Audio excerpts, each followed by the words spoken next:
And we are live. Welcome everybody. How are you? How's everybody tonight? Sora, Cass, RGV, Nid, Wen.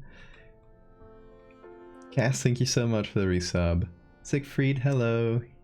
Your Demon Vishanti, Stray Thought, Sora Siphon, hey everybody. At you, at all of you.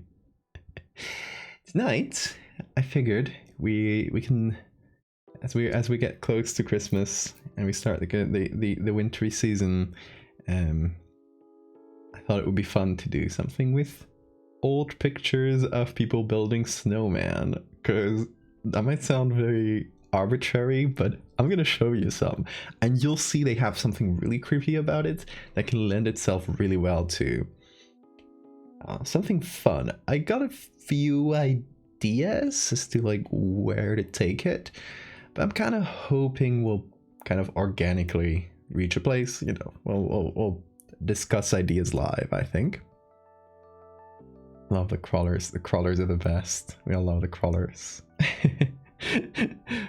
One of the best emotes ever. That little strut. But yeah, starting the week, the streaming week a little bit late this week again, you know, because I did the same last week, so I needed a few days between streams to do other non-streamable stuff, other commission work I've been doing, and well, I guess I can talk about this. If you haven't seen, I mentioned the commission I've been kind of picking away at in the past few weeks. Well, I gotta be a few months now. I've been working with the well-known YouTuber and streamer Ranboo and their projects called Generation Lost. It's kind of a I guess analog horror probably would be the best descriptor. And yeah, they've been doing some like videos and stuff, and currently they're doing this little like interactive game thing, and I've been doing images for that. So if you've been following that, if you've seen the images, some of those are mine, others are from Lou. So that's one of the things I've been working on. I don't know how far along they're at the current moment, but I can show you some of the early ones that I know for sure have appeared, so I don't like spoil anything, because that would be bad.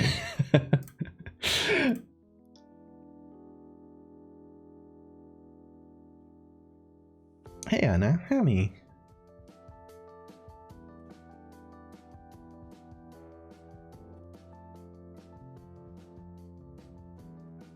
Can we get a link? Yeah, let me get you a link. Hold on. It's the foundergame.com, I believe. Let me check real quick. Yeah. They're up to chapter 5 right now, and you can kind of follow it from chapter 1 there. But there's some community stuff, like at the end of each chapter, there's a decision that people can take, and it's like taken as a community. It's sort of a vote at the end of each chapter. So it's kind of like choose your own adventure-ish. So I know there's some pictures that I've done that haven't appeared because people have taken another path. I don't know if they might appear later. I'm not sure, because I'm not in the team writing the story. I'm just doing the images. So I don't know exactly how they'll handle some of them. But yeah, this is like the style. Hold on. Put on Photoshop here. And yeah, this is a style of some of the images you'll see. They're more pixelated in the site itself. This is the unpixelated version, which is the one I got on hand. So they're run through a bit more crushing after this. But you know, they have this like monotone crush style, which is cool. There's this little ghost guy that keeps following you around. I've been doing all of those. You can see my signature. And this one is really clear. That's when some people have been JPEG'd. That's how, when people started noticing that I did it, and I started getting asks on Tumblr, like, hey, how are you doing these? Very spoppy. Very spoppy. Secret Val art you will never see. You will see it if it doesn't get released in the story itself. You will see it later, but don't want to spoil. Yeah, there's a lot of really fun ones. I recommend you. I'm not gonna show all of them because, you know, it's at least until the story is done, because, you know, better for you to find them organically. But yeah, check out the link. You can go through the story, see if you find all of mine, and all of Lou's. Most of them are mine and Lou's, so it's probably one or the other. Oh my god, I'm so JPEG'd. Stop begging me. Will I show you the secret art because you love you? I love you very much. And I'll show you the secret art once I am clear to do so. Like, I'm a bit scared to show you more for one of the reasons is I'm not exactly sure which ones have popped up. Yeah, like, I don't know off the top of my head. I would have to like check on the side, which is like you have to navigate through it and it takes some time. Yeah, if you go through the site and find some images and wonder if they're mine, send me a screenshot and I'll tell you, yes, this is, no, this isn't. You can send the screenshots to the Discord if you're wondering. But yeah, tonight we're doing something different. Tonight we are doing some wintry horror. Look at my JPEG mug. Two of them.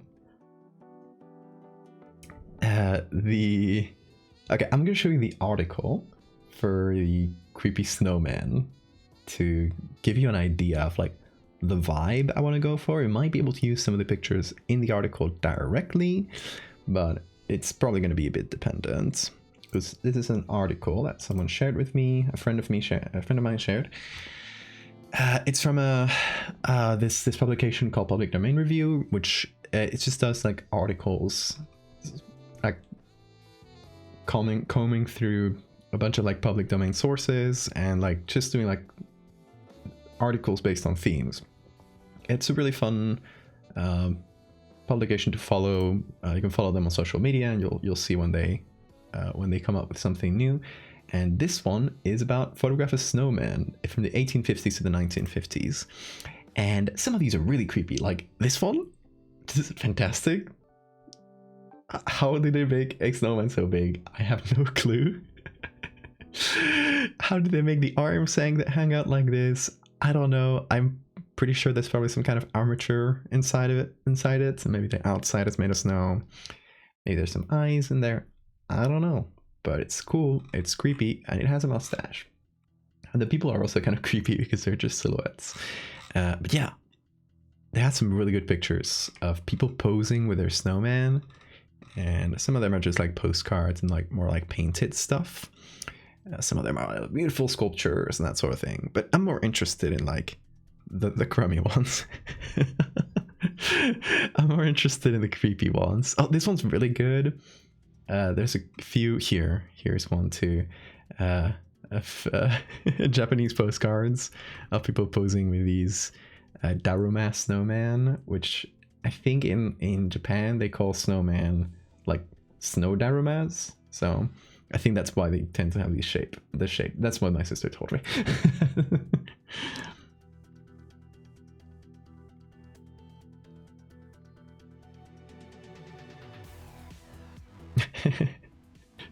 Winter horror for winter. Oh no, it's hot enough that stuff just spontaneously combusts. Yeah, I guess this only applies if you're in the northern hemisphere.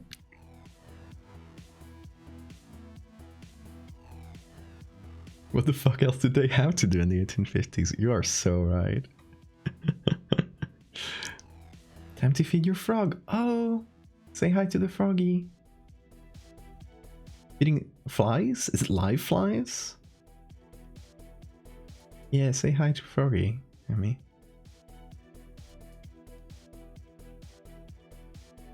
Anyone know any fun TTS tricks? Well, you can put any code for any currency, like USD, and you like spell it out in Spanish. So like try some weird currencies. Just see what she says. Might be fun.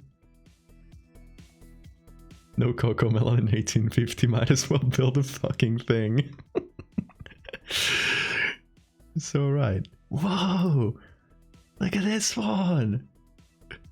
It's so big. It has ribs for some reason. That's kind of scary. Oh, is it ribs? No, it's probably this. This makes more sense. Yeah, it's dressed like this guy. I was like, ribs. 70 flightless fruit flies a day. That's a lot. How much does it cost to get 70 fruit flies a day? You can maybe make it beatbox in some languages. I don't know if that'll work with Spanish. That'd be fun to try.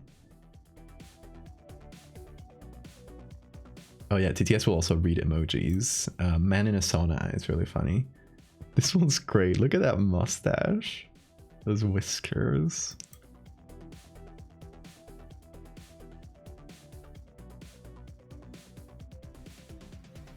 Creepy snowman on Google. Most of the results seem to be AI. Ugh. Ah, see, this one's my favorite.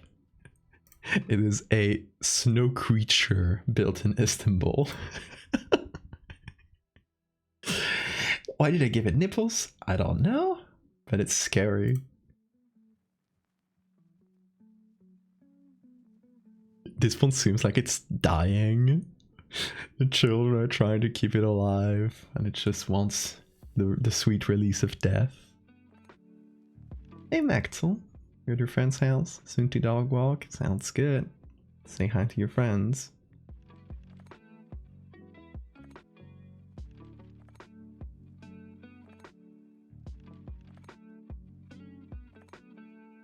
$50 to set up 2 big cups of flies.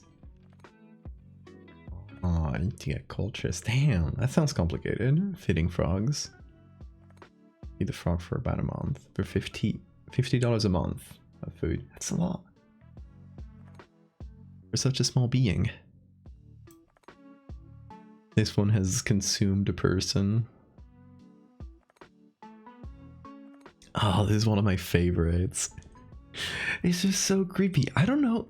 So as opposed to like the Turkish snow creature thing, which is like scary on its own, I don't know why this one creeps me out so much. I think it might be just the vibe of the picture, how it's like askew. The people are just kind of too serious. They might be dressed as soldiers, like they might be soldiers. I don't know what their hats mean.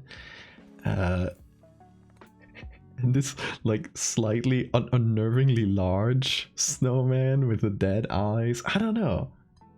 He's dressed as just like them. Yeah, they dressed him as a soldier.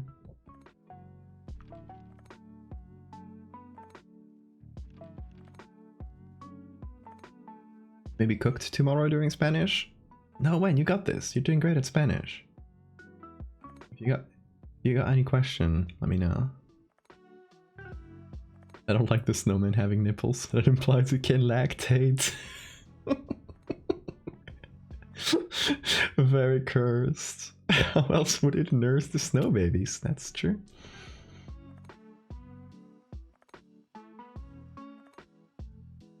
I feel like these people are Canadian. Is it just a Canadian vibe? And certain Canadianness from them? What about this guy?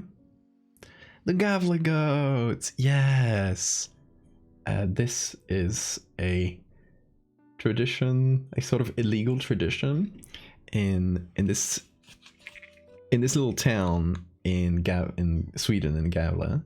They will build this giant straw goat. And straw goats, like this type of imagery of the straw goats with like the big horns that curve all around, that's like a really typical Christmas imagery in Sweden and in like northern countries. So they, you know, this town just decided to build a really big one at some point. I don't know exactly when it started. 1966. So people, the moment this was built, since the first time, they started trying to burn it. And every year somebody tries to burn the Gavla goats, and sometimes they succeed, sometimes they don't, and it's kind of become this tradition where like it's literally it's not like, oh, they allow it, it's kind of a fun tradition. No, it's literally illegal. This is vandalism. People are burning this goat illegally. But it's just become such a tradition that it's just, I don't know. And the people follow it from around the world. There's live streams that are pointing at the Gavla goats for all as soon as they build it until they take it down. And people, you know, to see if somebody burns it during the live stream, which is really funny. Goat has been the subject of repeated arson attacks. Despite security measures at a nearby fire station, the goat has been burned to the ground most years since its first appearance in 1966. As of December 2023, 43 out of 58 goats have been destroyed or damaged in some way. Burning or destroying the goat is illegal. The Spec Court of Appeal has stated that the offense would normally carry a 3-month prison sentence. So they're actually like, you know, the people doing this, they're risking things. They're risking like a record and 3 months of jail potentially, plus like probably a legal battle.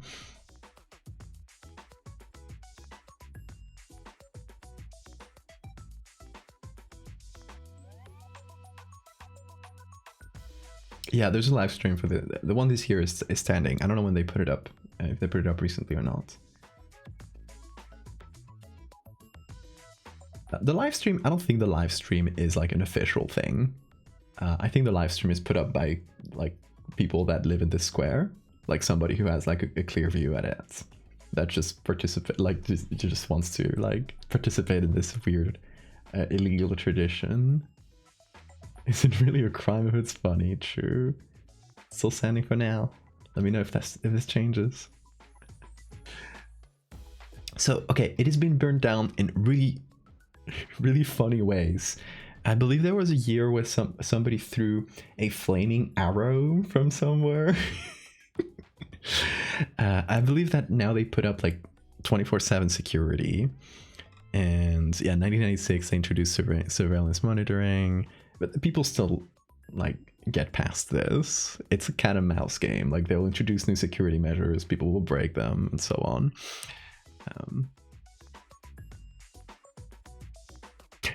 The goat committee fireproofed the goats with fiber protective fireproof, a fireproofing substance that is used in airplanes. In early years when the goat had been fireproofed, the dew had made the liquid drip off the goats. To prevent this from happening, fireproof protector solvent phase was applied to the goat. Despite their efforts, the goat has been damaged and destroyed a total of 38 times. In November 2016, an arsonist equipped with petrol burned it down just hours after its inauguration. After a few flame-free years until under 24-hour security, the goat was burnt again on 17th December 2021. Oh yeah, 2023. Last year was really funny because it was destroyed in a different way. 2023, it was severely pecked head for grain by jackdaws because apparently the straw they used was like unclean, so it still had a lot of grain, and a bunch of birds flew in and just ate through the goat, which was really funny. It's like nature decided to participate in the game as well, and I think they had to, like, at some point it was so damaged that they had to put out a second one. Which is really funny. It's kind of like, you know, they didn't get to burn it in 2023, but the jackdaws came in with the assist, and you have like a full year by year description of what happened, which is really funny. Pecked to pieces by jackdaws, frame remains. 2024, the security measures are 24-hour guards on site, double fence, 24-hour public webcam live stream. Better quality straw has been used to discourage jackdaws from destroying the goat through foraging. State currently standing. It's really funny. It's really funny. I hope somebody gets to it this year. And of course, as every year, I hope nobody's like harmed, but I think they have enough security measures that nobody would be like under a flaming goat. Anyway, segue of the day.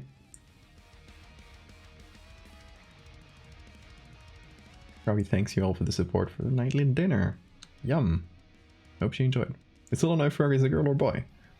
Well, it's a they for now.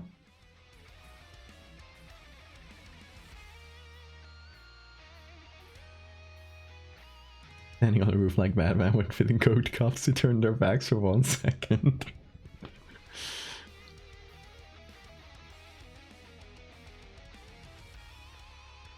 Second goat has hit the small town.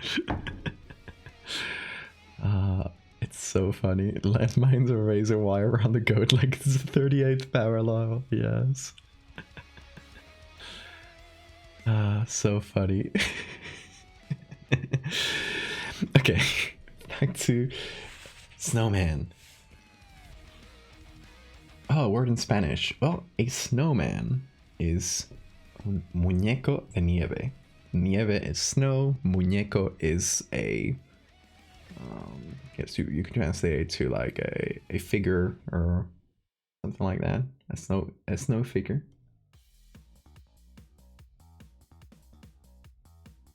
Oh, you're asking for goats. Goat is cabra. Which is also like, if you want to call somebody crazy, you'd say está como una cabra. They are like a goat, essentially, or they have become like goats, something like that. It means, you know, gone nuts or something like that. And if you say cabron, that's a more insulting thing. That's like asshole.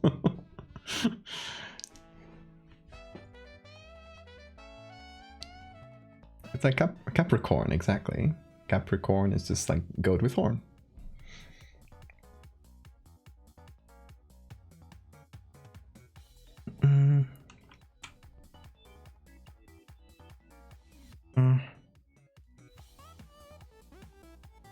Oh. A big timer. Okay. Let me find good pictures to start from, I think. I think that's going to be our first goal. Let's see. Let's start with Pickerel.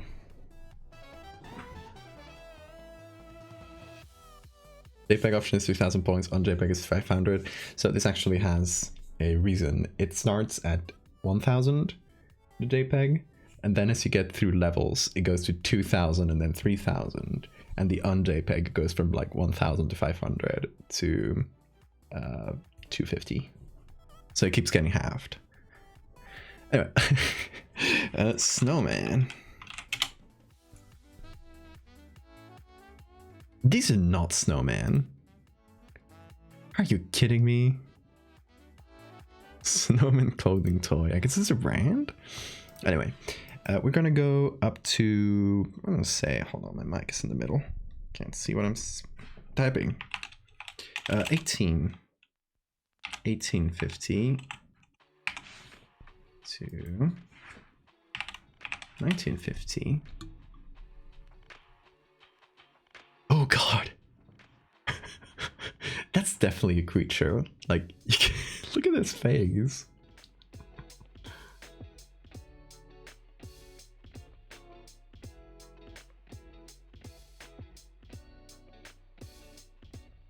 Some snowmen are just really creepy by nature. I love this one. Fashion.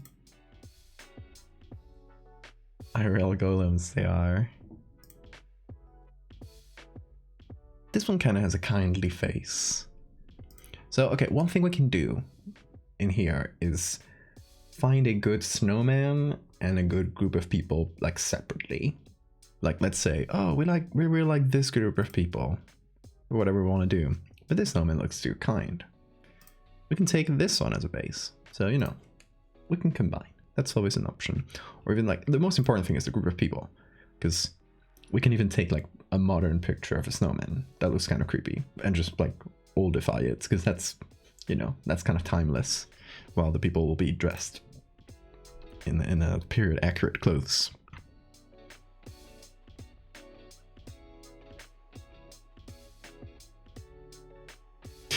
This one just kind of looks jaded and tired. He's so done with being a snowman. Please let me melt. Hit it with the old beam. Love when they shave the snowman's face from the snow. Yeah, it tends to look creepier. Lumpy and covered in twigs and gravel. Yes. He has 8 nipples. He does. You know, a lot of children to feed.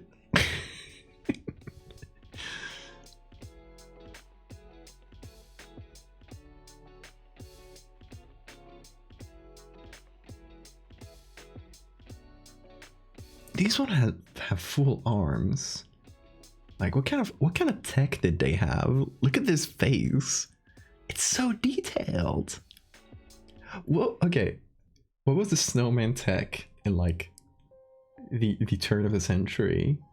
Why aren't we seeing this sort of snowman anymore? return to tradition. Only in this case. Only for this. We want weird ass snowman that is slightly too detailed and kind of uncanny.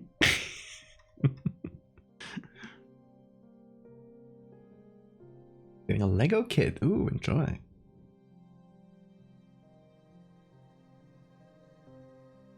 Less global warming and better snow. Maybe. Look at this fucking Hamburglar Santa. Why is he wearing how do you call these? I guess they're supposed to be goggles, but I feel like, you know, like Hamburglar, it's called antifaz in Spanish. I just don't have the word for it in English. Waluigi, he's Waluigi Santa. I want to say a bandit mask. It's like the masks that only cover around your eyes. Wanta, he's Wanta. Okay, hold on. I need to get to the bottom of this.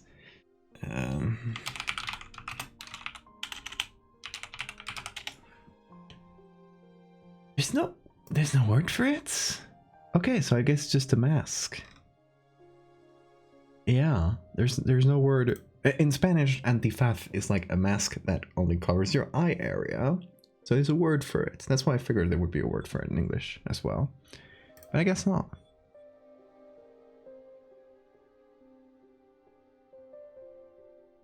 Whoa! A babe? She has nipples. This is like surprisingly well made and detailed.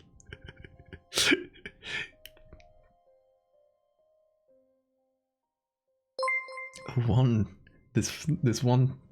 On boobs. Oh my god, boobs. Oh no, it's gonna ban the stream. Babes hate this one weird trick. Create your own babe. She's single.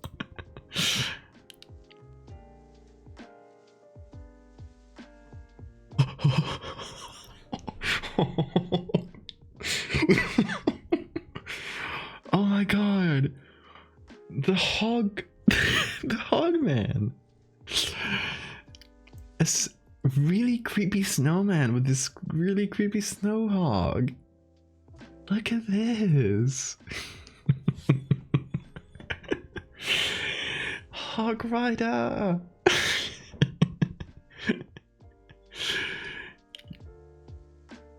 Incredible.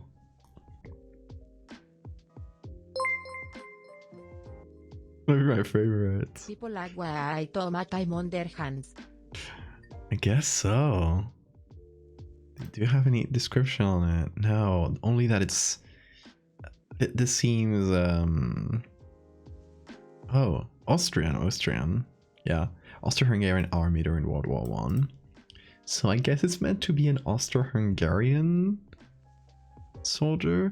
Oh, I get what might be going on. This is during World War One, made by the Austro-Hungarian army, and this guy is wearing this little kind of fez type hat.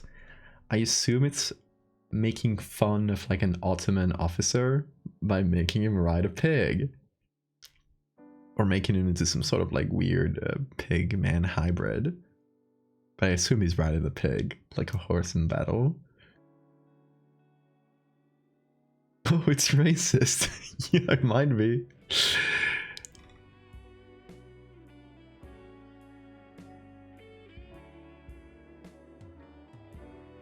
Yeah, I think that might be the reason for the snow hog. It's a really good snow hog though. Those two men decided to make a snow woman with clearly defined tetas. Tetas. Yeah, dudes rock.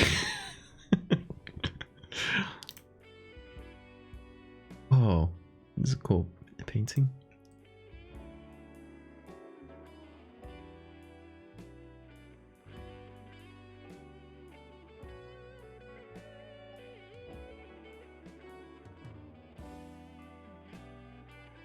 This one's funny.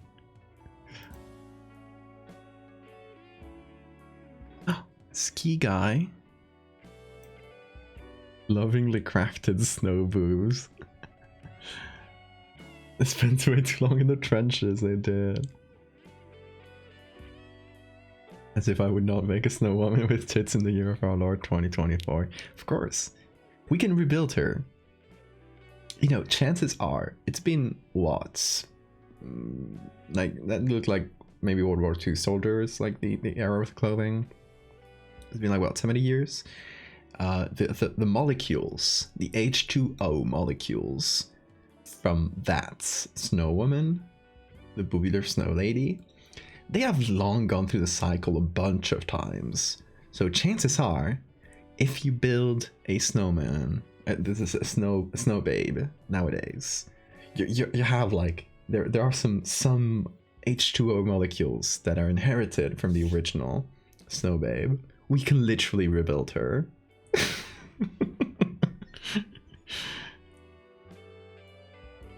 Encrypted.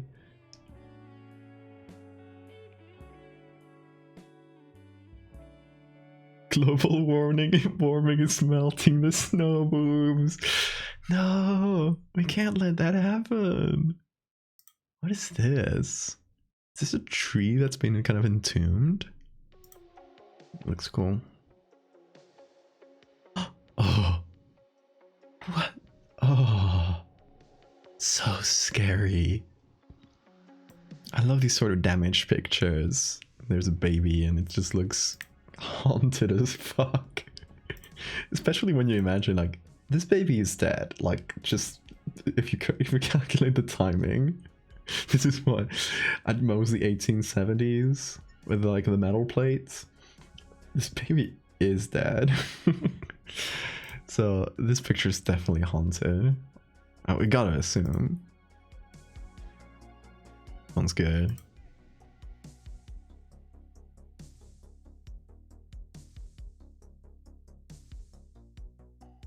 TT's the yellow. Hey, skeleton. You've been calling your chinchilla Chichi for years. I know in Spain, Spanish, and Chichi is like a childish word for vagina. It's like, you know, like the equivalent of like calling a penis a wee wee or something. That's what that word means to me.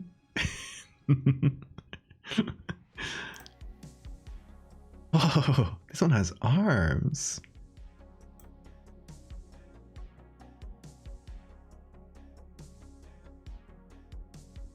Oh, this one's definitely alive. I'm scared. Oh, it's a snow bunny.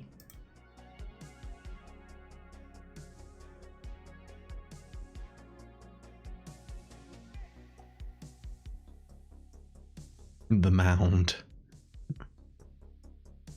Future man. So many of these snowmen seem to be saying, "Release me from this agony." Yes. Another really well done statue. Every time a snowman has arms, it's impressive. Like, how do you get those arms to stand up? I've done snowman. It's hard. Oh. That's not a snowman, but it's creepier.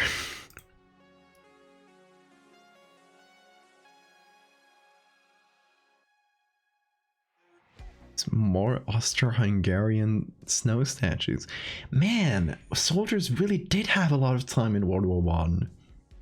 This is like straight up a fantastic portrait of some, I assume to be some Austro-Hungarian officer. I don't know the uniforms for World War One, but the mustache definitely tells me like this is some kind of artillery commander or something. I don't know.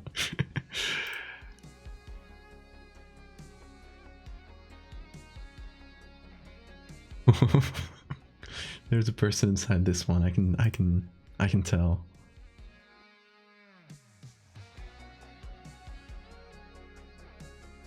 See, like they made beautiful snowmen back in the day. It's giving a thumbs up. How do you get that to stand up? Ridiculous. Ridiculous.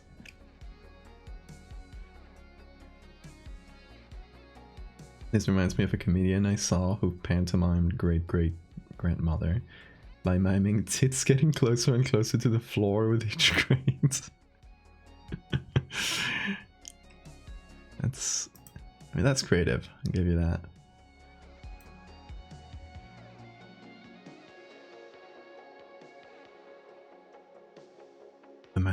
The mound grows. What is this one supposed to be? An effigy? I don't know. The spire. They're building a spire to reach the heavens. The shape of man is unimportant. So this one looks like an eagle. Ice formation in the shape of eagle's head. That's literally why they took a picture of it. And it's a stereograph, so you could see it in 3D. If you ever wondered, like these sort of pictures where there's a double, they're actually slightly different. There's a camera that essentially, like, imagine it has two lenses at approximately the same distance as human eyes. And it'll create a photo, like two photos on the same negative. So it will take a simultaneous photo of two slightly different angles in these two different places. When you print that photo, you can put it in a little box that essentially, like, this is like turn of the century VR goggles. This was all the rage back in the day. And you could put these printed photos, like this was the printed photo, this little cardboard is what you'd put in to the, like, a wooden little VR goggle thing that would separate your view so you could see each picture and it would feel like 3D. This was the old school 3D stereograph, in case you ever wondered.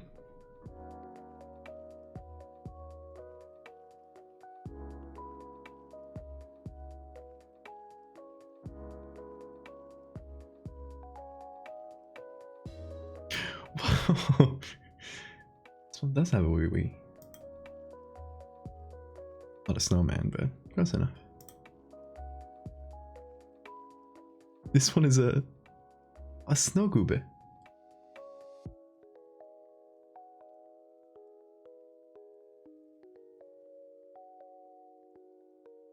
Man, there are so many good pictures.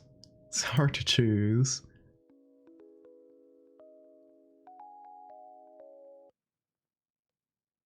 I never had those photo books. It's interesting. Wow. They made some great snowman.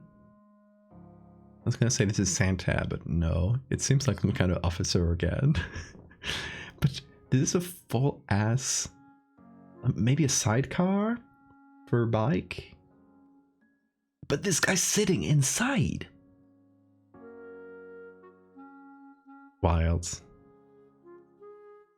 Making full-on snow automobiles. This is what climate change took from us.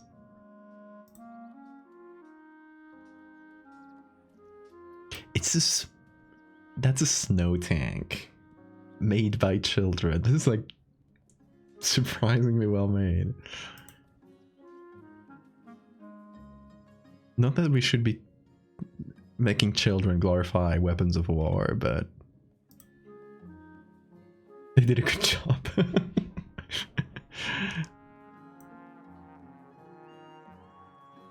Are they?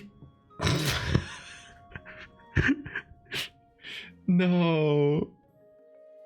They're they're doing a Snow Hitler firing squad. This says World War II, Second World War, and with a mustache. It can only be Hitler.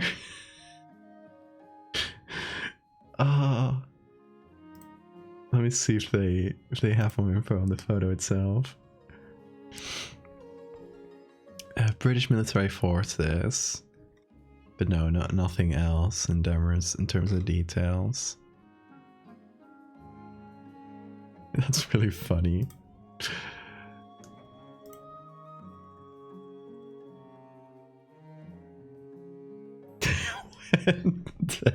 He didn't do nothing wrong. Wait, never mind. It's no Hitler.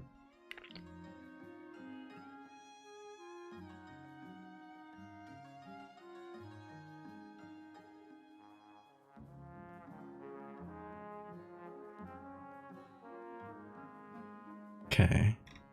We're running out of like relevant pictures, but I'm still gonna scroll down because there's some good stuff. This is not a real snowman.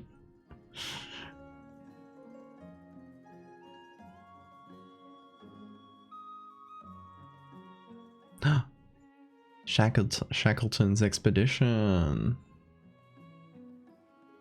It's one of the failed Antarctic expeditions. I got a moment where I got like really fixated on reading about like the kind of the it's the era of exploration of the Antarctic is really interesting because it's kind of the last hurrah of exploration, or like the concept of explorers, just people who would go to new places and chart them and do science and do that sort of stuff. Like just that archetype is, you know, you rarely get that. Like maybe like deep sea stuff, but it's like way more technological. These were people who were just going there and risking their lives doing like wild shit just to be the first one to get to the South Pole and stuff like that. And a lot of them would die, but it's still such an interesting like moment in history because like this is beginning of the 20th century, so we got photos, we got some like more modern technology, and we can see that these people, like they're not like people you read about in books. You can see literally their expeditions through photos. That's just like amazing.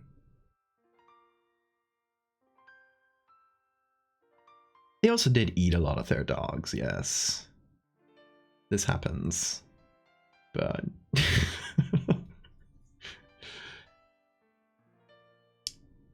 they some of them they ate them because they were starving, so it's a desperate situation. Boots will see an inhabitable frozen hellhole, so hell yeah. I mean, yeah. I can sympathize with that, hell yeah. The stories of polar exploration include cannibalism.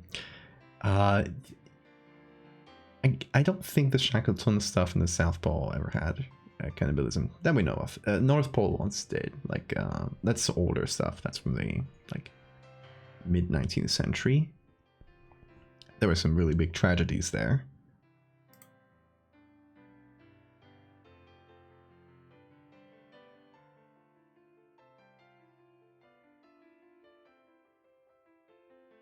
Going out to Antarctica with a bunch of British guys to either die or prove very important points. Exactly. Whoa! This is really good. Good vibe, good vibe.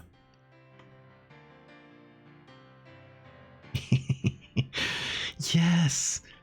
The snow gnomes! The snow gnomes! They're building a smoking snowman.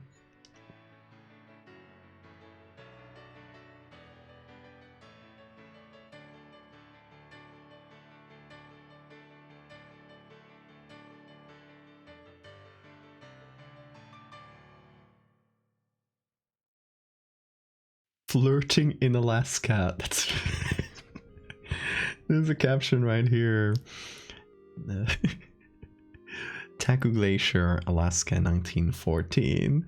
I love people who just do goofy stuff in history, like, because you imagine these, you know, people exploring a glacier, and you imagine this, like, you know, conception of like the tough and rugged individual, and they were just doing goofy shits. I love that.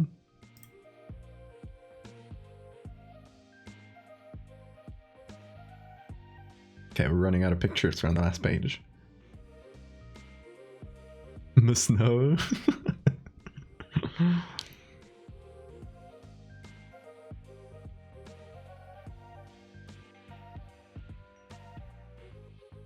An unwelcome Christmas greeting. Oh no, on Queensland. This is what started the Emu War. This is what started the long-standing conflict between man and emu.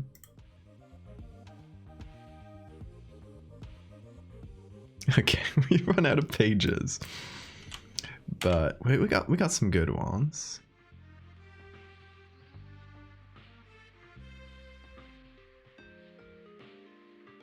What is this? A snow sphinx. I wish we had a picture of that instead of a drawing.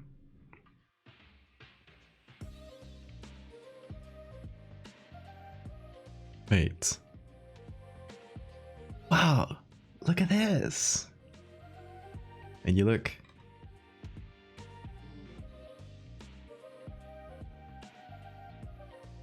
Okay. The most important one has to be a snow babe.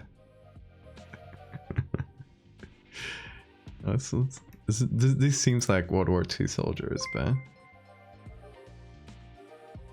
Can we have Nittler link? Snittler link? Yeah, hold on, I think I might have it here. There you go. We need it for reasons. I won't ask.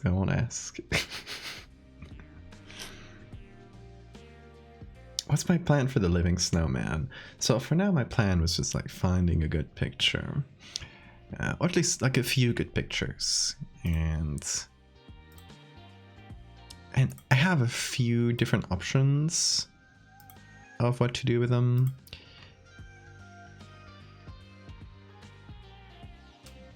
And there are some really good snowmen. Okay. A few different options of what to do with our snow people. We can have a picture of people, like your classic picture of people posing with a snowman, but the snowman is made out of something different than snow. Fleshman, maybe.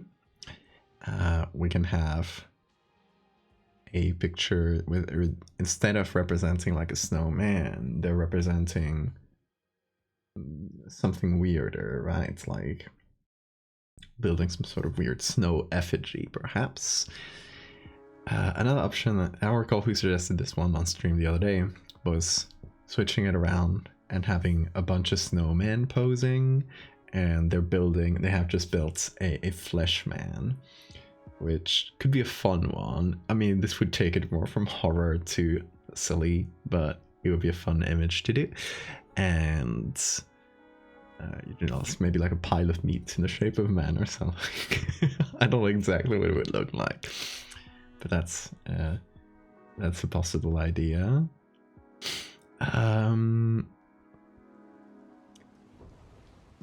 Another one might be a snowman, but you can clearly tell there's a dead person inside. Like there's a man inside the snowman, and there's little bits coming out, right? Looks like they're trying to hide the corpse in that thing, which makes it into a morbid thing.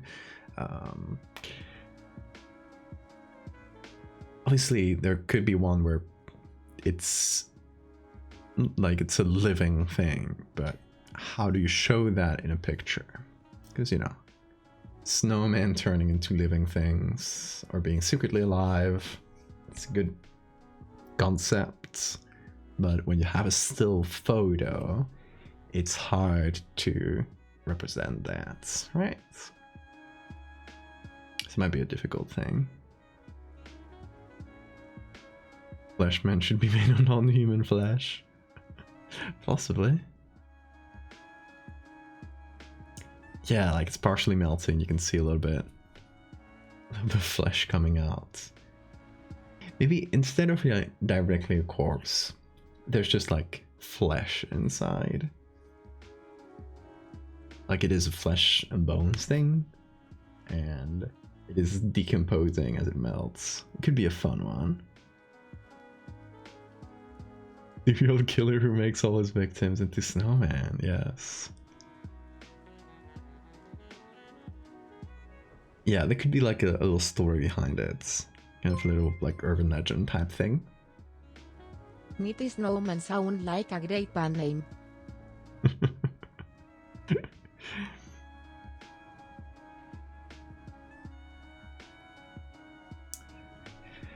But yeah, those are good. Like, if we go for like decomposing, this one here is probably our best bet, at least for the snowman. I think we could. The picture could be creepier if we inserted the snowman into a picture of like children building one, because you know that always makes things creepier. So it's like a bunch of kids, and they're like posing with this snowman they found or they built, kind of left unclear, and the snowman is fleshy. Might be good, but this face is just like really good. So I definitely want to get to this picture, wherever it is. This one. Let's see. It's a NASA picture. Okay, sure. Okay, this page is like really hard to find images on sometimes, but there's a bunch of versions of this.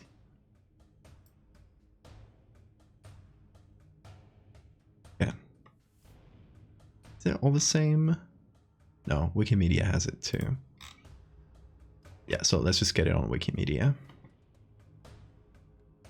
Let's see, the original should be 1000 pixels. That's pretty small.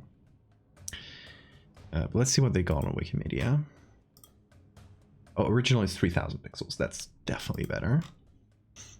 Okay, so Nakamura employees with a snowman. Over to Wikimedia.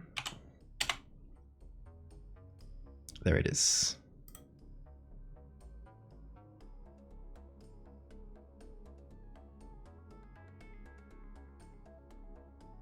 The movie where the guy says, "I gave you the clues, Mr. Police." I've never watched that movie. I only know it's supposed to be pretty bad, and that Mr. Police, I gave you all the clues with the silly snowman. Hold on.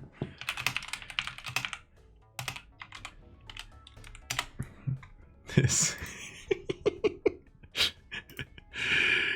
It looks so silly. Mr. Police. I love this picture so much.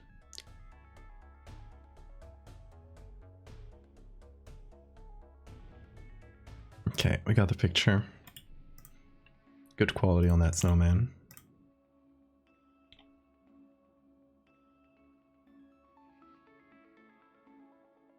Okay, let's see what else we can get. And yeah, I'm thinking Snow Babe. No, a picture of like kids building one. It doesn't matter which kind of snowman they're building. We're looking for a picture that looks pretty creepy with kids and a snowman. I think this one, like right off the bat, like this one caught my attention. It has like the awkwardly standing kids. This one, which is there. That's it when you want to be a scary serial killer, but you draw like you're 20 years old. Yes.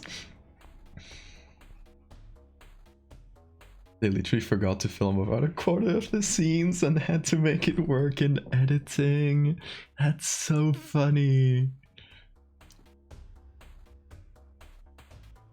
Yeah, I gotta show you my last sketchbook page. That's completely unrelated. But my sister's home. Like, I'm here at my parents, and my sister just arrived the other day.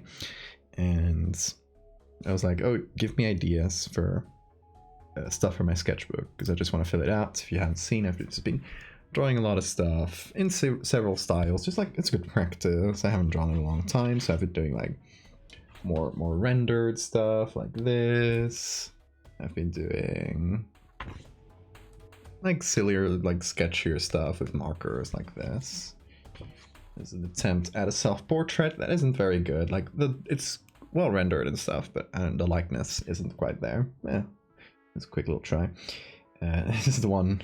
So, you know, I asked my sister for ideas, and she was like, oh, let's do like a random word, and told me like, oh, you think of an adjective, I think of a noun, or vice versa. We combine them, and like, we gotta do something, you gotta do something with whatever you get. So the first one, we got sticky cloud. I was like, oh, that could be a pretty good horror concept. So that's what I did for... So I did for sticky... where is it? Here. Is that what I did for sticky cloud? The text might not be too readable because it doesn't focus, but it says sticky cloud life cycle. So it's basically like, you know, weird cloud, you inhale it, it chokes you, you die, and then from your dead fumes, a new sticky cloud comes out. So I thought that was a pretty good concept. Might do it someday as an edit or something if I find like a good image to do with it. The next one was, well, this is in Spanish, so let's translate it to English, but she was like, house and shed. And so I did like a malting, house malting process. Where is it? Here. House malting process. I'm doing kind of like this as infographic style with like simple designs. And the next one was light or luminous, sorry, and filaments. So I did this self-assemblage of luminous filaments. Anyway, I'm gonna try to fill the page with like little things like that. I thought that was fun. And it's like mini horror concepts, kind of, that could, if I like one of them, I could just like note it down for a future edit. So it's also like making me think of new things. Just good. But a nice little exercise of, let's come up with concepts. Like, you just got these two words, you can't change them. You gotta make them work, figure out something that works for that. We meet your sister, she's sleeping. I stream very late at night. But if she's awake one day when I'm streaming, I will make her say hi. She has been on stream before. I want to say like last year, maybe around Christmas as well. No, because I didn't have my computer here then, so I wasn't streaming last year in Christmas. At some point, like it might have been long ago, but I do remember saying hi on stream. Sentient eye floaters, yes.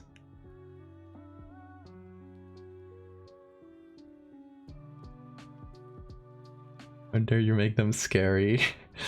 I tried to make each of these prompts into something horror related. The reveal. Yeah, my sister's cool. Oh, she brought me a gift. Let me get it. I think it's like right back there. Be back in a second.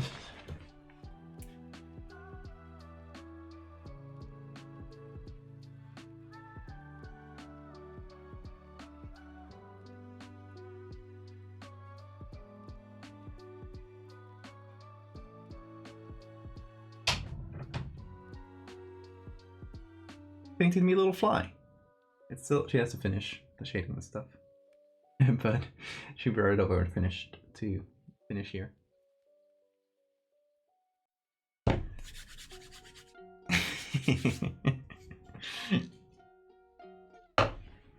Really good fly.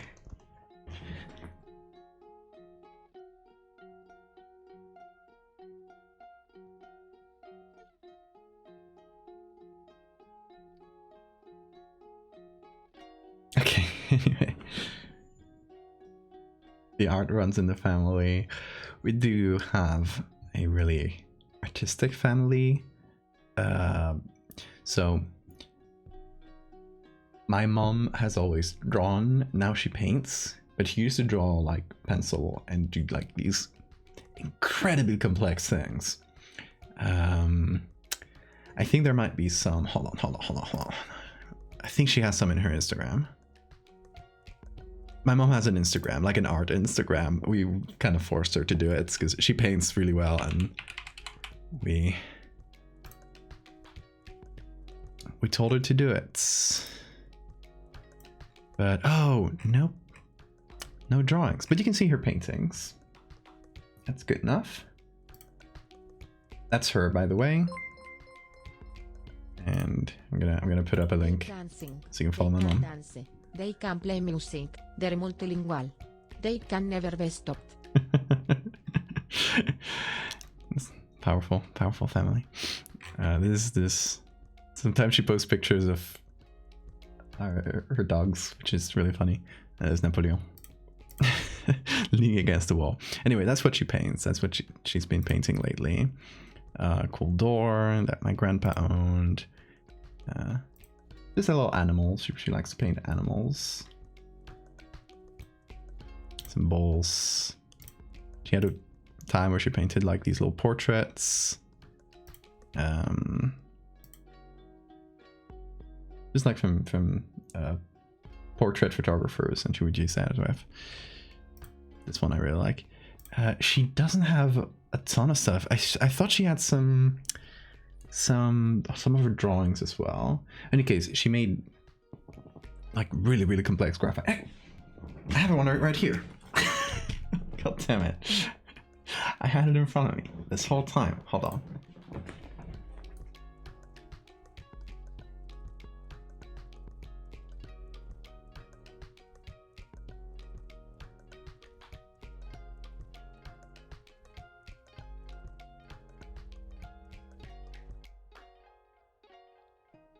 How she draws. Like she's...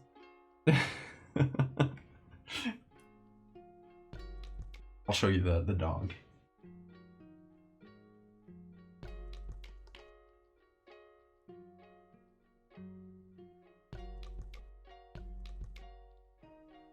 This is a dog we used to have. And we meet your mom. She's definitely asleep. Not even if I start streaming early, she'll be super asleep. But yeah, this is not Napoleon. Oye, is there anything your family can't do well? Lots of things. That's Echo. That's the dog I just showed you from the drawing that my mom did. So yeah, these two were the dogs we used to have for many years, and this was Cognac. That's like the alcohol. and they both passed away like in the beginning of 2020. Just as we were in lockdown, so like early 2020, and they died 2 weeks apart from each other. It was a really bad time in my life. Cognac, the small one, was like super old, so we're kind of expecting it for some time, so it wasn't like unexpected or surprising. But Echo, which was like, you know, my favorite dog, like we had a really good connection. That's why I have this drawing of him over my bed there. He just got this like really unexpected illness, and it's just like 2 weeks he passed away. It was really sad. And this was right after this time I switched to horror. This was like one of the pandemic lockdown, and this was like what really finished burning me out of all the art I was doing before, and made me switch essentially. So yeah, it's part of my life story. But yeah, this is my mom's paintings, and you should follow her. You can follow her. I think she'd be delighted to have some more followers on here. This was like my cousin and I who kind of forced her to do this account, and she doesn't post often because she doesn't like use social media, but yeah, it's good. Like if she gets a bit more visibility, it can help her find like sometimes she does like pet portraits for commissions and stuff. So Their memories were blessings. They sounded like very good boys. they were very good boys, yes. But yeah, okay, so my mom paints. She used to draw all her life. She played the cello because when she was a kid, she went to, how do you call this in English? Like music school? It's like a music-centered school. I don't know how you call that. We'd say conservatorio in Spanish. But so she went to music school and played the cello. All her sisters did. Like it was 7 siblings. They all went to the music school, and they all had like one instrument each. She had the cello. whole band in that family. Most of them didn't continue with music. They did other stuff in life, but you know, they still know how to play that instrument. And my mom was pretty rusty in the cello, but she's actually been picking it back up, which is nice. And plays a little piano too. And yeah, then my brother also, like, my family's pretty music centered. My mom, you know, paints very well and draws incredibly well, and she but her biggest passion throughout life was music. Now it's more painting, but the like, I think that the gene that's in my family is more musical. My brother played the bagpipes for many years. He played the bagpipes in like the biggest bagpipe bands in Asturias. In Asturias, in this region that we're from, the like folk music always includes bagpipes. It's like the biggest elements. It's like bagpipe music. You're probably familiar with more like Scottish music. It's that sort of thing. And so he played the bagpipes in like the biggest band on here. And my sister played guitar for many years. My sister also like draws, and you know, she paints from time to time, like here. And yeah, we have like an artistic streak for sure. And me, I always did Photoshop, but it wasn't like, I was kind of the surprise reveal, because I only like started doing this more seriously like later in life. And out of all the people in my family who could have like made a living from art, I was probably the least expected one, because I was like studying medicine, like this well-respected career. So I was definitely like the heel, the upset in that sense. But yeah, a lot of art in my family. When your mom wakes up, can you tell her that I love her art? I will, Astral.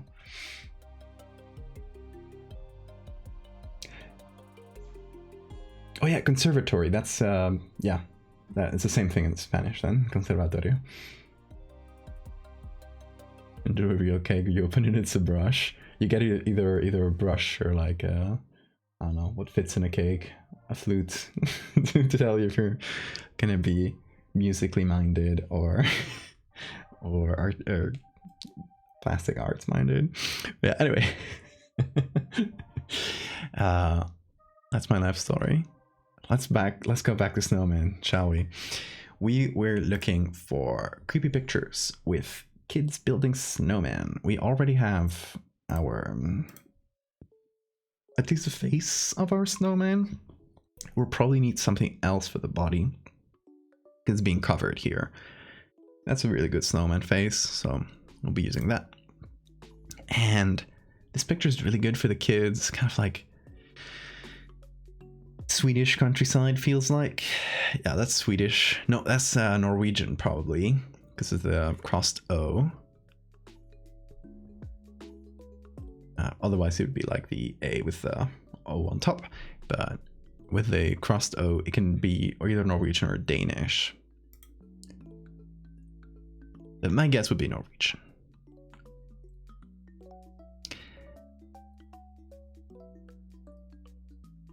Look at this one.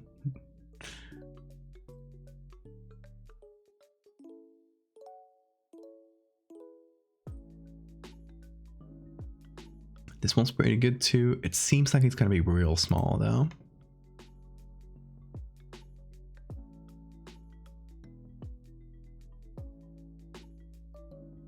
Whoa! Glowing kids. Why are they glowing so much? I don't know. I love this picture. It's like these extremely high pants that make this kid's torso feel like extremely short. I don't know. Really good picture.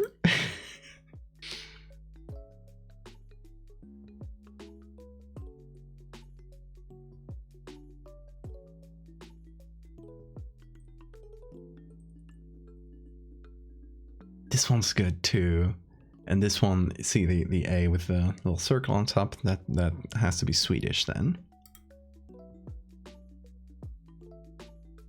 It's an easy way to distinguish these languages, because otherwise they look really similar to each other, especially Swedish and Norwegian, I feel like.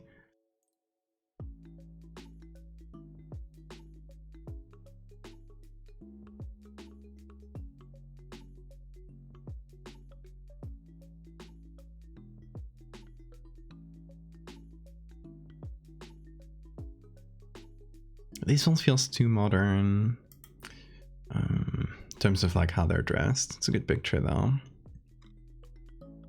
Also, I think it's more fun if it's like entirely kids around the snowman. Bear-proof food storage with the bear. That's really good.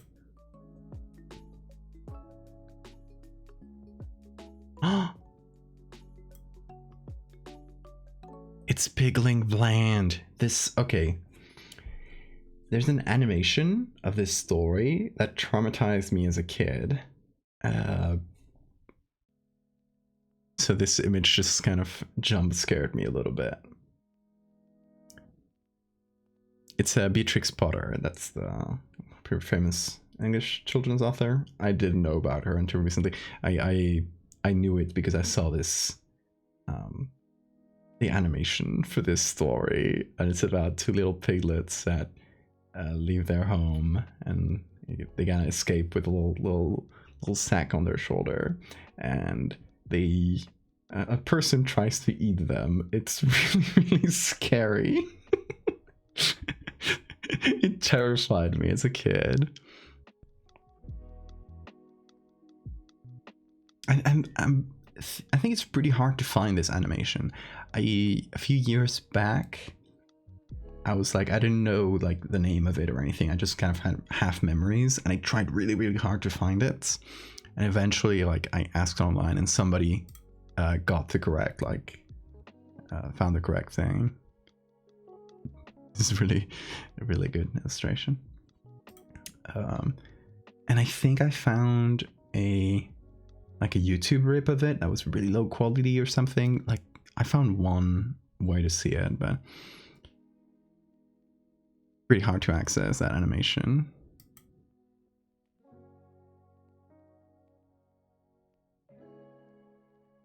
The icebergs. This might be good for texture.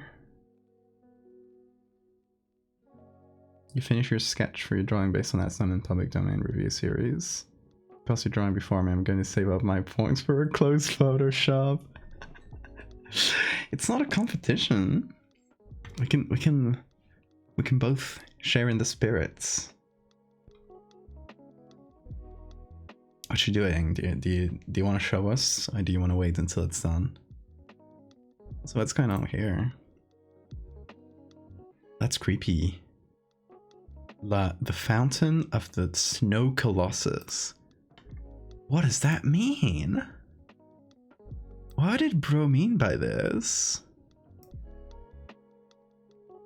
It seems... Okay, these guys are soldiers. I assume this is some kind of war allegory, like some kind of political sketch or political parody thing. Played 23 in series. Ring of allied soldiers dance in a circle around a giant snowman that is slowly melting. Originally published as part of the Actuality series. Yeah, that definitely seems like kind of war allegory. But on its own, it's pretty creepy. Everybody dancing around this melting snowman.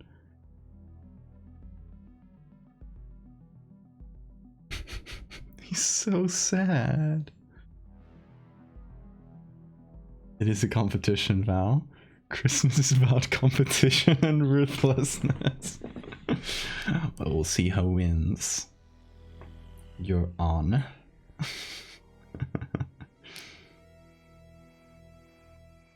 Oop, how are you doing?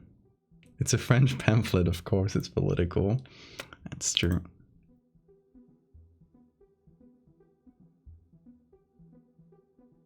Okay, this one, if it has a good...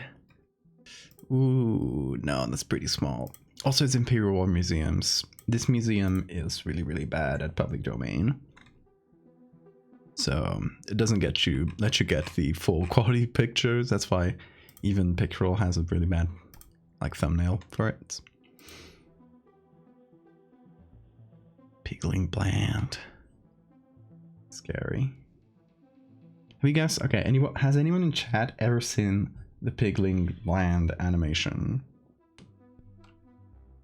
This thing. I could try to find a clip real quick.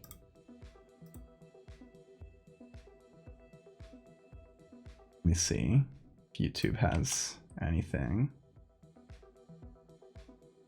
Oh yeah, here it is.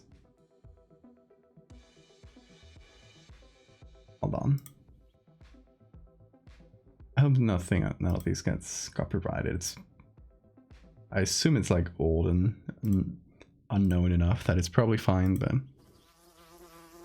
Okay, so it starts by like Beatrix Potter, which I don't know who this was, but a lady playing Beatrix Potter, obviously, not the real one, explaining the story or how she wrote the story or something. The actual animation is this. Of a family, 4 little girl pigs called Crosspatch, Suck Suck, Yop Yop, and Spot. It's really cute up to a point. Alexander, Pigling Bland, Chin Chin, and Stunt. And remember, if you once cross the county boundary, It's really bad quality. Alexander, you are not attending. Take the hand of your brother, Pigling Bland. There, sons, I almost forgot. Take these 8 conversation peppermints. A special treat. Do heed the moral sentiments on them. Come to no harm. I thought they escaped. No, her mom literally sent these 2 small children away into danger, and they nearly get eaten by a man. Yeah, I've seen this. Okay, I'm not the only one. Well, you're also traumatized by this.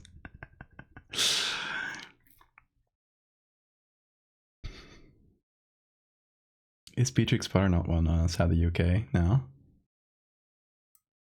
I mean, the books are probably translated and stuff, but it's not like at least in Spain, it's not a well-known figure. Anyway. The humans are just like very creepily animated. Because I guess they just have like very realistic proportions compared to all the little like animals. There you are, Mr. Policeman. I knew it was somewhere. What's this? Oh, the policeman takes him away. All cops are bastards. This ain't a license. Oh, you got a license for your pig. Mr. Policeman. It's not likely they'd let you start without. I'm passing the farm. You may walk with me. This was so creepy to me. He literally takes his brother away. I come back too. I see no reason, young sir. Your papers are all right. But I don't want to go all on my own. This is so scary. I might just overtake them. Alexander! Wait! Mr. Policeman, I found it! Oh, he finds the license. He had it on his pockets. God, this was so creepy. He's like lost all alone in the woods. And okay, that's it. He hides in the chicken coop. And And there's like the farmer. Like, look at this. Market in the morning, so the market. No, here's another. Like, look at this. This is fucking terrifying.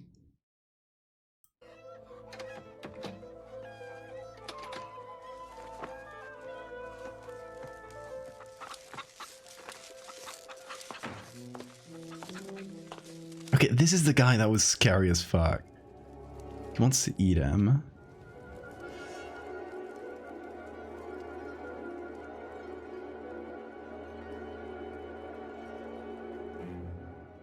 The ham! Oh, well, you may sleep on the rug. I'll say good night to you then.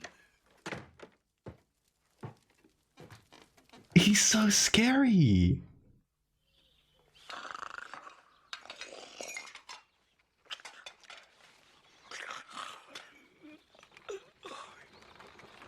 Sorry, this is a long segue, but this important childhood trauma.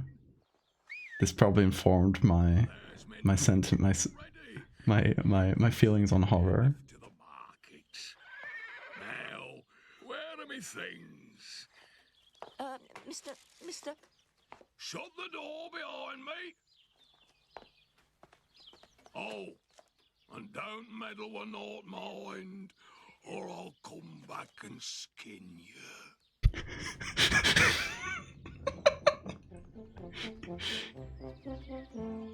And it straight up goes, I'll come back and skin you. And then it, like a little light-hearted music sounds.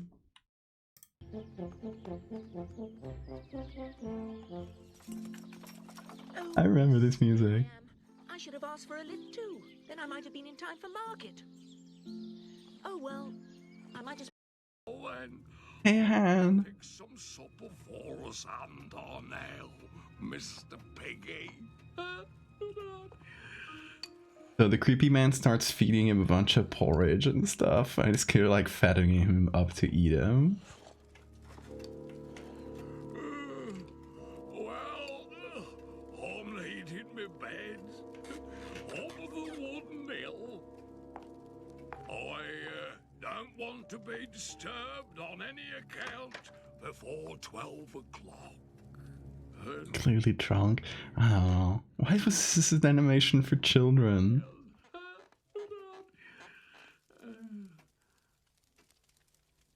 Oh yeah, there was another piggy. See, I'm like half remembering the story as it goes. You can't go in the dark.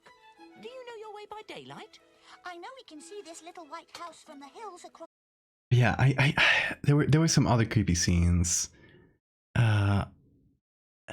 There was a scene where, like, if I recall correctly, the old guy kind of like pokes him just to see if he's like fat enough to eat him or something. It's so scary. I don't know where this happens. Oh, this might be here.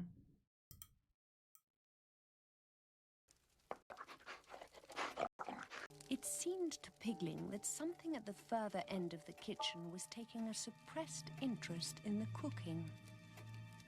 For himself, Get that down. Okay. He's like, yeah, he's looking up recipes. He's looking up recipes. But then,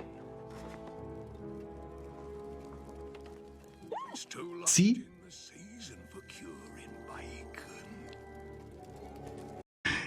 He pokes him. Oh my god. I see, you can understand why I was traumatized by this as a kid now, right? I hope now all is clear. Steph seems British. Oh, you think, mates? Stranger danger. Like, this is so scary to a kid.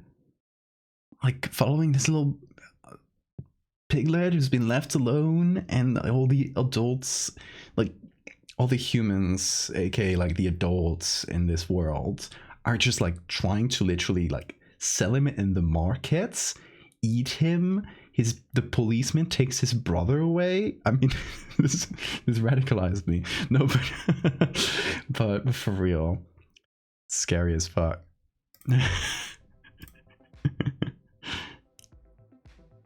What's this called? Hold on. The World of Peter Rabbit and Friends is the series, and this episode is called Pigling Bland. That's like the story. The original like Beatrix Potter story is Pigling Bland. There's some. I only had this episode. I had it as a VHS, so I didn't know there were more. Like I assumed so because of the way it was set up and the length and stuff, that this was part of a longer series, but I only had the one episode. And I had it in French. So I don't know the English voices, obviously. I probably got this at my grandma's or something in France. But yeah, this, if you want to look it up, I'll show you I'll share the link to this in case you want to watch the full episode, because I'm not that kind of streamer that just watches an entire thing and says nothing. I'll just show you the parts that scared me, and you can choose to watch it if you want. So that's why this illustration just created this whole segue, so you can blame it. Okay, let's find this picture.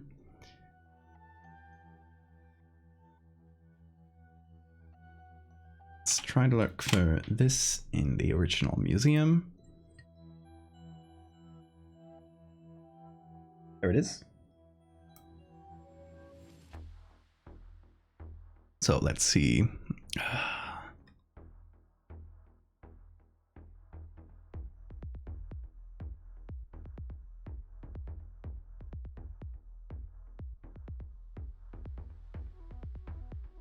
Where's Österlanden? This is, yeah, this is in Norway. So, just in case you were wondering, I was wondering.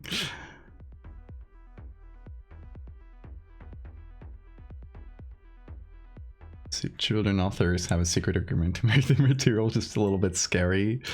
This one is a lot scary though. Not just a little bit. Okay, so I think this could be our base. I might remove the mom. I might unmom this picture and remove like one of the snowmen to put the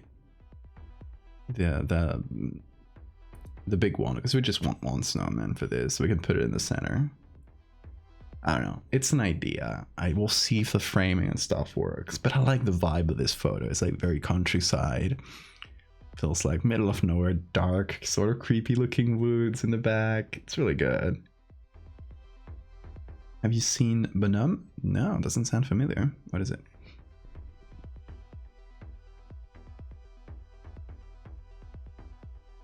This one's also pretty good. Okay, but the main thing I'm wanting to look for is a picture where I can get snow tits. No, good texture for the body of the snowman. This one's a big snowball, but it's gonna be real small. But yeah, the original is only 800 pixels. Oh yeah, that was the Beer War Museums, which sucks. So there's no Hitler again.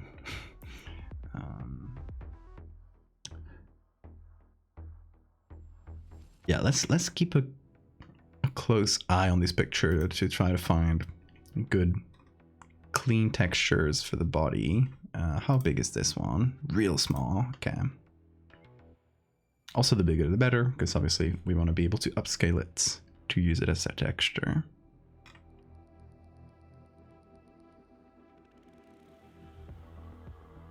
Snowman from Quebec. What's up with him? Tell me about the snowman from Quebec. Oh, this one's good. This one's good. Yes.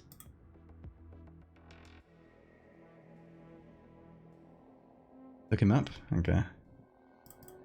I'll just look up Bonhomme Snowman.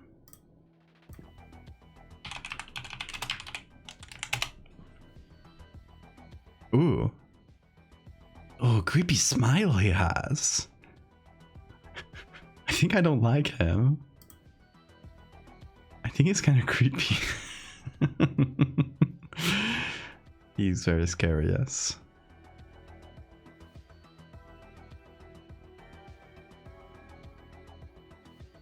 What's this? Base. What? So cool. Anyway, Fritzy Ridgeway, Vaudeville Star. Okay, let's just look for this here in photos.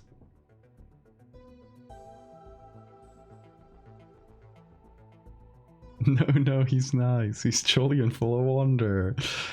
I don't know. There's what is this in Canada? Maybe in the UK there's a specific city that has a talking tree in a mall that they put up on Christmas. That is really, really scary. Are you guys familiar with this? I could try looking it up, but if someone knows the name, it'll be much faster. Know what you're talking about?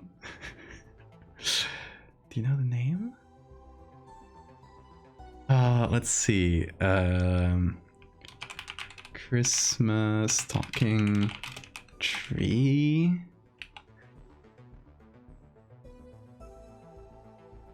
Woody.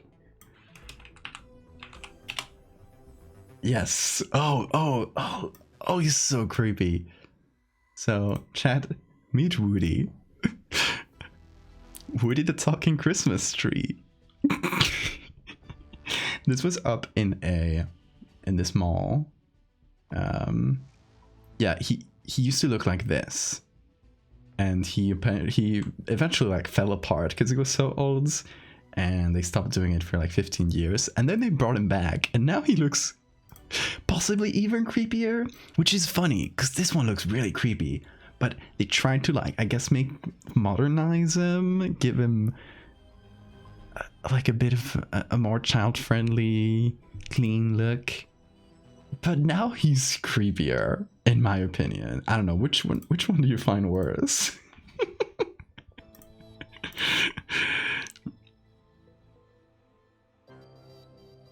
Screw the gavel goat, let's burn this thing. Send him back to where he came from, and that's hell. Oh, it's kind of Thomas the Tank Engine, yes. They both look like they were powered by alcoholism and cocaine. He moves, of course. It's an animatronic, which I think makes it all even worse. I think the original probably didn't move, but the new one is... Oh, the original does seem to have an articulated mouth. Let me see if I can find a video of Woody the Christmas tree. And the picture is now loading in the background, so this is not even a time-wasting segue. Woody the Christmas tree. Okay. We got... This is, by the way, this is Dartmouth? Dartmouth? I don't know how to pronounce that. Nova Scotia. So it is Canada. Okay. I got 2 videos. Let's check them out. This one is from a commercial of the mall. This isn't a mall. In 1984. Look at all those busy little knick-knack beavers. It's me, Woody, the talking Christmas tree. Here I am. Look up. Look way up. You came back to see me again this year, didn't you? Hooray! Merry, merry, knick-knack Christmas. Oh no. Oh, the kids even the kids look upset. It's like, look up, way up. Christmas tree. Here I am. Look up. Look way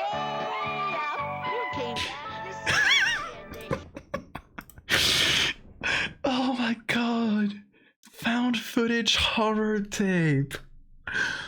Like this seems like parody of like a setup for a very bad Christmas horror movie about this killing animatronic. Powers over them. They're praying to this eldritch god of Christmas. They saw their parents get eaten, yes.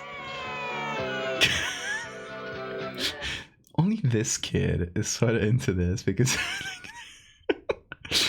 look at his looming face overhead.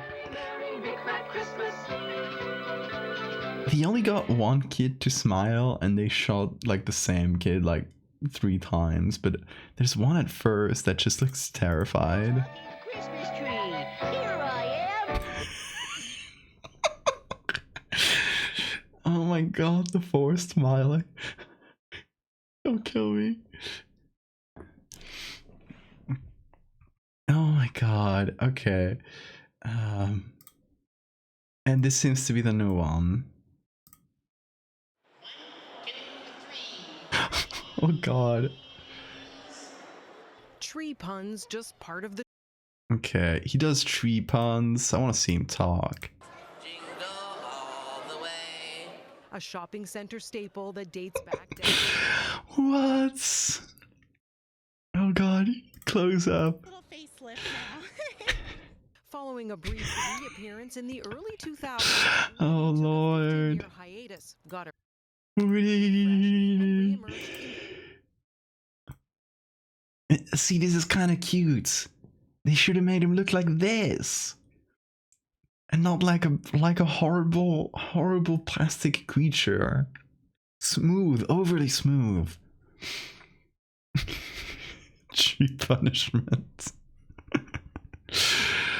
Oh my god. Anyway, that has been one more segue for the day.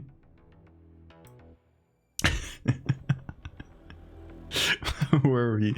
Yes, we're just... Oh, this just finished downloading. That's great. They should get us a good texture for the body. We got a good one for the head. And we got a possibly good one for the background, although I'm not like completely 100% on it. We'll see if it works.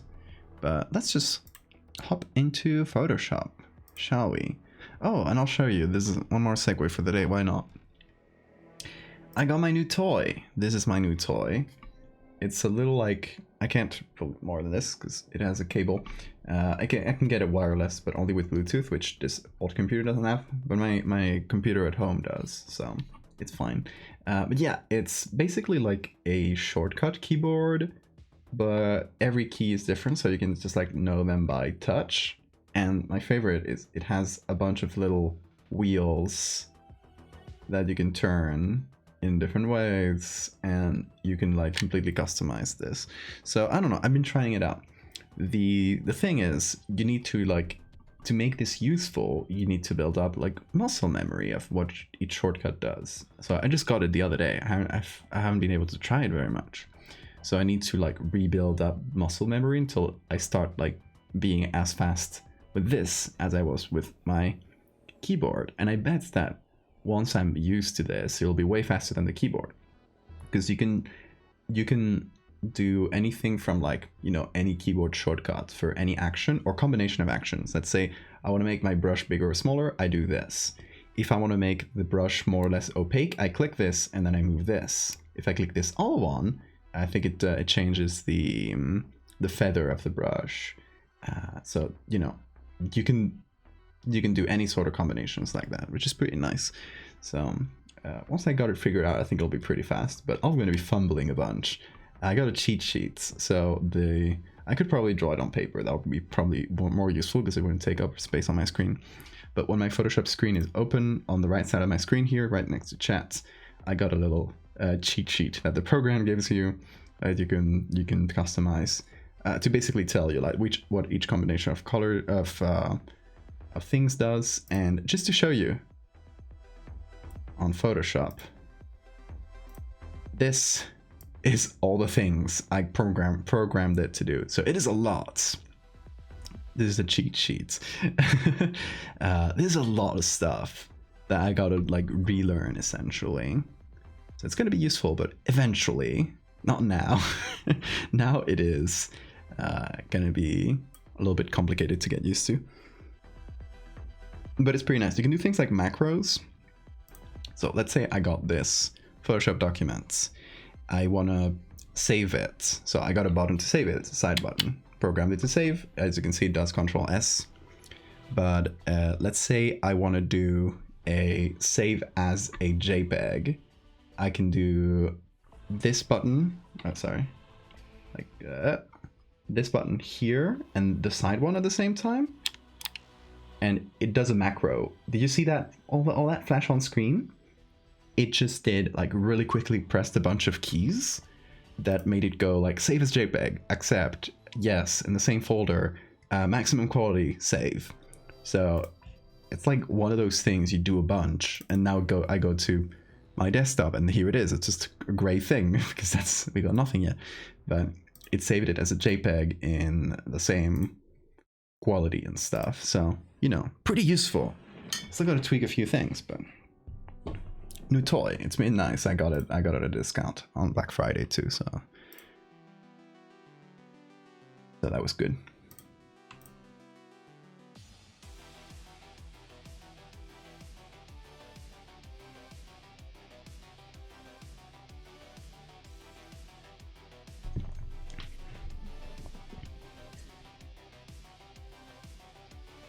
Photoshop gaming controller, that's kind of what it is, yeah. Eventually, you know, obviously my keyboard is still here because keyboard is still useful for a bunch of stuff because you gotta write the names of the layers and you gotta write when you search for things, so it's not about getting rid of the keyboard, but just having this like on the side in front of the keyboard near where my hands usually are because they're on the control key, the control and shift keys, so I can do like quick shortcuts. But this essentially lets me have like a bunch of quick shortcuts without moving my hand around or without looking down at all, which is really nice. We'll see if it works. Like for example, instead of doing Control T, I just press this key and I can do this, and Alt is another one of the buttons. So I can just like Alt and do this, and then I double press the same key and it just does Enter and accepts like applies the changes. Pretty nice, pretty nice. But yeah, I still don't know many of the shortcuts because I'm both like learning them and changing them on the go until I find whatever I'm like most comfortable with in terms of shortcuts.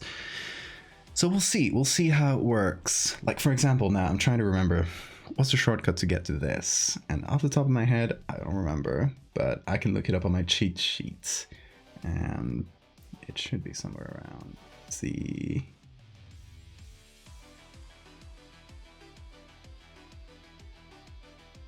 Oh well, I'll just get it here. But yeah. Eventually it'll be smooth. Right now it's gonna be jank because I'm not gonna remember how to do things.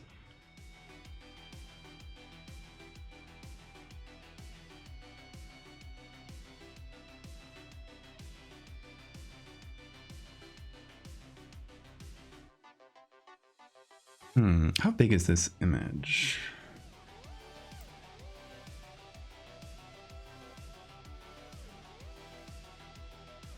It's 3,000 pixels. It's decently good. I guess it's just like kind of grainy, so we're just getting a lot of the grain. But yeah, this base image has the stuff. It's good. Should we leave the kid? I think this kid is kind of good. But I'm gonna remove the mom and this. So let's first do a quick layer here.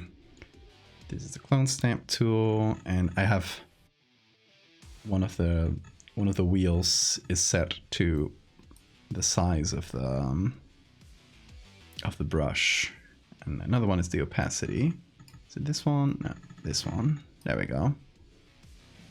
And sometimes when I do these commands, like something will pop up here, like really weird shortcuts. that's just, I guess, just part of the program. It puts them in like weird like F20 keys, which keyboards don't have. So I guess those do like show up as if they were shortcuts, but whenever you see like a weird shortcut with F20, that's just because I'm using the macro controller. It's not that I have a silly keyboard with a million F keys.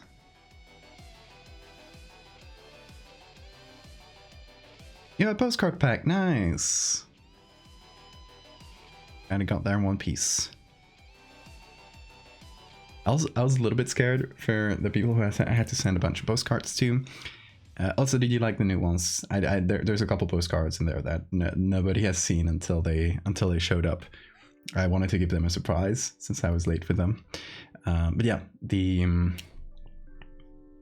for the Patreons, this is context for this. There was some like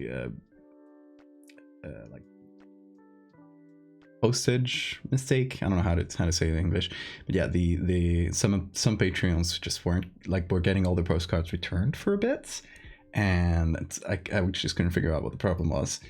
I figured it out, and I sent all these patrons all their missing postcards all at once, and I go to the post office, and I was just going to pick something up. Usually I leave them in the mailbox, but you know, I was going to send some other stuff, like bigger packages.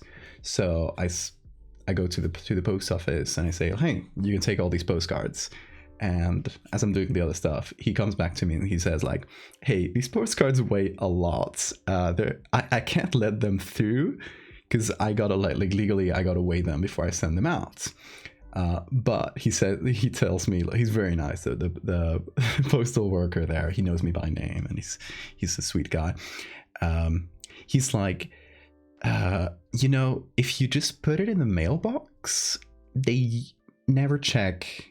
Like, I know the people who do this, they never check the weights of stuff that goes through the mailbox. They just like put them in the system directly, if they're like the correct size, if it's not like package size or something ridiculous. So it was like, just take these back and just put them in the mailbox. And I was like, okay. So they definitely weighed too much, a bunch of these, because they had like, I don't know, like 5 postcards in them or something like that, depending on the person. But they definitely weighed way too much. And the guy gave me a trick and said, hey, just put them in the mailbox. They won't check. And in effect, like you just got a bunch of postcards, Mechtel. So the trick worked. It did go through. I'm hoping that nobody like had theirs caught in the system. Hopefully not. I've been getting messages from other people who got theirs as well. So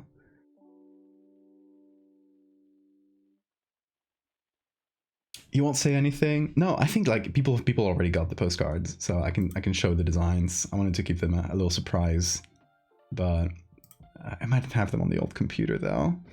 Let me see.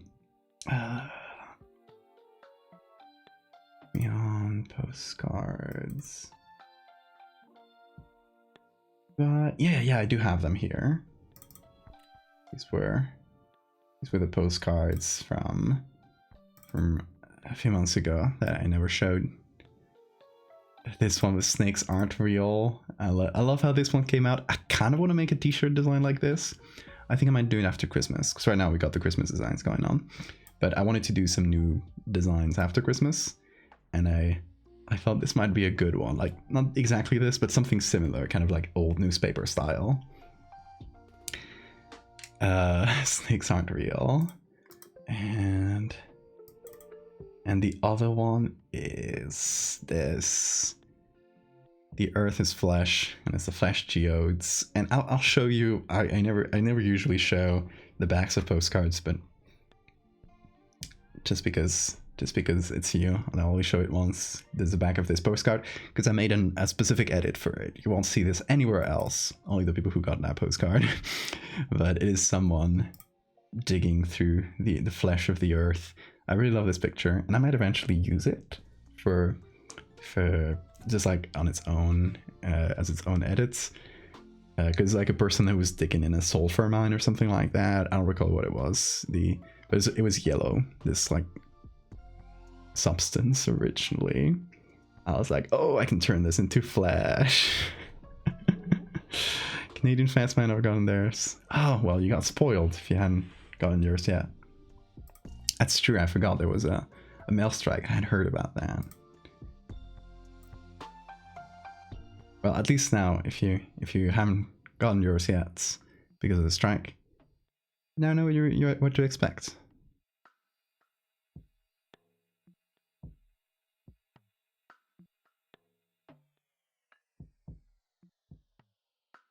No, they were a real secret, Mactel. They were made some time ago, but I decided I was just gonna let people see them organically. I thought it was fun. Oh, I got new Patreon stuff. I've talked about this, but I got a whole new idea for rewards. I still gotta like figure out the pricing and how much it's gonna cost me, how I can fit it into the existing tiers, or if it's gonna be a new tier. But we're gonna have Polaroids. I have the test print, it's done, and I gotta go pick it up. Whatever, my sleep disorder isn't fucking with me too much, but I'll go pick them up soon, hopefully. And yeah, it's basically like, you know, it's fake Polaroids. It's not the real like instantaneous film that Polaroid uses. It's like regular photo prints, and in the Polaroid, with the Polaroid kind of border around them, and I'm gonna like write stuff on some of them, and it's kind of a collectible card type thing where there's gonna be like common designs and rare designs, and then like variants on the designs with like specific messages on them, and I'm gonna send them out randomly. So it's gonna be kind of a blind bag of these.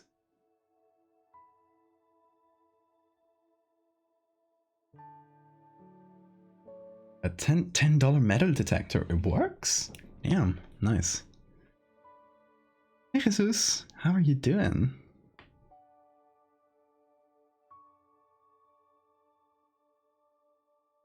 And Cass.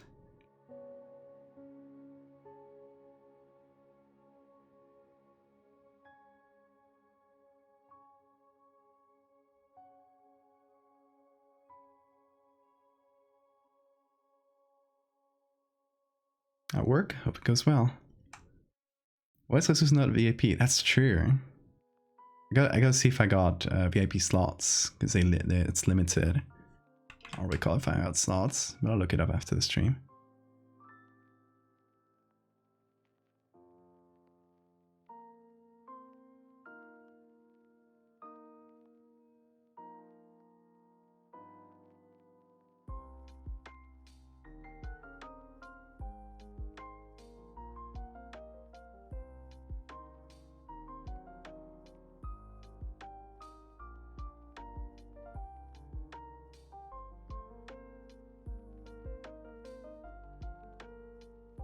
Okay, now I gotta make the stones make sense.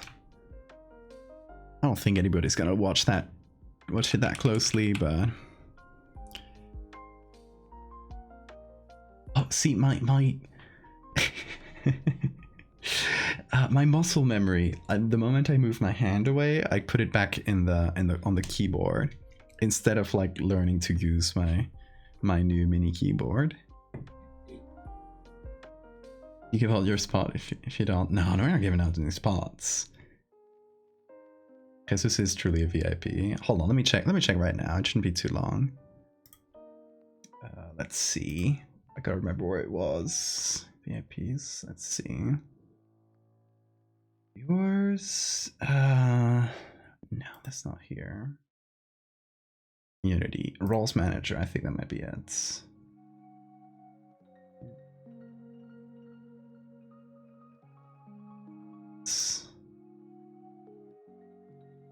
Yes, I can't add VIPs, otherwise it would probably tell me. Googly eyes. Oh wait, did it work? No, I was on Photoshop. Oh, on-screen celebration, googlies. Oh, damn. Okay. I wasn't on the Photoshop screen, but I made a command, an action, that will put up a googly eye, like, right on the screen, like, immediately as someone does the googly eye redeem. And I wanted to test it out, but I just wasn't on Photoshop while it happened. But next time I'll probably land on Photoshop. Let's see, Jesus. No, I gotta write it down.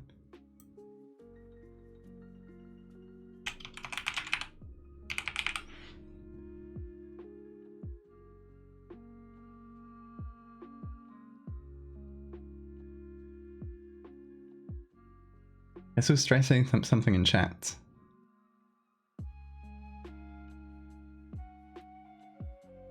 Let's see. And here's the googly eye. I put it up manually. Next time, hopefully, the command will land while I'm on Photoshop to see if it works.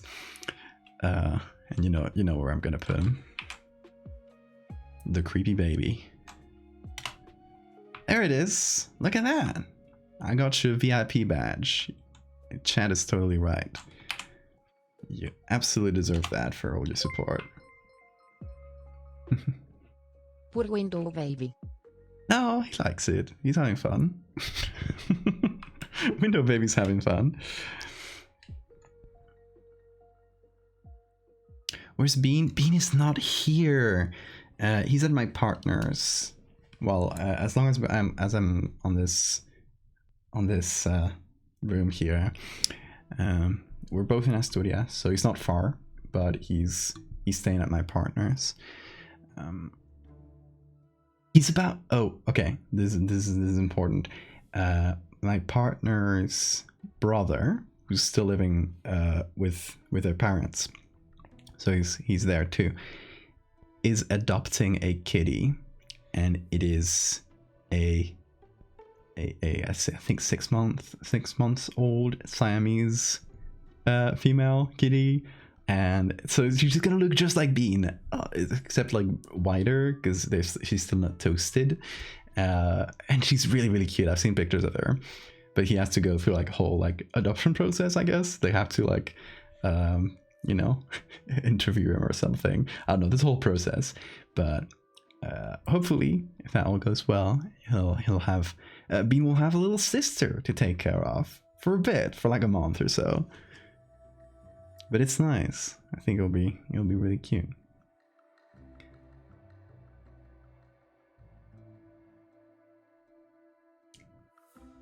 But I can show you pictures of Bean, because I went to see him the other day, and I put on his little sweater with ears. It is a little hoodie with ears. And he was so cute with it.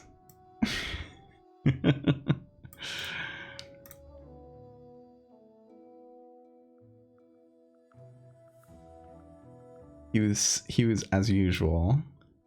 He got scared when I came in, because every time somebody comes into at home, like wherever he's staying at, he'll hide.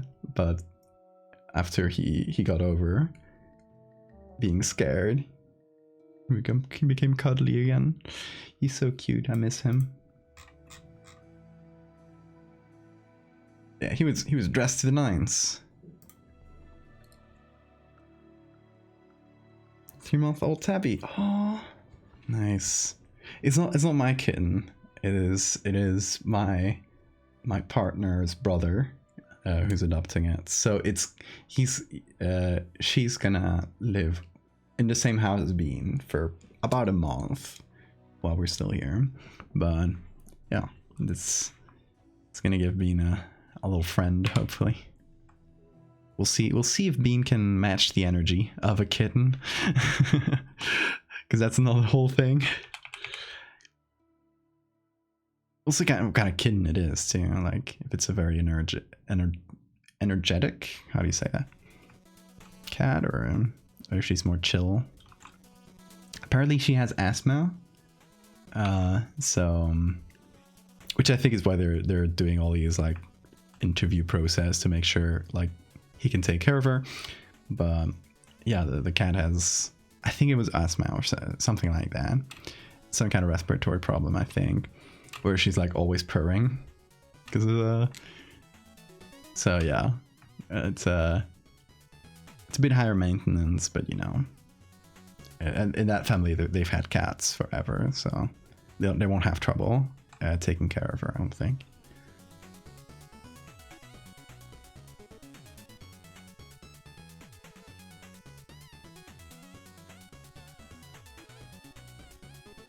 Okay, the stone is not yet.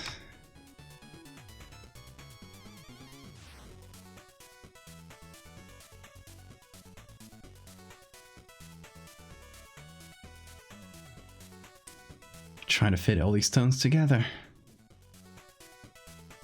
Their cat version of Parvo. I don't know what Parvo is. Hold on.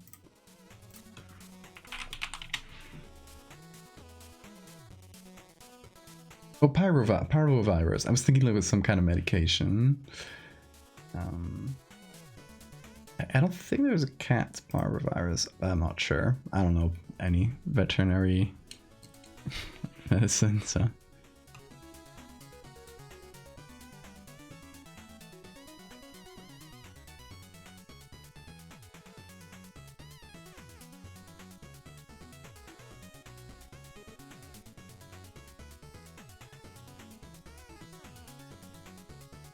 Okay, the stone wall more or less works.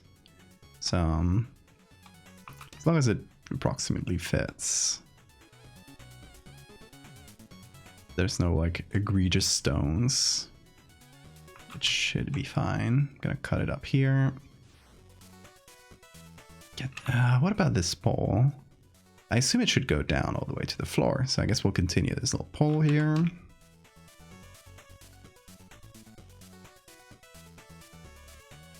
Just kind of setting up the scene for now.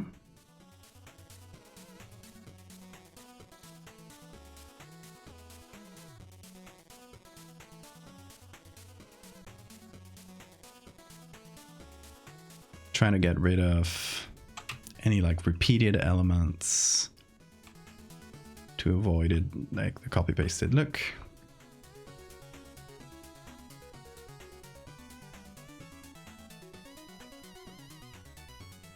Okay, that should do it more or less.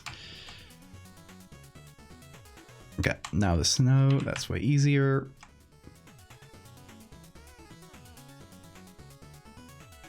We'll see how many snowmen we have to get rid of in this photo, in the original.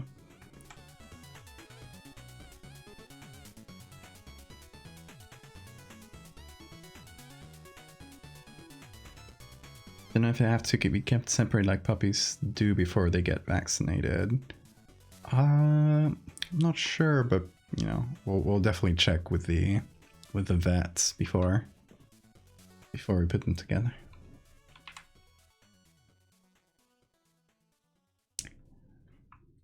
Okay, this kid's annoying. Now this kid is kind of covered. Oh, hold on.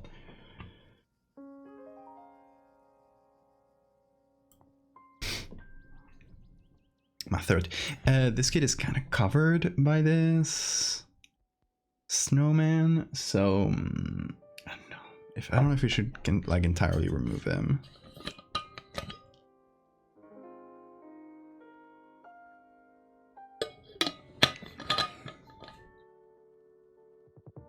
Hope the kid in the house Bean a little with his anxiety. I hope so. Bean has been getting so good at like tackling his fear, or like, if you remember, like earlier this year, he was here. He was at this home. If you remember, he was around in these streams and stuff, and he became good friends with my mom and all the family who came to visit for more than a few days. He would like kind of warm up to them much quicker than he used to, and now at my partner's home, he also got along really well with like my partner's parents and stuff. So it's been real nice. He's been making a lot of progress, kind of beating his fears. But yeah, whenever somebody comes home, he'll always hide. He's that habits does not go away that easy. But yeah, nonetheless, really good progress. We're all proud.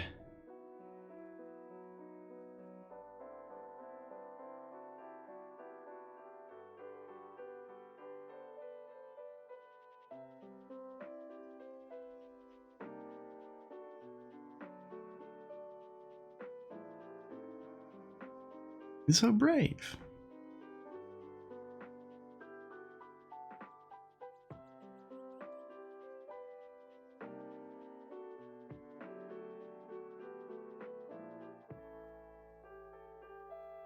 Okay, we'll see what we do with this kid.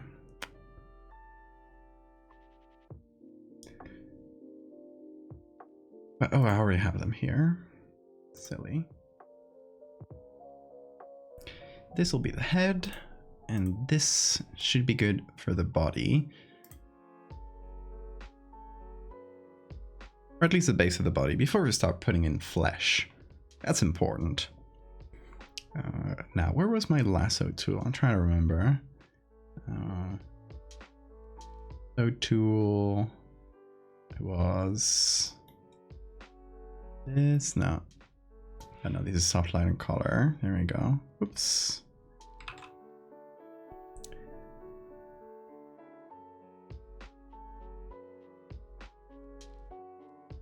What's that do? I just don't have some of the shortcuts in my cheat sheet, and those are exactly the ones I'm forgetting now. Oh, it's a side button. It's a save button. Okay. There we go. That's the lasso. That should be the lasso. That is the lasso. There we go. I'm learning these new shortcuts, all these new things.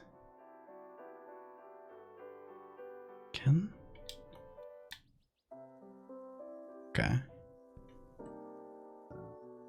Plus is minus. There we go. I feel so clumsy when I don't have the muscle memory for something. I know it'll come eventually. Definitely get some used to. Need some getting used to. However that's said. Playing League during the stream. You've won every single game? Nice. You're my good luck charm.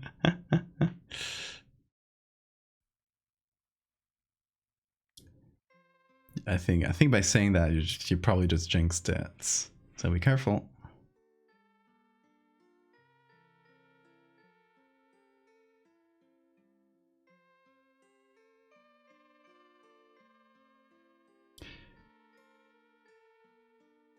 Also, question for chat. Do these constitute snowman nipples? What do you think? Are they too far?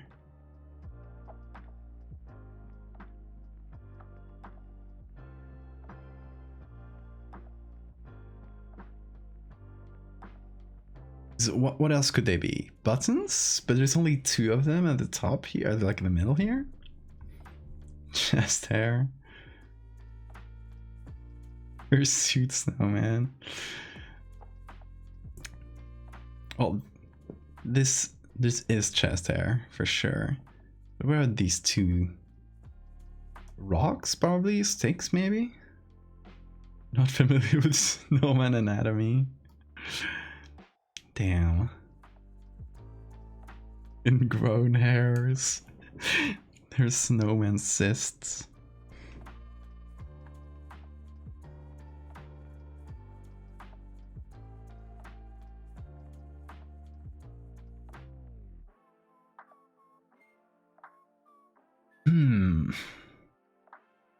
We're gonna have to move the kids around.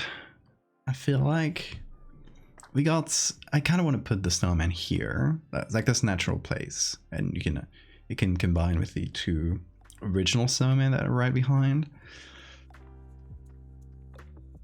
But then we kind of covered this kid, and this kid we still have no answer for it. So we could take this kid, flip it around so it's like being cut like right behind here, and this kid can be like here on the side. Maybe I'll see if we can fit both of them.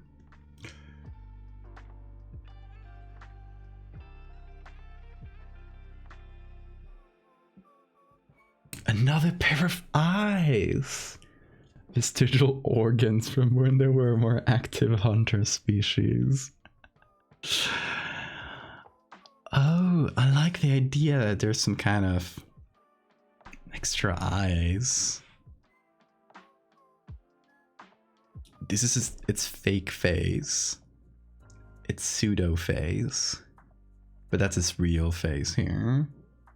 That's how he tricks you. That's how he gets you.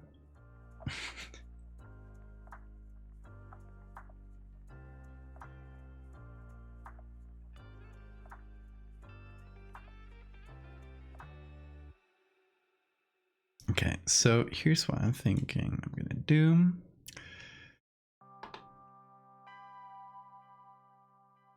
Also, some of the buttons on this thing, depending on what you click, but the buttons are really clicky. So I want to see if the mic catches them. Okay, if I get really close, yeah, this one specifically, that's the wheel, but I use it like the wheel changes, as you can see, the size of the brush, and you might be able to hear this if I get close, but it has like haptic feedback. I think that the mic catches some of it, but yeah, you can adjust this, you can have it or not, but the haptic feedback lets you know like how many steps you've gone, which is nice. But yeah, anyway, if I click it, it changes from black to white, so I can essentially, you know, if it's black, I remove. If it's white, I add, and then I can use this one to go back a few steps. Anyway, I'm learning. Hopefully it'll be a useful tool.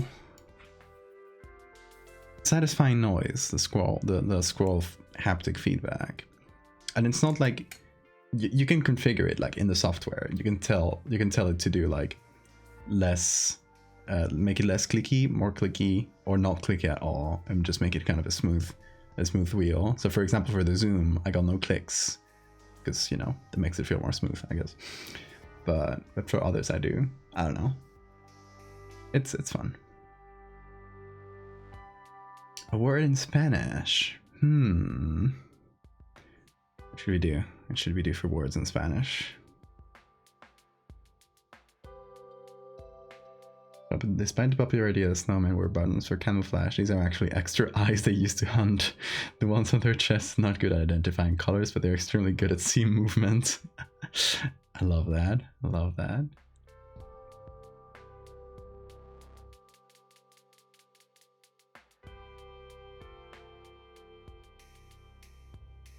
Because we've already done Snowman. That's Muñeco de Nieve, if you missed it.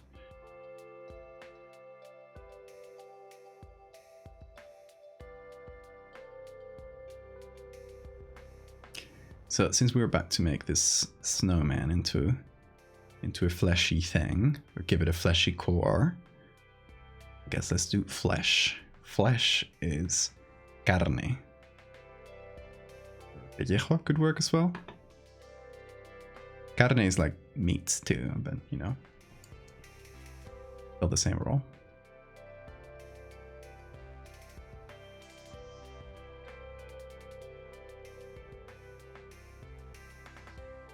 Oh, we got a bit of an edge right here. Let's put that inwards.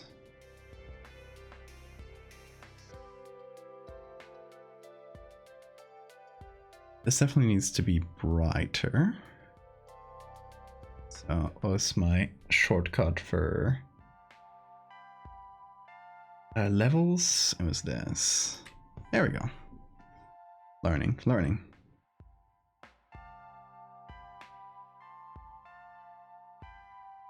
Pendejo. It's with an N.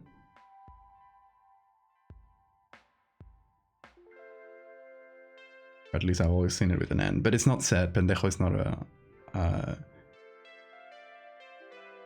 it's not a slang from Spain, Spanish.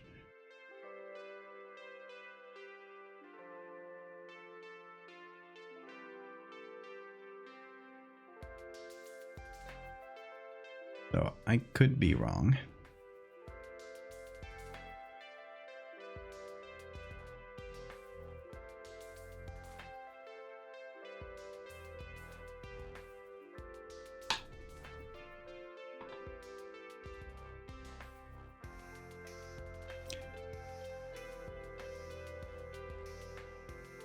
Need to make it even wider.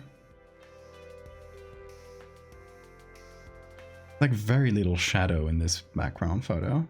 Like just look at the original snowman. They're essentially just pure white with a little bit of shadow on them.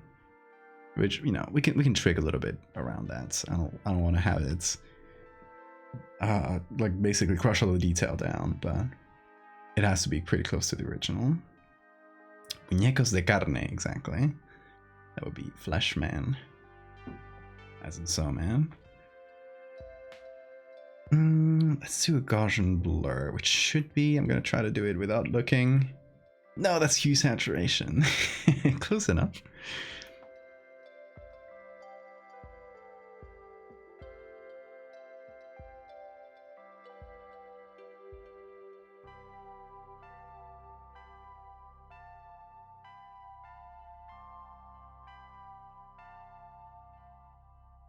Okay, the black should be not as intense either.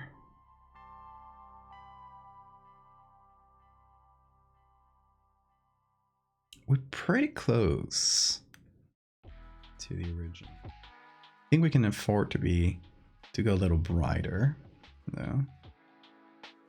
It's probably like this. We can directly calculate this. I'm silly. Let's just do this alts, and we click on what the brightest part in the snow, which should give us a maximum. That is 94. So this, oh wait, no, should be, I shouldn't. These numbers, 242. It can go way brighter, actually. That's interesting. Okay. So let's do, hold on, I can do this with my wheel. Oh yeah, it's kind of satisfying. This wheel has a really satisfying little crunch, and I have it set to like adjust any slider. So whenever there's a slider, instead of like writing down, I can just quickly adjust it with this wheel. Might change that, but it's 242, right? Yeah, okay, that does work.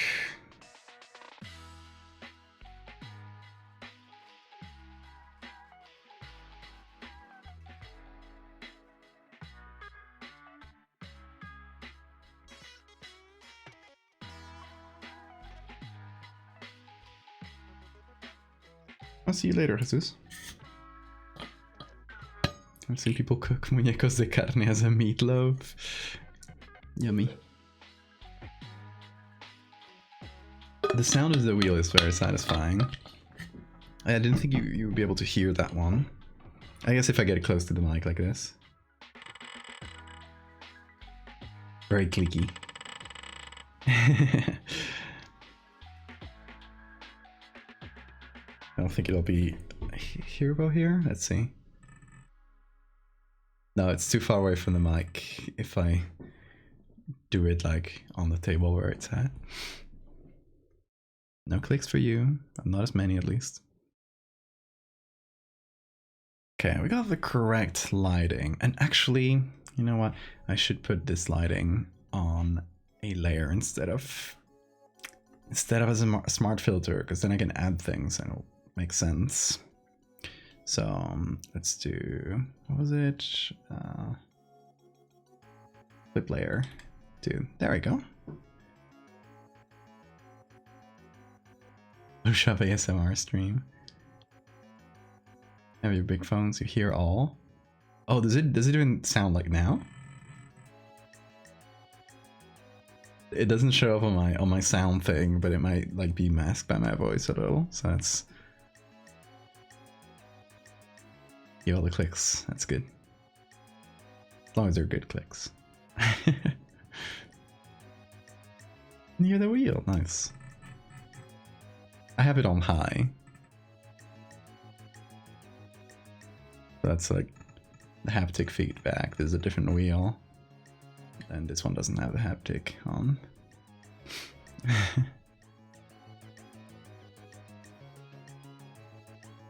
Okay. Where was I? I'm getting distracted. Yes, these levels. I gotta take 56 and 242. Apply this here. 56, 242. And I'll remove that from these. And now, you know, everything we add inside this group will be essentially crushed down to those values. Like this one, for example. As you can see, well, without them, it is way more contrasty, and then we put it here. It's way nicer.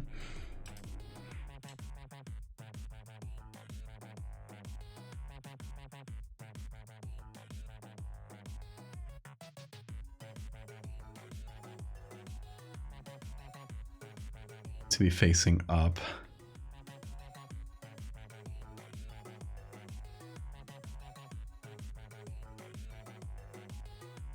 Should we keep the shoulders? Or should we just do the head like this on top of this like more mound-like shape? If we keep the shoulders, we gotta make it smaller. We gotta go like this. And then just put that on top. Let me try both. So let me do a copy. Should be this. There we go. Okay, this is going to be the shoulder one.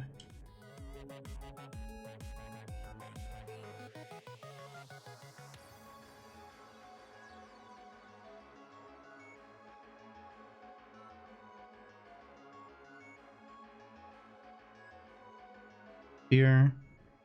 And then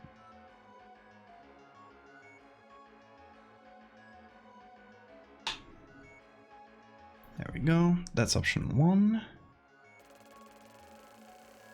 Other option is this. It's bigger.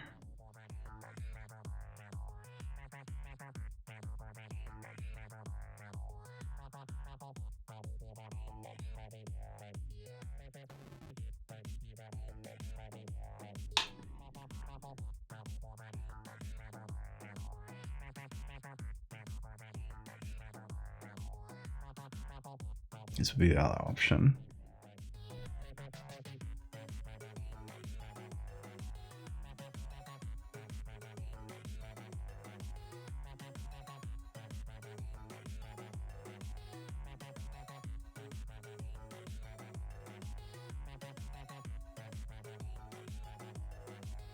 Oh, that's strange. Okay. There we go.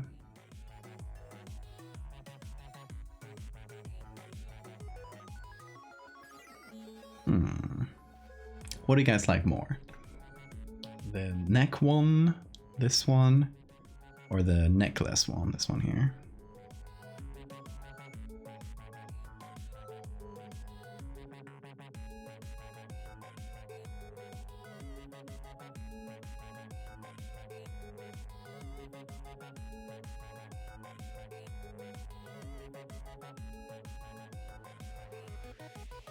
hard choice, yeah. If we go for this one, there should be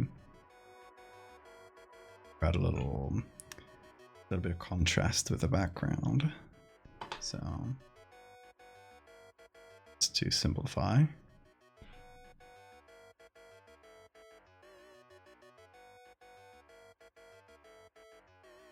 Oops.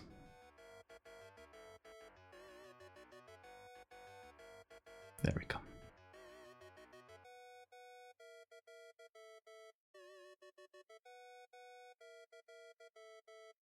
We'll just make it more uncanny.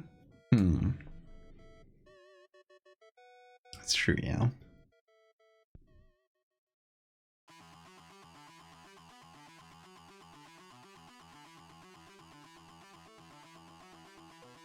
It's more goofy this way. Okay, let's continue with this then.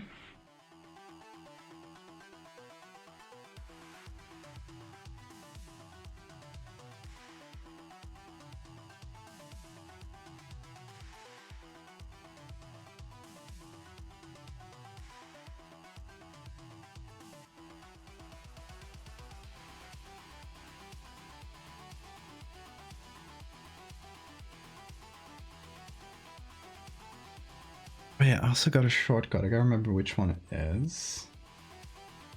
It allows me to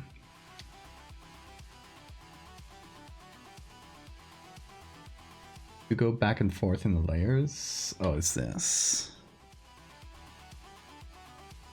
So it basically lets me like rotate through layers really quickly if I need to go by like to the end of the document really quickly, for example, instead of scrolling. And now I don't have that many, but when I have a lot of layers, it might be really useful.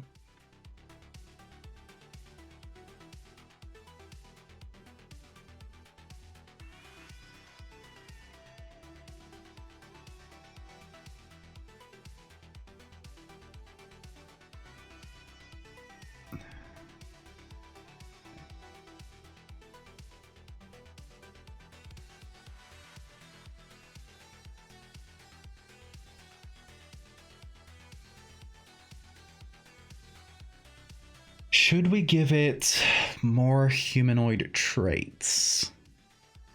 Or should we keep it to mound with face? Like, what kind of traits could we give it? More defined arms?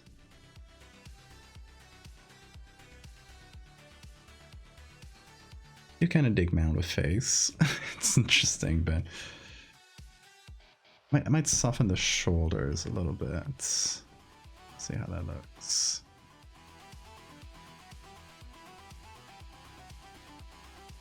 Like tapers off more.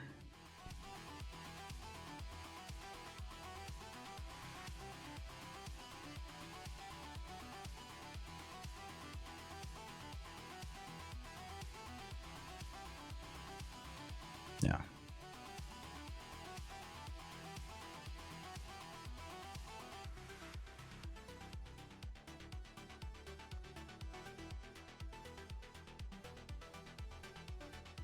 Stiff shoulders is a bit creepier.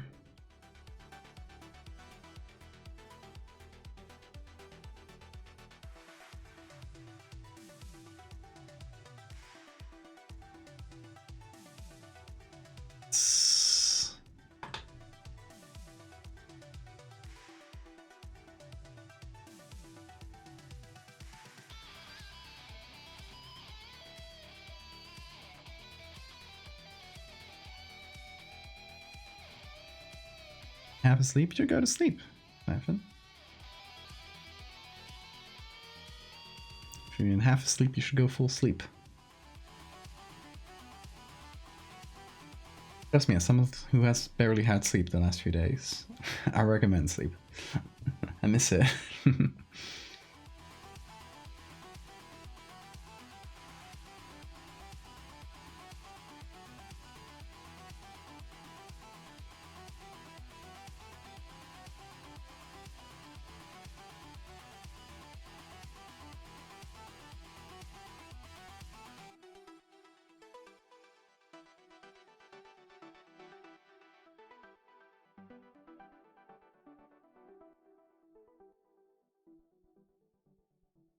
Yeah, it's more tense.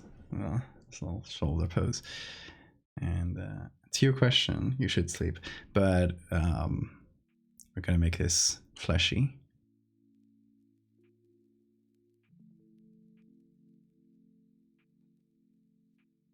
That mouth a bit more.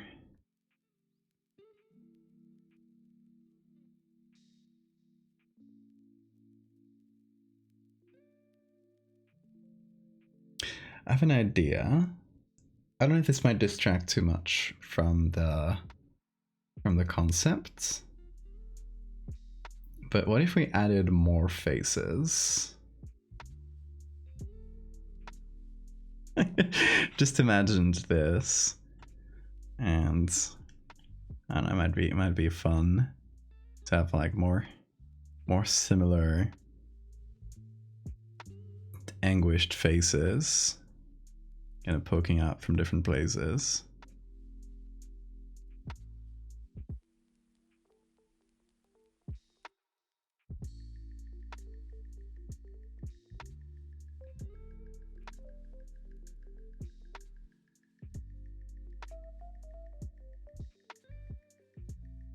Trapping thousands of souls in here. This sort of thing.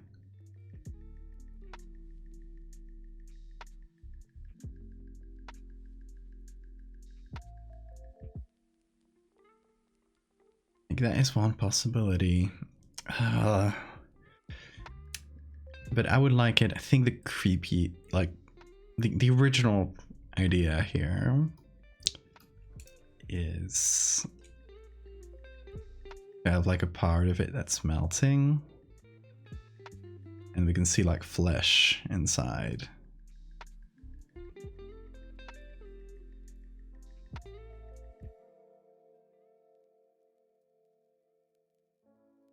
Maybe there's a bone sticking out from someplace. Bonk.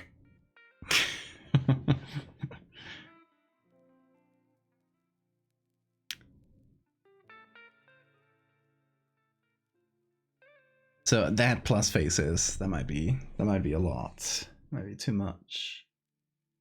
Two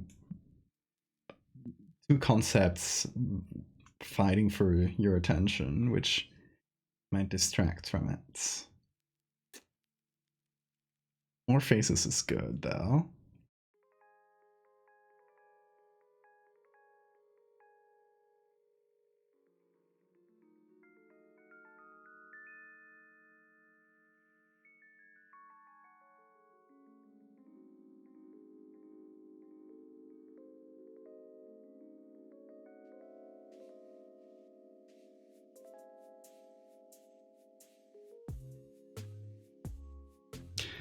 Okay, another interesting texture or thing we could put in here is a mummy.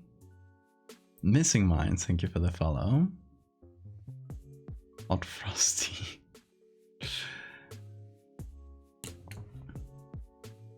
Also, talking about follows, we're like ridiculously close to the next 1,000 barrier in follows. And hold on, let me check how. Where's this? Manage goals. 86 followers to go to 7,000. We'll be able to get there before the end of the year. Oh no. If you're here and you're not following, hit the follow button. Hit the follow button. Hell, let's get to 7,000. That'd be great. That'd be pretty huge milestone for Twitch.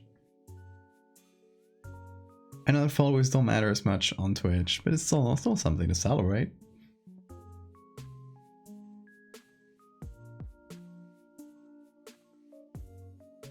Let me actually do a more decent sketch of this. How exactly do we want this to be rotting?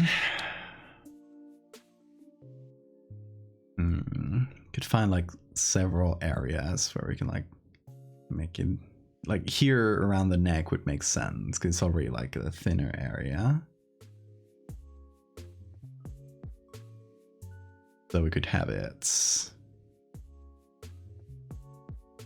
skeleton. Skin, muscles. Or not skin, but muscles or something.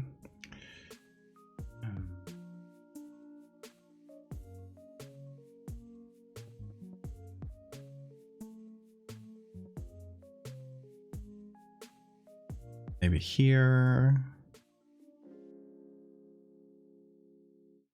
But yeah, I was saying, I think an interesting texture to put below this, kind of mixed together with the snowman, would be a bound mummy. One of those mummies that have been like bound together like this, with their legs like up here, and they're kind of like bunched up like this. Like we put this inside the snowman. It's like way too large for a human, so it'll feel like a creature of some sort that's tied in there. I don't know. Maybe? Could be interesting. Interesting textures, for sure. Let's see what we find. Let's go to Pickroll. Let's go to Pickroll and see where this leads us. I'm letting this idea grow organically. Mummy. And here are some mummies. A bunch of them, even. I'm not gonna reduce it to only old pictures, because we can use a modern picture and oldify it. I'm not opposed to that. So we got like shrouded mummies, like the classic like Egyptian kind, where they're lying down in this position. What is this one? That's just skin. Let's see. The ones I'm thinking about, I think they tend to be like Incan.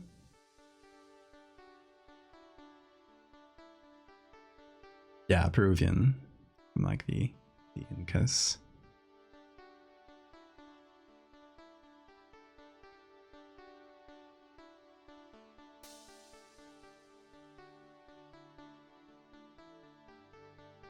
I don't know if those are classified as mummies or if it's something else. This one's really interesting. I assume it's like been bound in leather and the leather's kind of cracking, but it feels like there's this mound of flesh. Very interesting. I love this.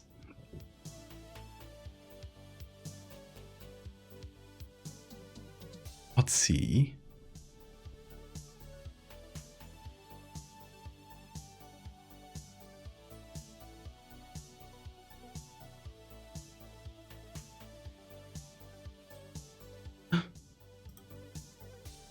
Cats, baby. Hey, good night, Siphon. This I'm thinking about, but obviously that's not the right pose or the right angle for it.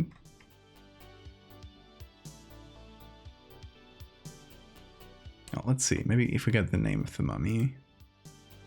Momia. Hecha por mí, made by me. Did you make that mummy? Good job. Okay, it seems like this one. That's an Egyptian mummy.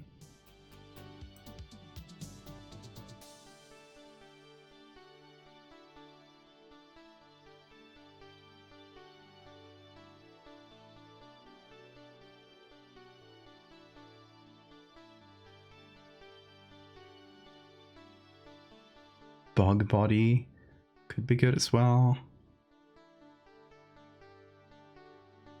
I don't know if there are any bog bodies that are kind of crouched down fetal position though.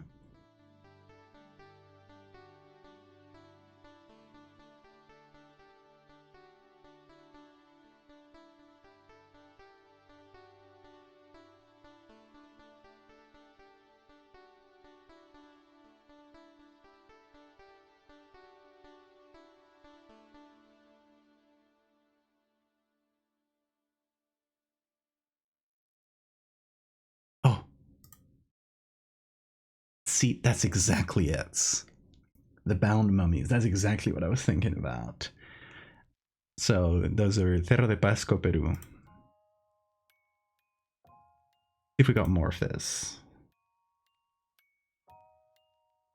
I don't know how big this image will be. Quite small.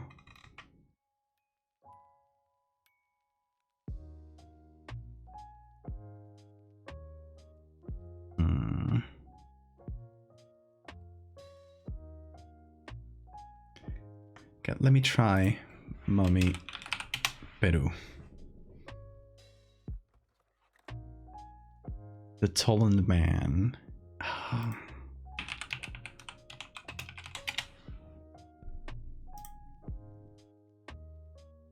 Oh, that's the one, yes. That might be a good one.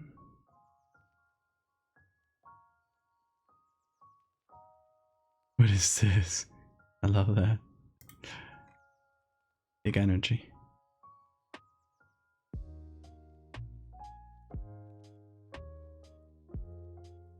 Okay, Mummy Peru. Here's a drawing of one.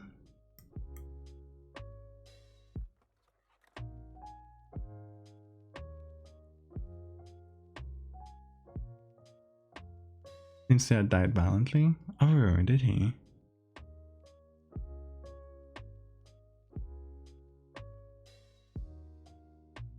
Hi, little penguin.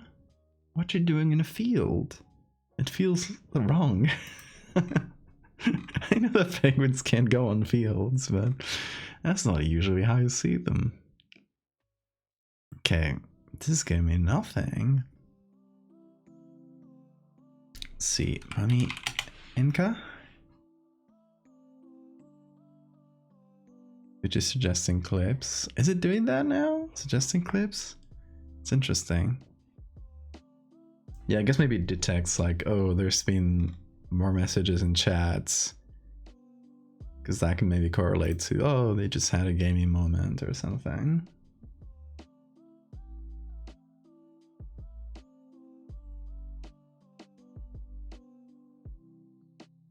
He was discovered with a rope around his neck, suggesting he was murdered. Oh no, Toland Man, I will avenge you.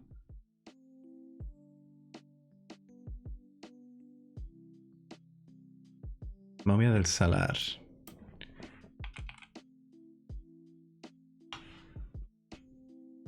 See in Spanish. No, no luck there. Let's try Wikimedia. Let's go here. Salar. Mummy? Let's see. Oh, we gotta filter the license. No, okay. Let's just look for mummies on Wikimedia.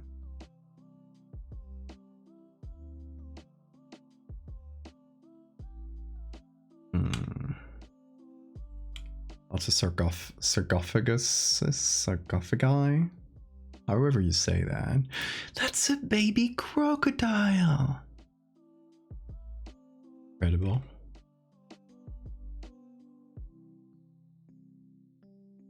Oh! Oh! Whoa! I had never seen this one. That is incredible. So that is an Inca mummy. Is it bound in this cloth? I guess it's as a protective measure. It's so tiny, as in like scrunched up. He's all bundled up. I wish I was this cozy. Yeah, okay. There's a few pictures of this one. I wish I had some without the cloth. You'd probably see it better. Yeah, this one's definitely the better one. We can adjust the levels though, so I don't think it'll be too bad. But this one's my favorite so far. What a cool thing. if I am not mistaken, correct me if I'm wrong. What is this? Oh, it's the top of a mummy. If I'm not mistaken, in the Incas, all these mummies that we see, it's like an ancestor thing. Like it's not quite like the Egyptians, but like they would straight up have like a bunch of generations of these mummies, and they would like consult with them. Mummy bundles.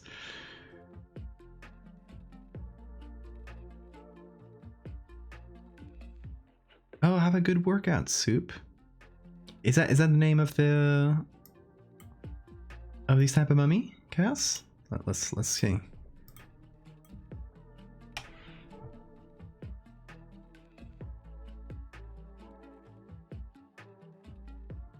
Yes, okay. They were all bundled up.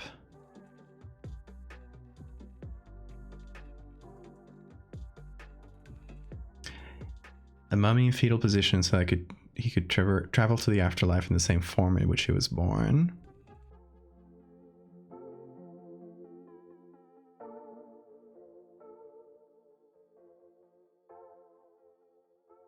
It's such an interesting and like unique way of mummification. So this is how they found them, right? Like this is all the bundles that were together.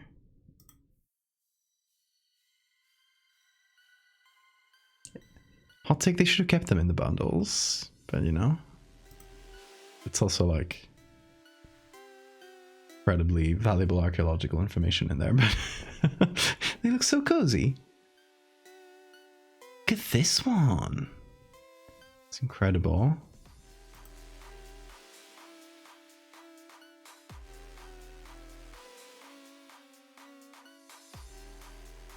Oh wow, this one. They're really cool.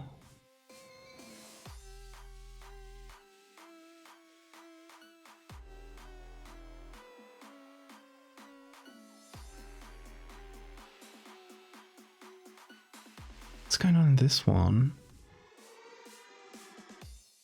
Like the face drooping off?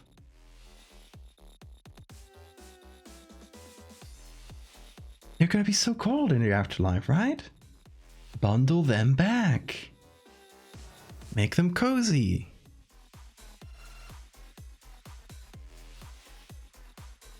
Wow, look at this decoration. I don't know, these mummies are incredible.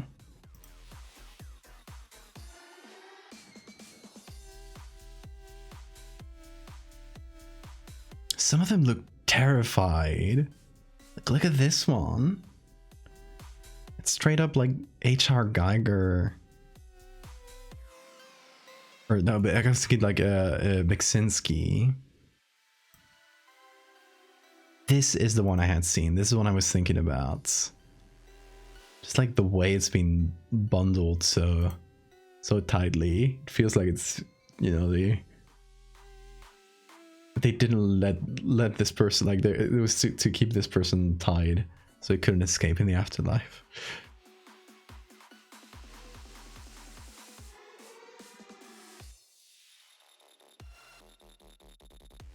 Anyway, let's keep looking here. Let me do Paracas in the search.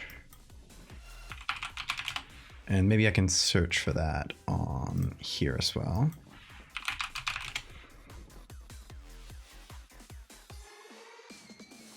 If you're cold, they're cold. Let them inside. Exactly. Okay, Paracas in general, not a lot here. Paracas mummy. Maybe in Spanish if it doesn't give us anything. Got a real bad infection here. It's a plague. It's a plague. It's a bubonic plague.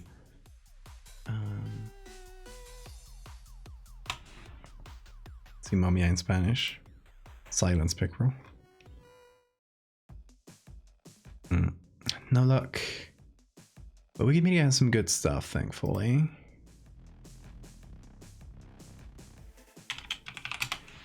Caracas mummy.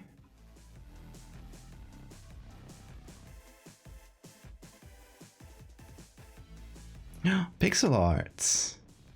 I love that.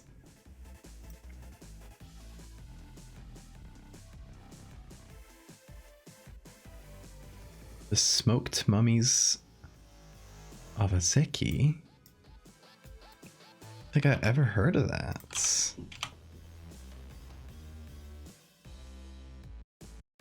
Oh wow.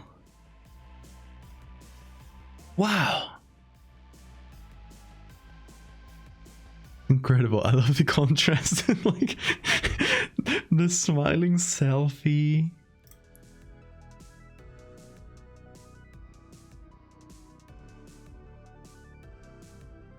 Oh, the painted red? That is straight up like Biksinski feeling. Look at that. Papua New Guinea. But this is modern stuff. Yeah, it's still like people pulling them out and stuff. So this is like a modern cultural practice. I don't know. Mummification like that was still practiced anyway. That's wild. Thank you for showing me. So cool.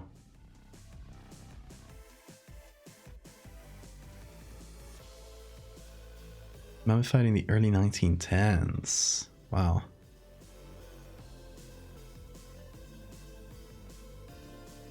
There are also mummies where I live in the Canary Islands. The Wanche people of the Canary Islands, they used to bury people in like, not bury, like mummify people in like a bunch of bundles. It is believed to be some like kind of accidental mummification, like they weren't trying, not like the Egyptians were like trying to preserve the body really heavily, like they did a lot of processing on the body to try to like maintain it, which is why they're like where they got to us in this state. In the Canary Islands, they just like wrap them in a lot of layers of leather and skins and stuff, and treated skins, so they would be really well preserved. So it is, they got mummified, but probably not like to a lesser degree of preservation compared to like, you know, these well-known ones.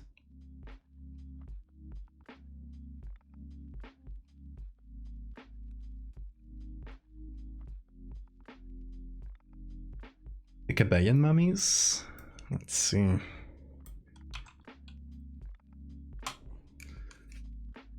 Oh, look at that. Oh, they're like in a little cradle. Look like little boats even.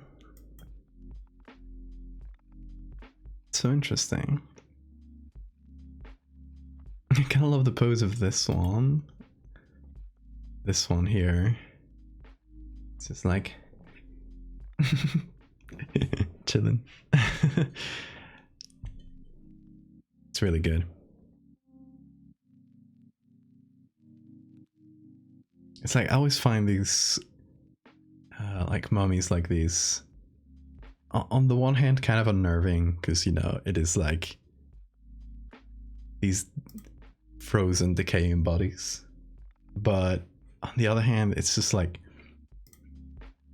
you can kind of see the skin and the literal tissues of this person who was alive like so long ago and that we know nothing about for the most part. They're just kind of a complete mystery, and that to me is like fascinating and kind of awe-inspiring at the same time as it's complicated feelings. I don't know. I love mummies in that regard.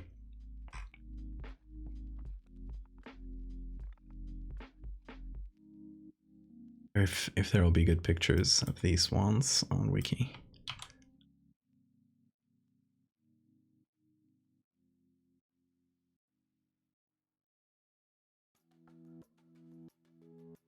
You can see tattoos. Oh yeah, here. It's incredible. I hadn't noticed that those were tattoos. No luck on Wikimedia.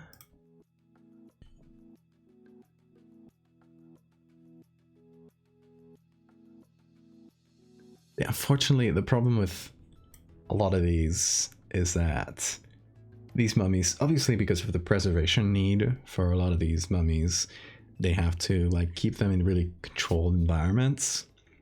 So they're not often up for display for a long time, and often when you want like public domain images, you need people to go out while they're on display and take good photos of them and then upload them to the public domain. So it is rare to find those, and usually these kinds of archaeological museums, they don't have like good online archives with public domain stuff. Sometimes they have archives, but it's not public domain.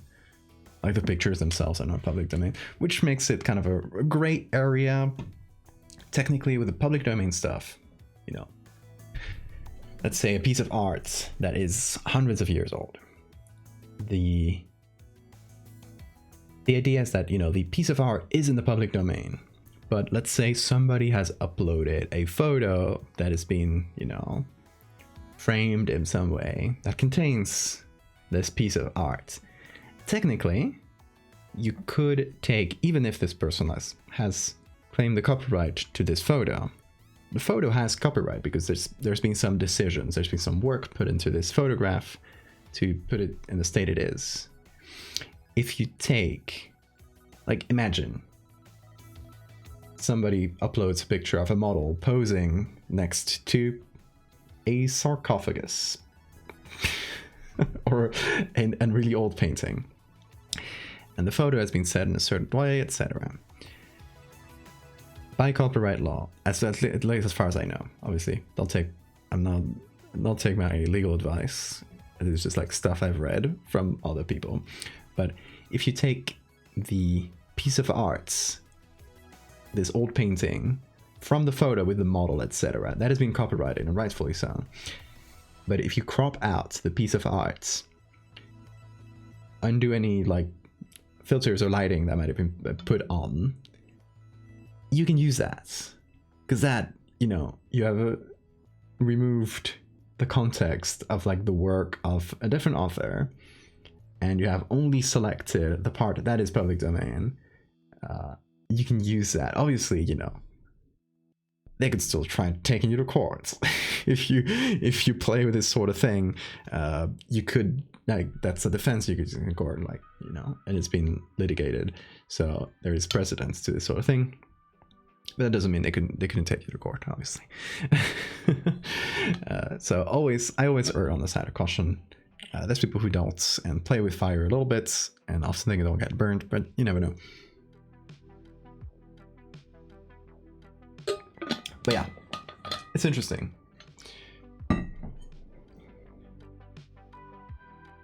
Siegfried, you have a good night. Thank you for being here. Okay, let's see, where were we? This one is my favorite. Let's download this. Also, it's a pretty big picture. Unsettling as well, but I try to remember that this is a way of expressing respect for the dead. Exactly. They're happy to have bodies treated in this way. Yeah. Modern days to continue respect, handling carefully, treating them well. Yeah. The climate control displays makes it hard to do much with the bodies. Auckland Museum here in New Zealand has a mummy in an open coffin. Heard from people working there that they would like to close the coffin lid out of respect, but it's hard because of how expensive it is to move the mummy at all. Very interesting. Yeah, it's got to be a whole procedure, right? Yeah, that's wild. Do you have a link? Oh, to this one? Yeah. Give me one sec. Oh boy, it's a ridiculously long link. Sorry about that. Oh, what did I... Tag Lime Steve. I'm sorry for the tag. I must have had that accidentally on my on my chat for some reason. Anyway, let's go to Photoshop. Find a URL. Too late for that.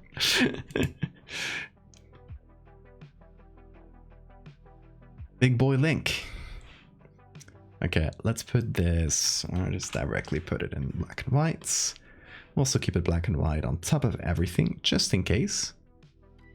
Yeah, it doesn't change anything at all because all the pictures are black and white, but you know, in case any little color thing slips in. So let me try selecting subject. Let's put it over the mummy, the snowman. And just see if the textures match.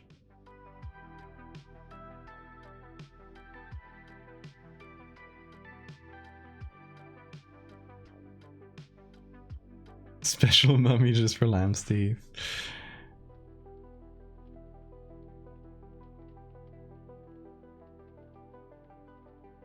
Need this mummy for you.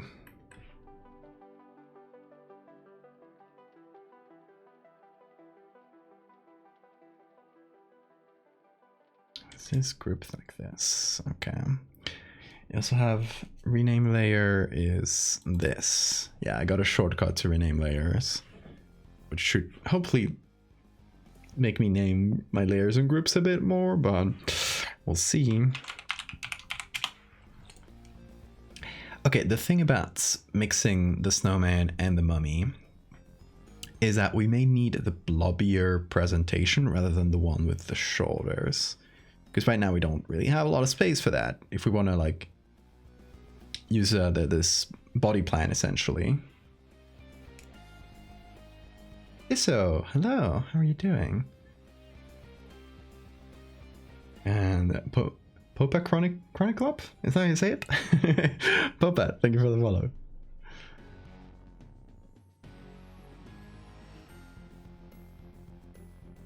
Okay, how do I do this? Clip layer. Yeah, I'm learning my shortcuts. It's working.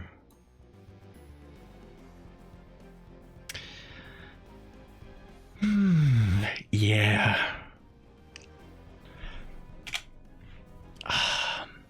Yeah, I don't know. I don't know about this.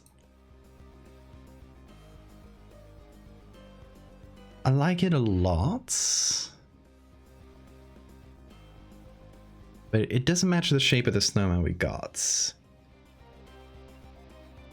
cool to see Photoshop content. Oh yeah, there's not a lot of people on Twitch that do this, unfortunately. So yeah, welcome. Gonna make dinner. I'll try to stop before the end of the stream. Sounds good, Victoria. Have a good dinner.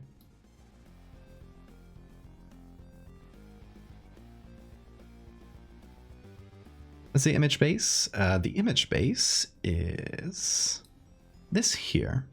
So I wanted to do something creepy with snowman. And we've been cycling through a few different ideas, but we're landing on this like snowman that's filled with flesh. And for the flesh, we're using a mummy. And I removed the mom because I don't want to have, like, I thought it was creepier with just kids. I still got to move the kids around, obviously the mummy and our snowman. Currently taking up a lot of space, and I would like this kid to be to the side here. Although, you know, I'll have to come up with something to not have to redo the entire legs of this kid, because that's going to be a lot of work. And this one in the original was already pretty covered by the snowman. We can't see their face. So for now, I just like clone stamp a little bit around it. And in the end, I'll probably just like put it right behind the snowman in a way that's, you know, we don't have to like reconstruct a lot of the kid. But we'll see. We'll see if they make that work. We can transplant other like different kids into the photo if need be.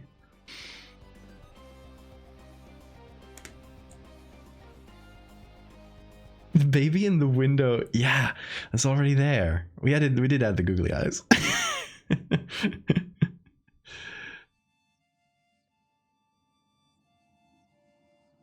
Okay. Decisions. We got this snowman base that we started. Here's my thinking. We remove this.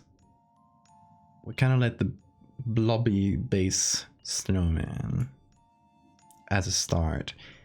Then we kind of go back and do the other version that we decided not to do before. I'm gonna go back on my decision, I believe. Maybe for the best, because it might match what we're doing much better.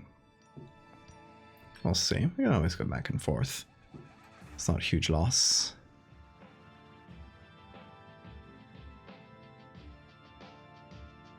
I feel so sluggish at Photoshop since I'm learning the new shortcuts. Eventually I'll build muscle memory, but for now I feel like I'm a baby relearning this program.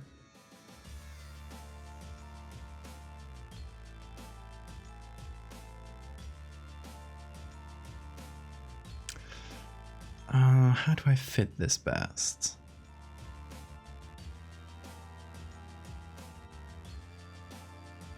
Well, I guess first of all, let's do levels. It should be this. No, that's hue. Got so close. There we go.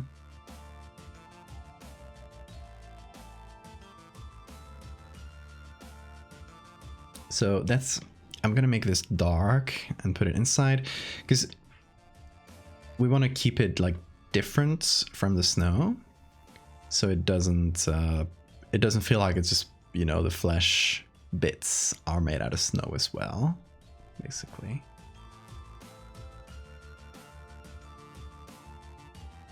And I'm gonna try to, as much as possible, I don't think we need to do it entirely, but at least like to some extent remove all these bits of cloth. A lot of it is going to be covered in snow, so we don't need to do a perfect job here. And now look, as you draw dragons. Nice, good luck with those dragons. Okay. Group this up, put it in a layer mask. I'm going to invert, maybe. Yeah.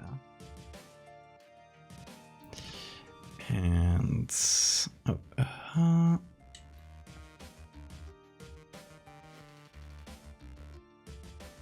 now it's all about finding where to apply this. And we could have it show up more completely, where we have like a lot of parts in the other mummy kind of poking out. Or at least causing some grooves in the snow that we can see from outside.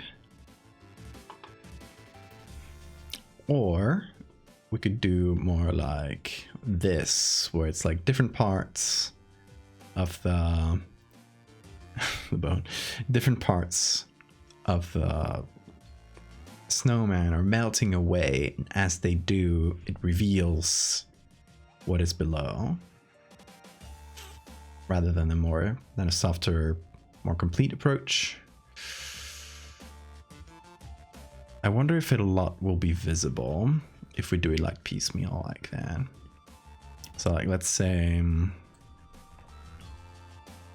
let's just restart this. It'll be easier. So, I'm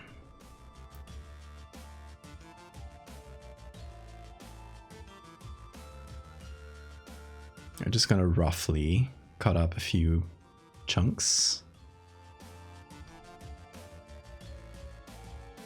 See, I don't know if it feels... Oh, wait. Ah, my cheat sheets. I'll move. There you go.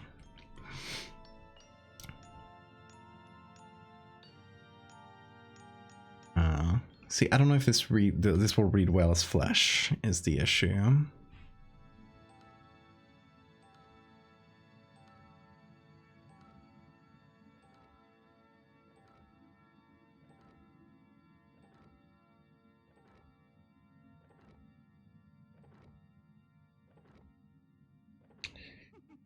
Option 2.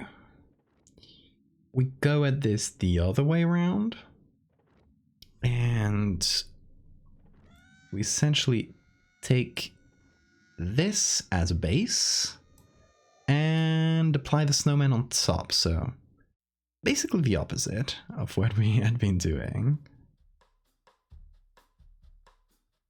So let me see.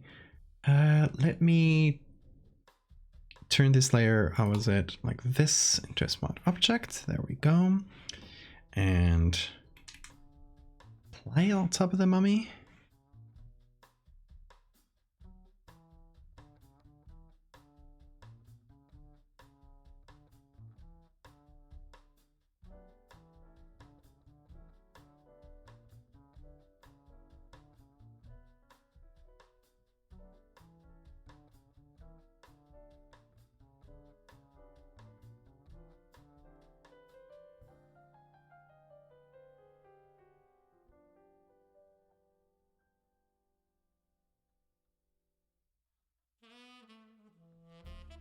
And then thinking if there's any good combinations with layer modes that let me combine these in a graceful way, but not sure. Like maybe hard lights with a high pass. Okay, that basically puts the face and a little bit of the snow texture on top of it.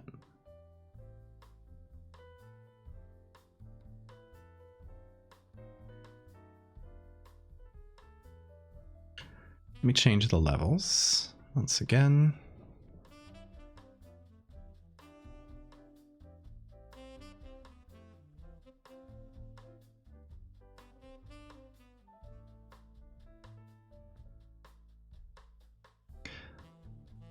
Yeah, I'm thinking that if we go with this, rather than a flesh mummy, it could be a situation where it's like, oh, you know, the kids just did this nice little snowman, and that is definitely not a shrine or a tribute to an eldritch god of some sort.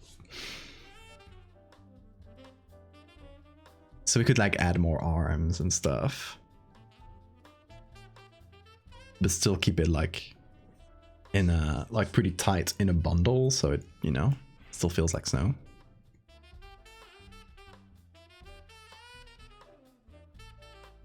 How about that?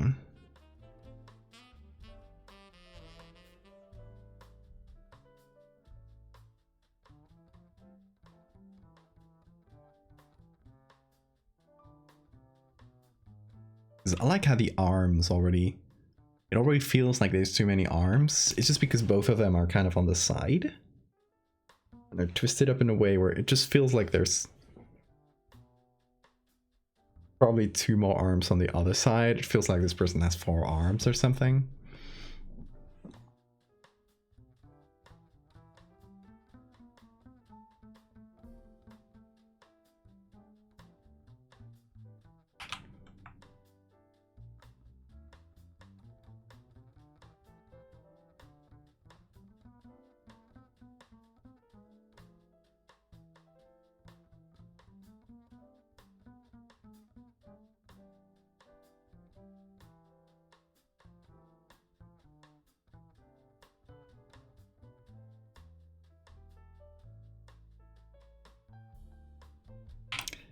The kids built a snowman and accidentally summoned a tortured deity. It's not meant to exist.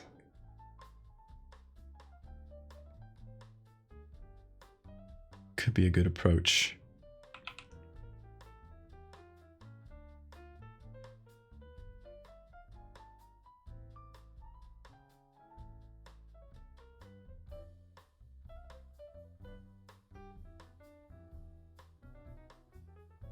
Have some ice crystals.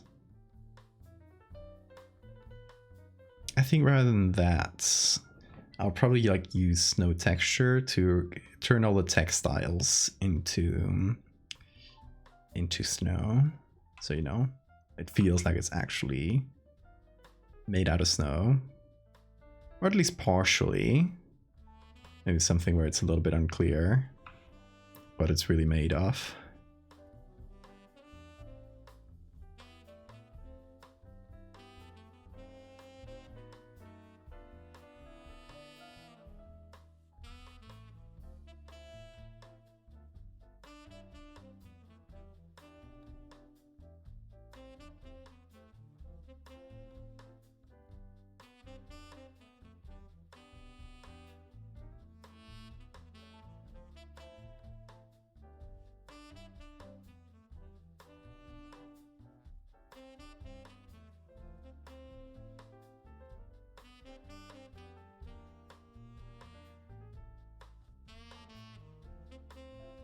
Some soft lights.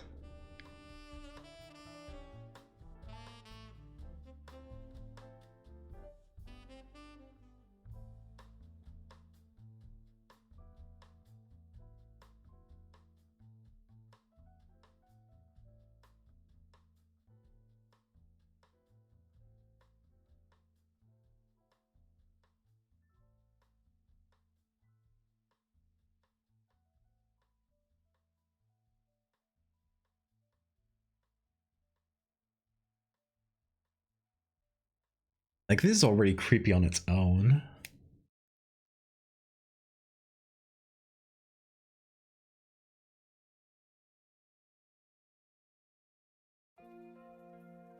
Having kids build this and implying it's just a regular winter activity. Nothing weird going on here. You know, kids' imaginations. To imagine bound and tormented gods to worship.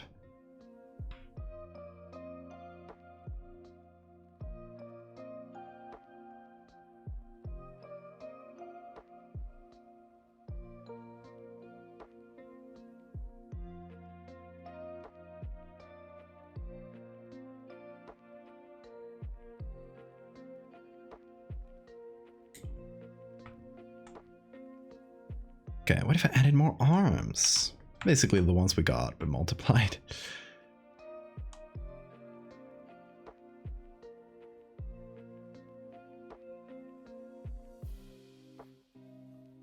Or at least one more. To make it like real clear that this is like the wrong number of arms.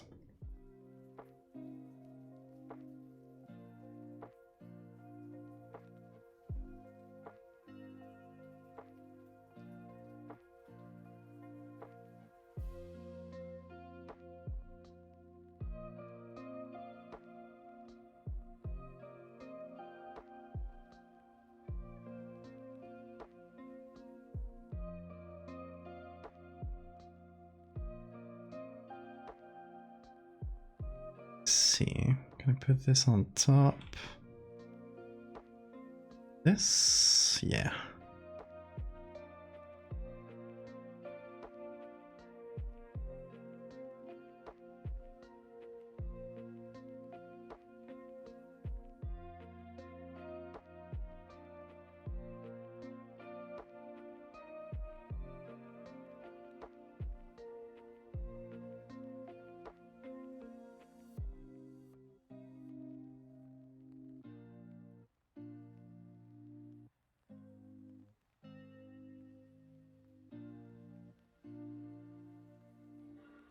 Okay, by cutting it slightly differently, hopefully it won't feel as copy-pasted. Just making this finger shorter, that sort of thing.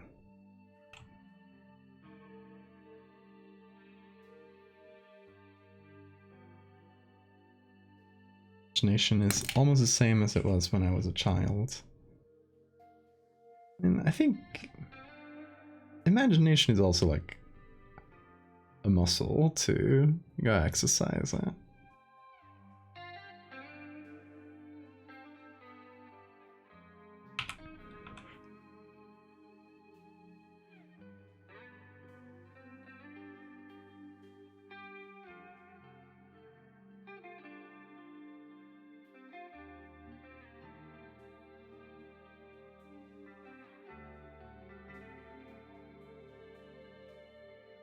Okay, we got an extra arm.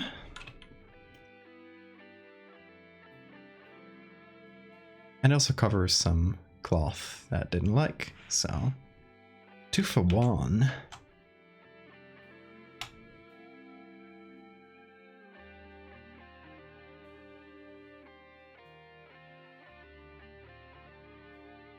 Yeah.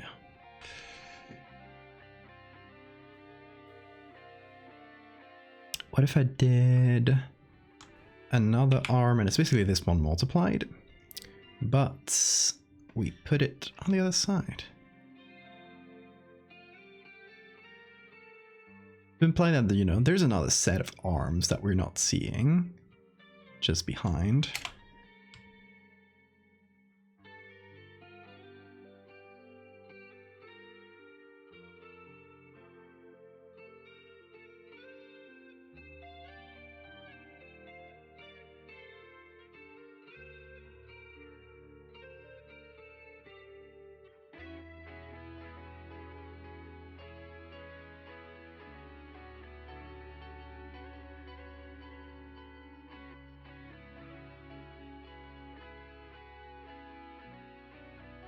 Does that work? I don't know if that reads very well like an arm.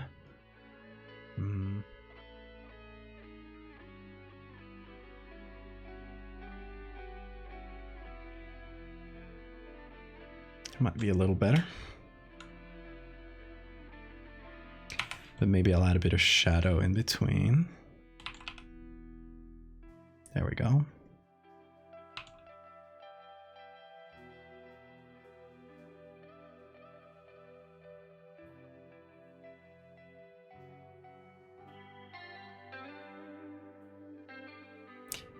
Now let's try to make this look like snow.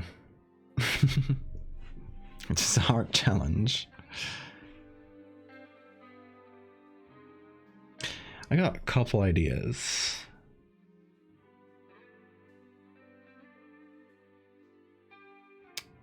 And one of them, hold on. I'm gonna make a group. And okay, this is a whole group. I call it mummy. And we got this whole texture.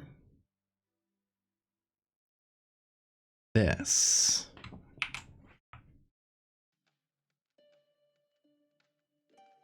And I want to add it as just that, as a texture. I could also take like the original image, but I don't think it's necessary. So this gives us a base snow texture on top of the silhouette of the mummy. And now, what if I take the mummy again, but this time it is a single group like this, and let me see what I can do with that. I put it on, I turned it into a hard light sort of texture. No, messed up there. There we go.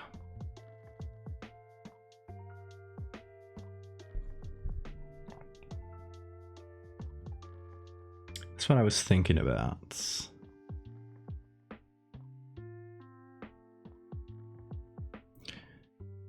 So it like re-adds all this detail, but on top of our snow texture.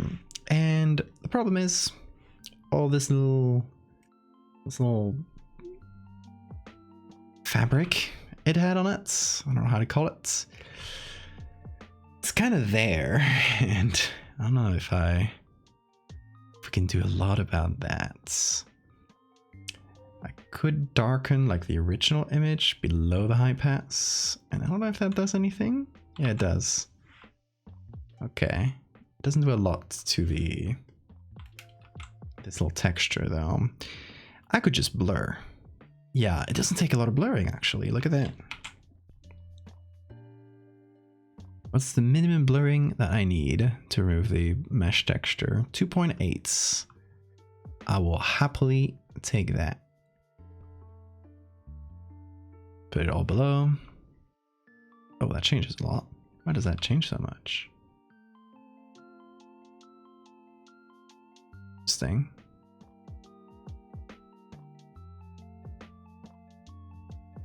So changing the position of the blur changes a bunch of things. Okay, not gonna touch it then. I'll leave it be.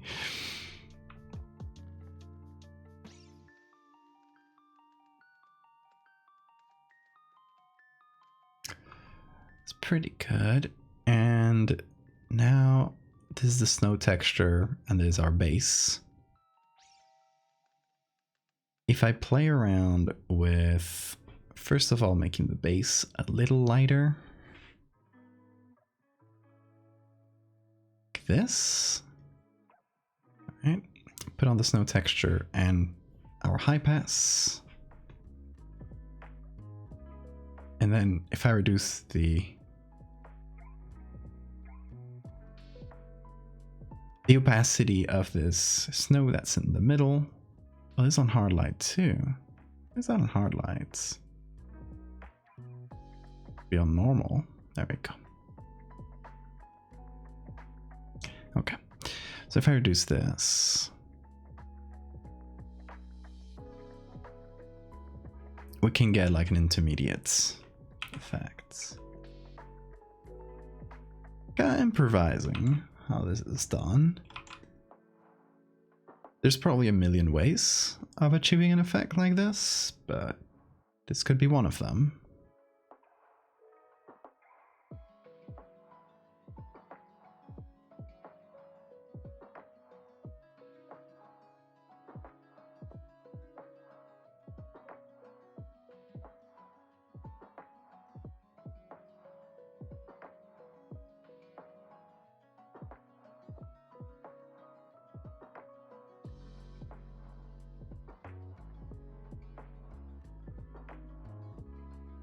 Okay.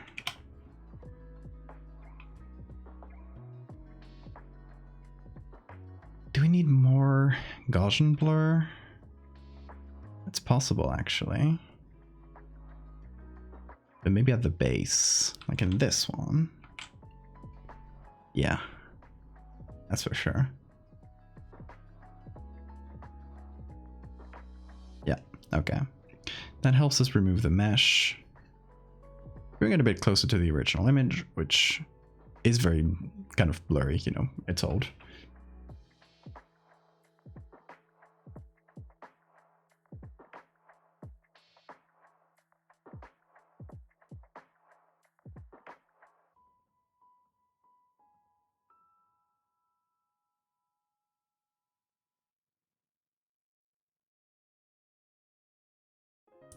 Wish I could get the teeth some more detail.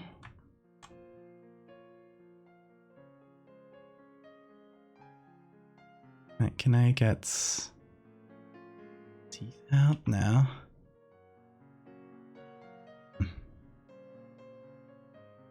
Gonna have to manually do it, I think. So as you can see in the original, we can pull out the OG for this. The teeth are right here, which I found interesting.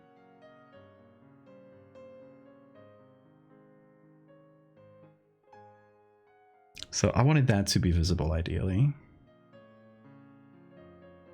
There we go. If I paint it on.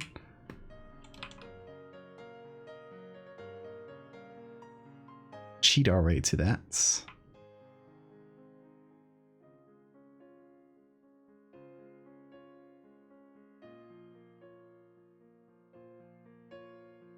Okay, and then if we remove the textures from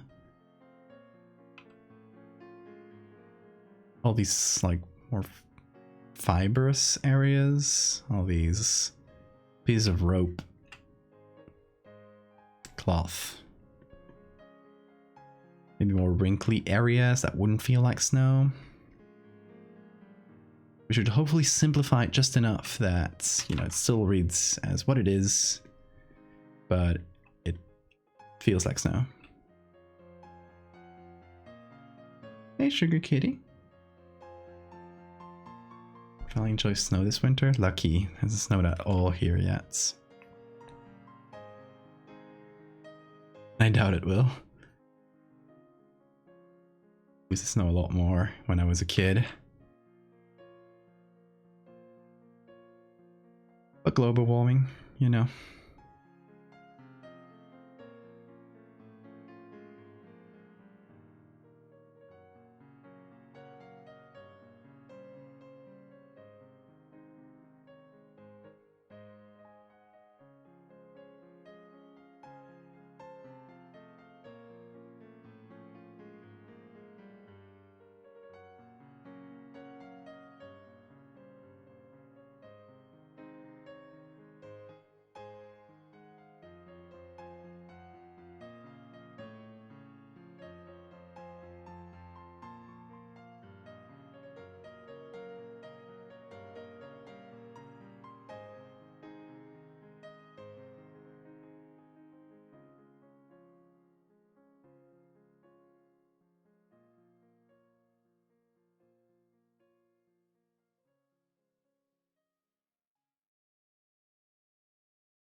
I was thinking of how to label this image, and a fun one that just kind of leaves it very strange and unexplained would be just labeling it as these are the winners of the 1915 Snowmen contest in this little middle of nowhere town in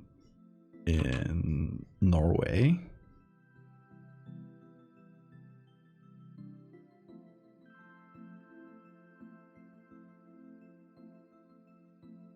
Like, maybe we can add more detail, but that sounds like a fun one.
Oh, with snow you meant my art. Oh, I thought you meant IRL. Oh. At least I hope this horrible eldritch snowman will be a good substitute.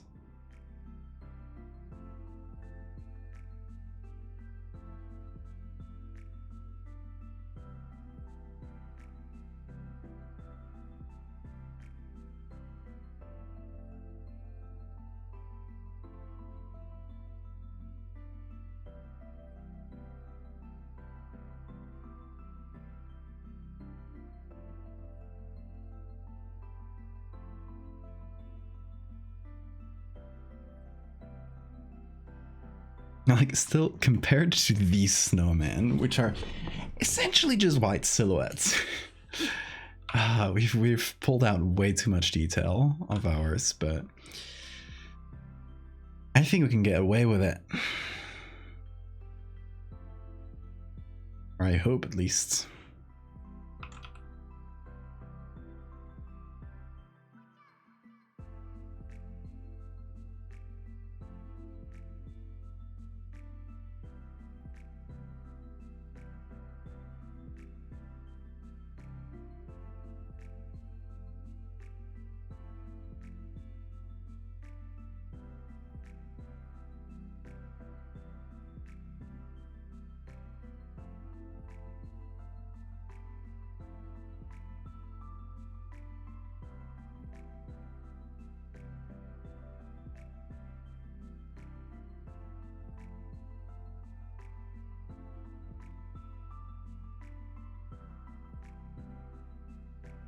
Hey Damelseri, I am doing a creepy snowman.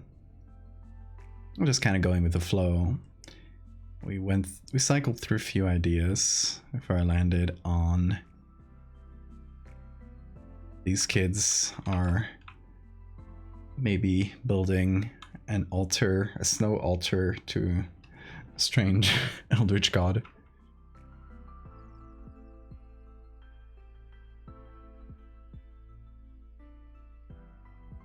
And they also win the Snowman contest.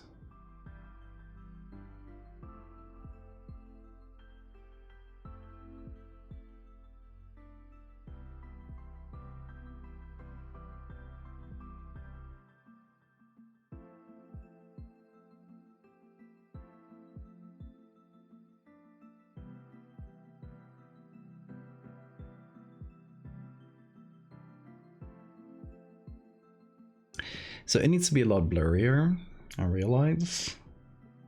So yeah, why not? Let's just blur everything a bit more, so I can keep working on it. Let's see how much though. Okay, let's do this so that, you know, we can see what we're blurring way better. And it's currently at 2.8. I'm gonna zoom in a little. And needs to be higher.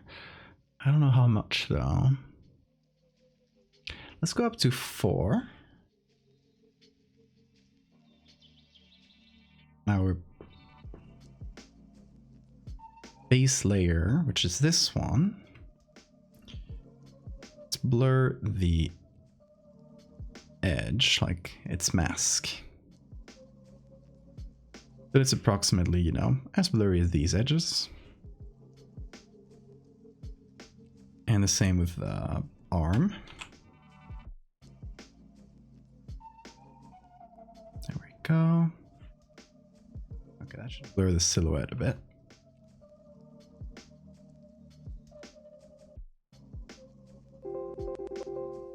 Sugar, thank you so much. It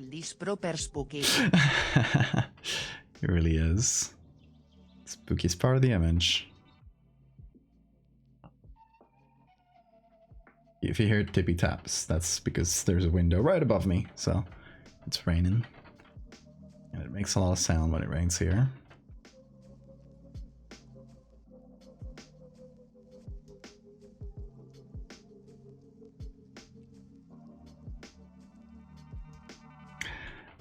Okay, here's how we bring it all back to the original idea.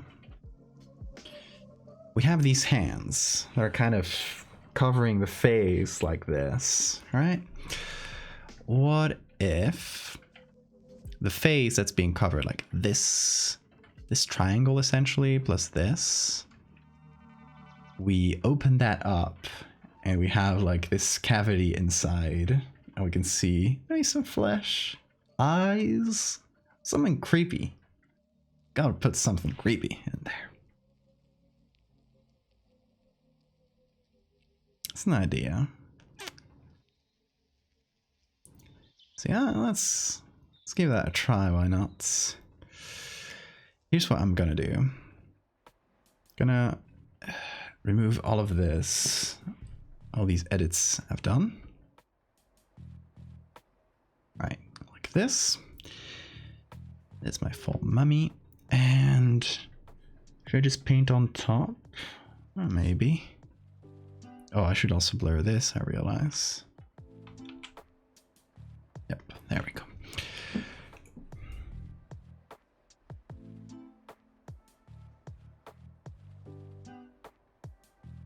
And this.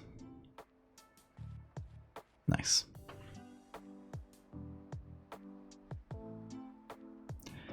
I'm also thinking, should I try to entirely clone stamp this rope away? Idea.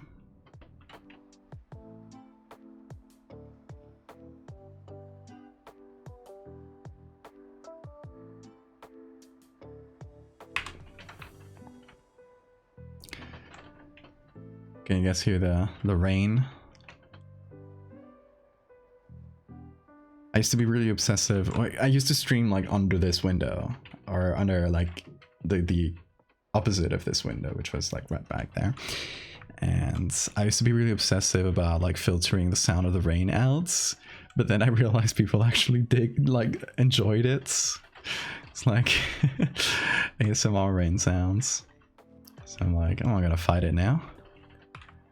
If it rains, it rains. But yeah, if it is annoying, do let me know.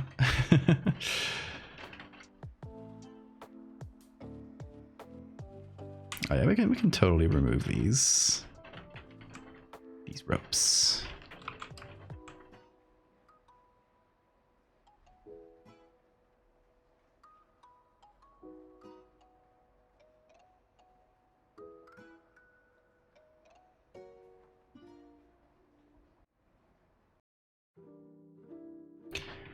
Okay, if I add this, or even no.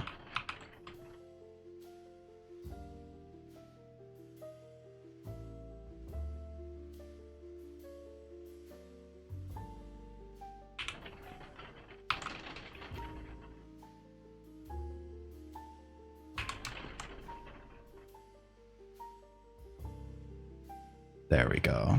We're doing it.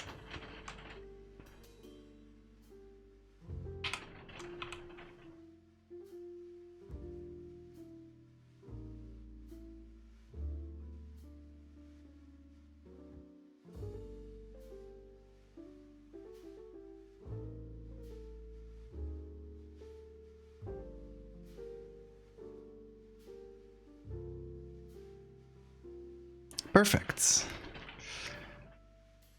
No more annoying ropes. Actually, yes, more annoying ropes. There's this one.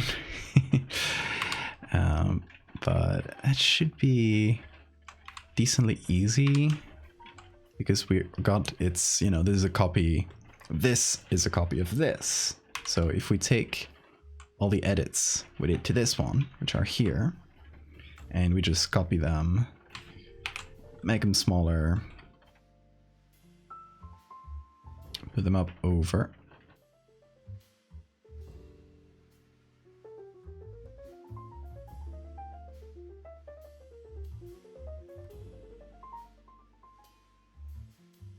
Alright, make that a little bigger.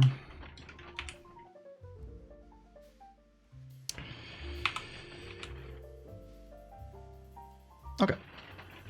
No more ropes. That's good. Now, flesh. Oh wait, more ropes. Just a little bit.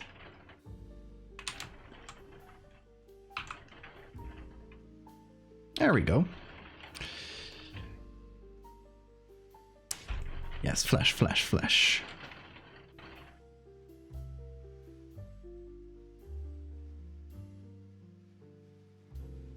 We're gonna keep working on this part because it's easier to edit. Then I'll redo the whole setup we had before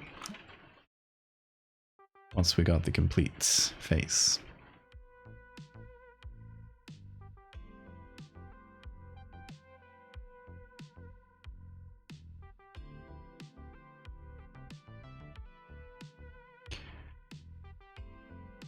So I'm thinking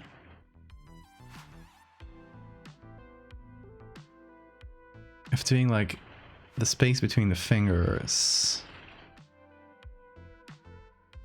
and the face, and maybe this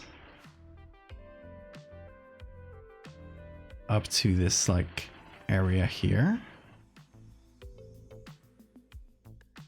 That could be like the open space.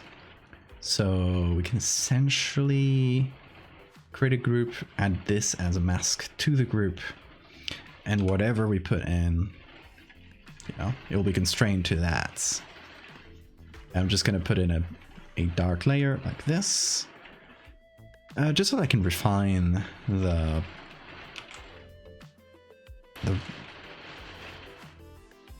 edge of this area.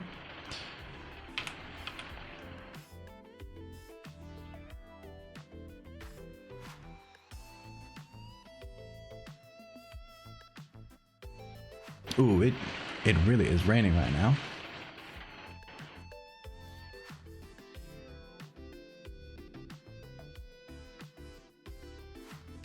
I wish it snowed though. I wish I could go out and make snowmen. Kinda got the itch now. I don't think I've done a proper snowman since I was a very small child.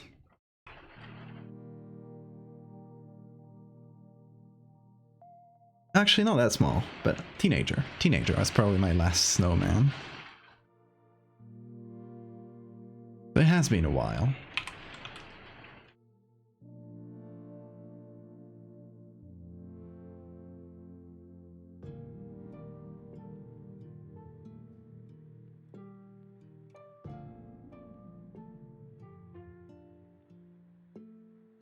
Yeah, maybe a little more open space in between these ones, although that might be too open, so I don't know.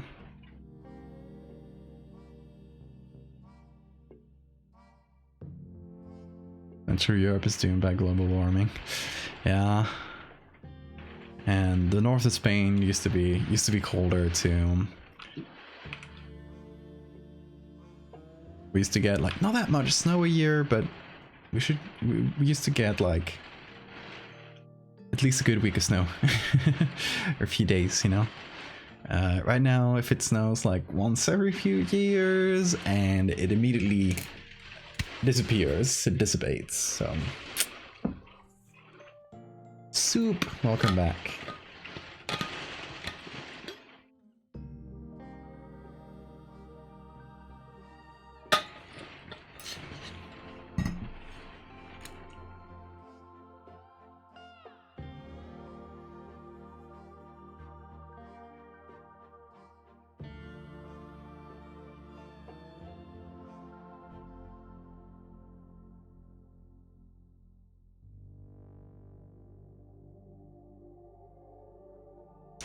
Okay, we got the space. Now the texture.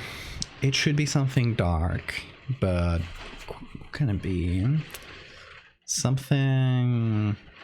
I'm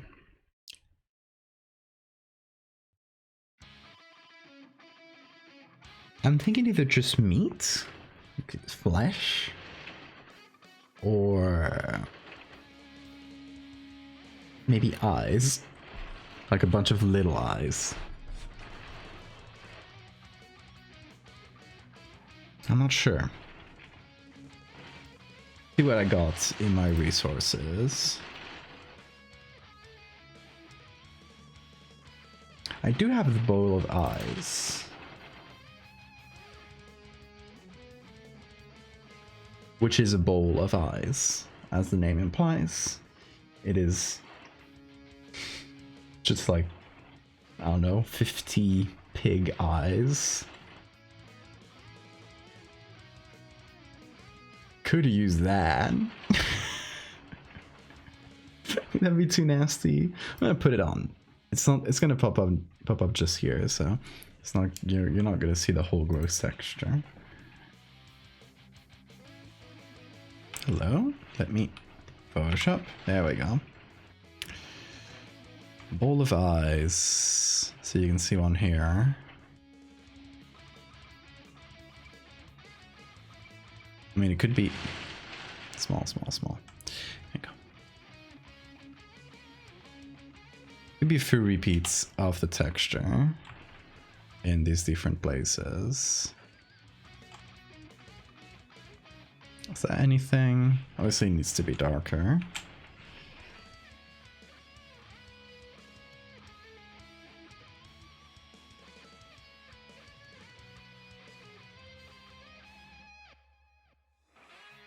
With this sort of vibe.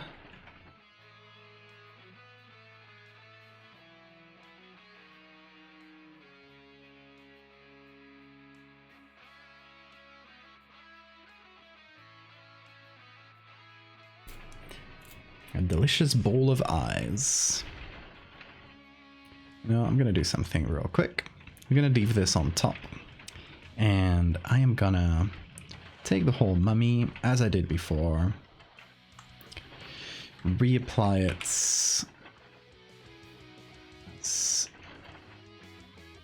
such, and turn that into a smart object. Add everything that the other one had, and put that on hard lights.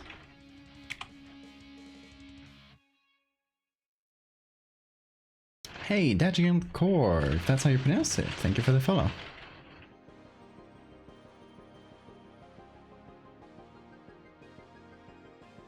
Okay, now we remove this, or we unremove, I guess.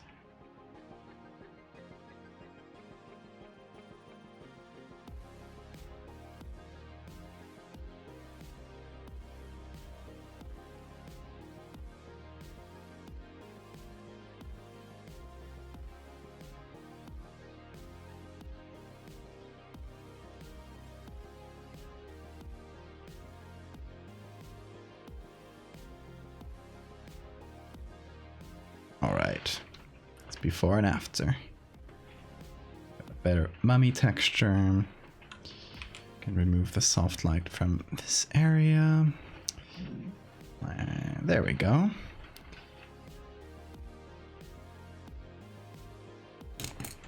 And I don't know about the eyes yet. What would be creepiest inside of this? Guts? You have guts.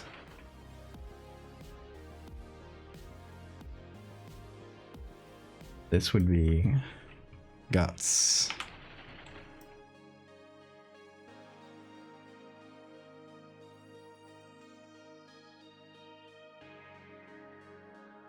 See if I can make it work well inside of this, because the way this texture works, as you can see, it's like several little columns of guts. I want to show you the full thing because it's a little bit gutsy, but it is just like pig guts hanging from a market, so it's not like the worst thing in the world, but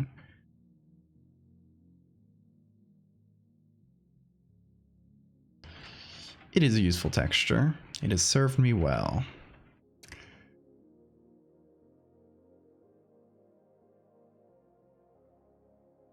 I'm trying to figure out if I put this on and only make it visible from these little corners. Can I still make it feel like it's guts? It's pretty tight. I don't know. I don't have a lot of space to show that.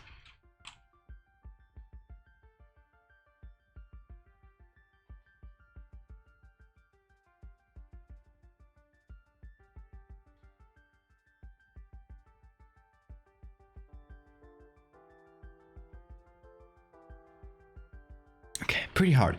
But let's do a thing. Down here, really easy to make it look like guts, because we have some horizontal space. So we can just put in a little bundle of them. Like this. Perfect. Make that smaller even, because we're just going to use it for that.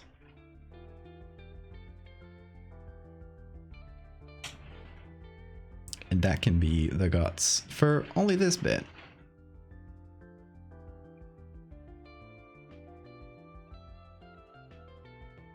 Then we can do the same thing for the other bits.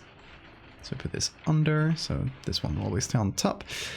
And we try to find more guts.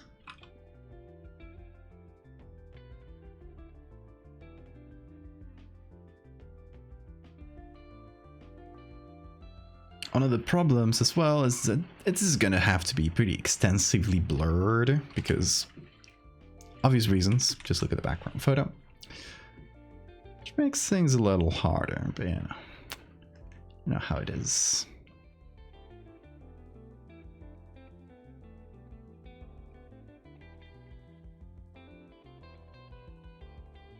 Okay, that's good here. And we're gonna add a third one.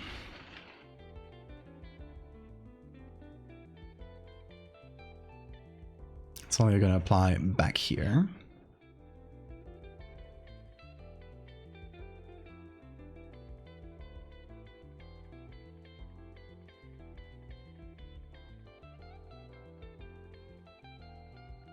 Can't do a lot, don't have a lot of space to apply this texture. But we can make it work. Yeah. Lilith! Yellow. Yellow. Thank you so much for the resub. And for 20 months! Hell yeah.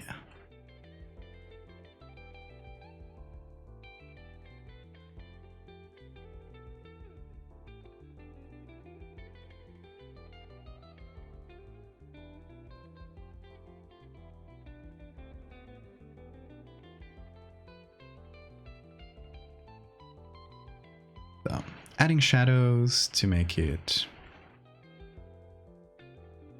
everything very clear, hopefully. Make it clear that this is like inside and that it's sort of breaking open or something.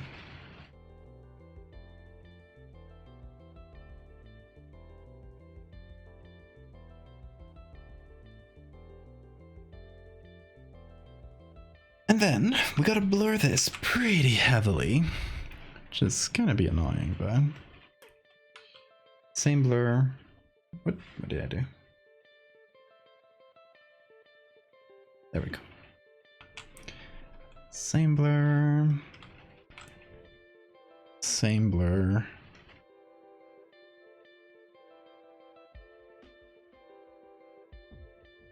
Husband got back from Kuwait. Oh, welcome back, Lilith husband.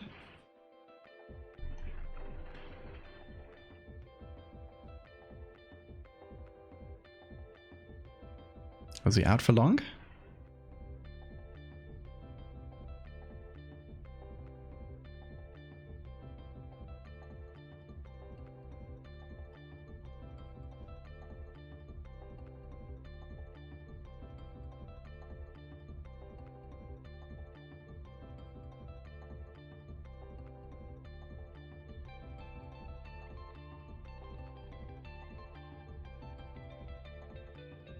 I feel like you can be decently dark inside of this.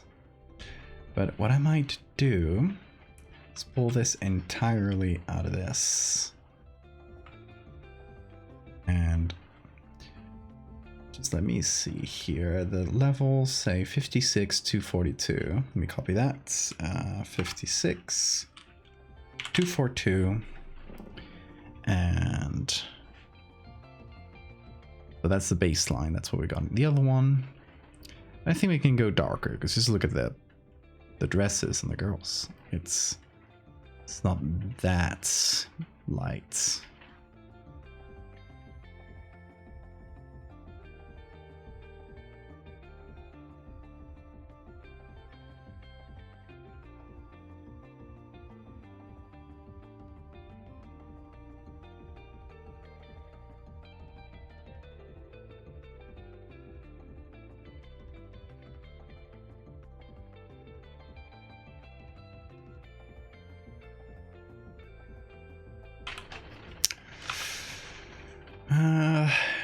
I don't know if I want to include all of these little gut windows. What do you guys think?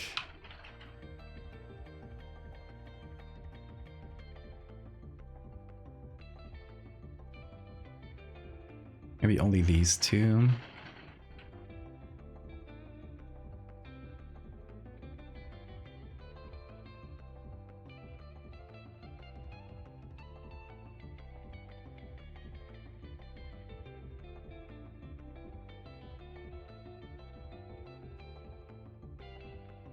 I mean, we could keep it gutless, but I do like that.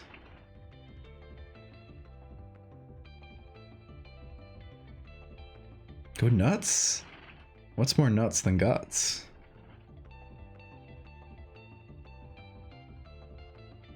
What's nutser than that?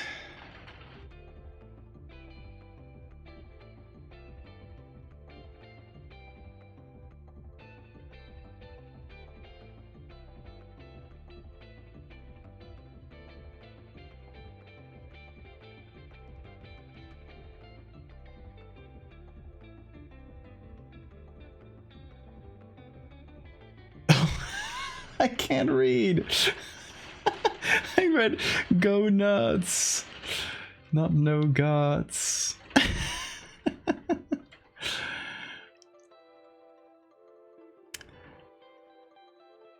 My reading comprehension skills are in the gutter.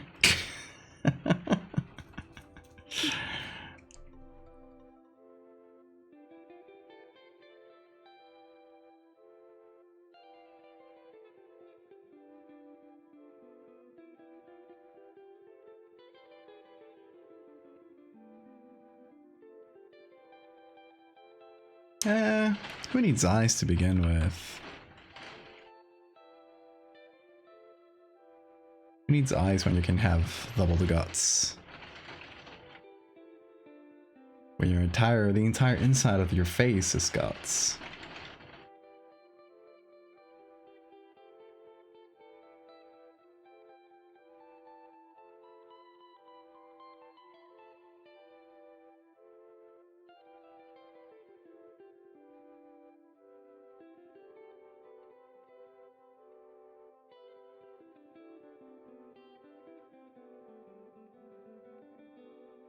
It is pouring.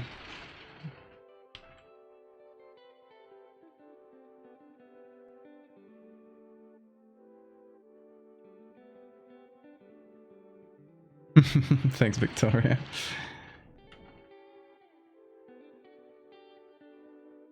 More sunken in? Like the guts? That's kind of the balance. It's like, how much snow is there between the guts and the outside?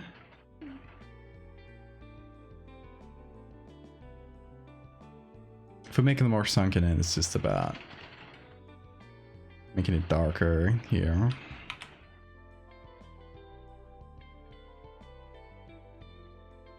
Right, stuff like this. Maybe adding a bit more edge here, but that can be added this way.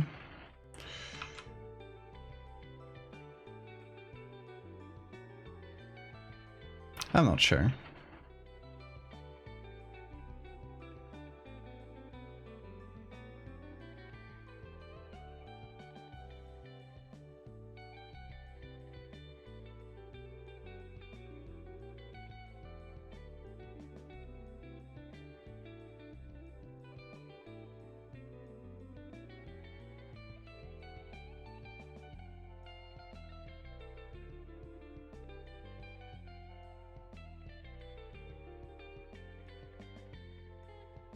Every time I talk, we hear the rain pounding. Oh yeah, it's because, you know, the rain is probably not enough to, on its own, pass the noise filter. But it is quite loud, so whenever I speak, it does. Like, the noise filter can't separate it from my voice, I assume. So yeah.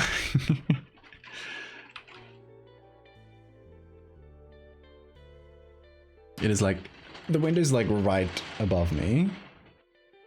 It is, you know, one of those ceiling windows, so the rain just directly hits the glass. That's why it's so noisy.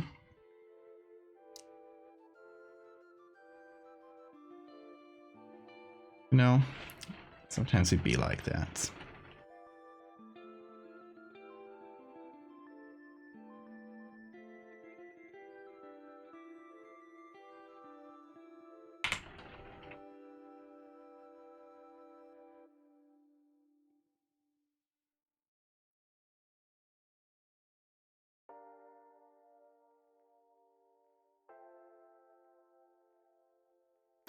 I'm thinking of how far can I push the contrast up? Because if you notice the original image, he has a lot of contrast. Okay, let me see. From this snowman to this, pretty close together. So I'm just seeing how far that can be pushed. So like the black here is 12. And the white is 237. I think it was 240 something somewhere, so let's say 245 or something.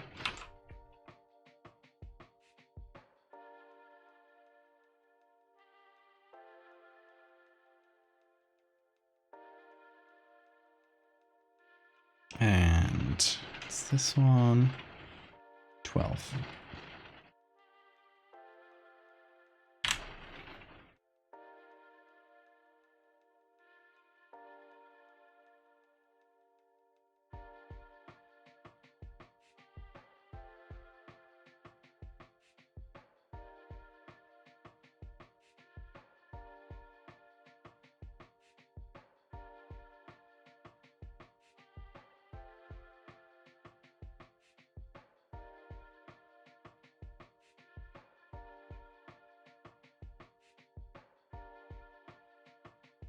Let's get that a little bit lower, 37.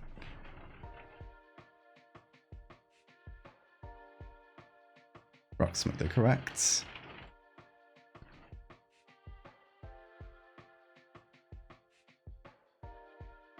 Love rain, sleep better when it does. When it rains a lot here, it like... when it rains a little, it's really nice for sleeping. When it rains a ton, it is so noisy that it makes sleeping actually harder. Is flesh growing inside this snowman yet, or is there a creature hiding under it? I like either. I like either. Haven't made a choice there. Maybe it's up to the reader to make that choice. To interpret.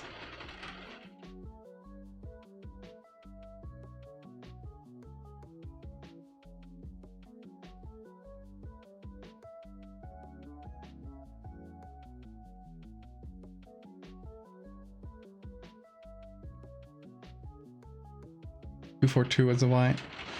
Yeah, but it varies a bit. It's like the specific numbers can sometimes, like, we can say 237. Here it's 242 indeed. 30 something. Yeah, I think the brightest spot is here.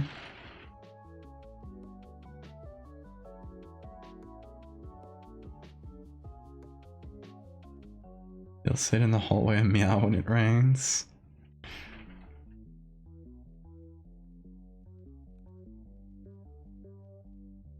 Is the number I originally got at the start of this piece. It was, indeed. Oh, thank you for the save reminder.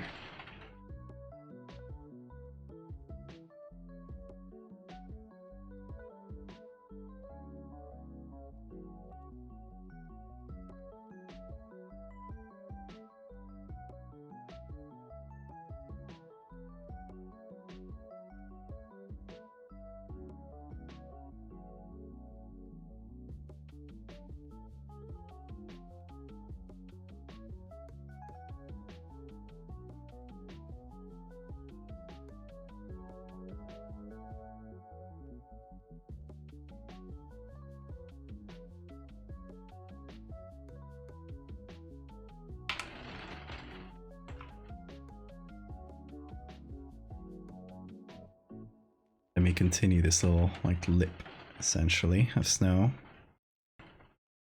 Maybe make it a little thicker. Stronger.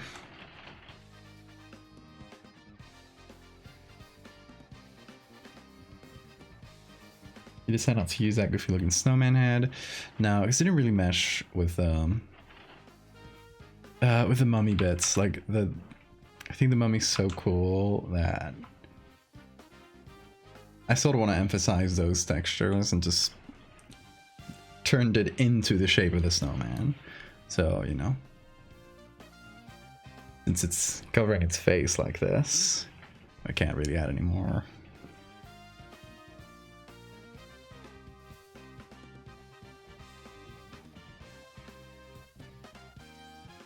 Let's see if I do the same thing here. Clown Pal, thank you for the follow.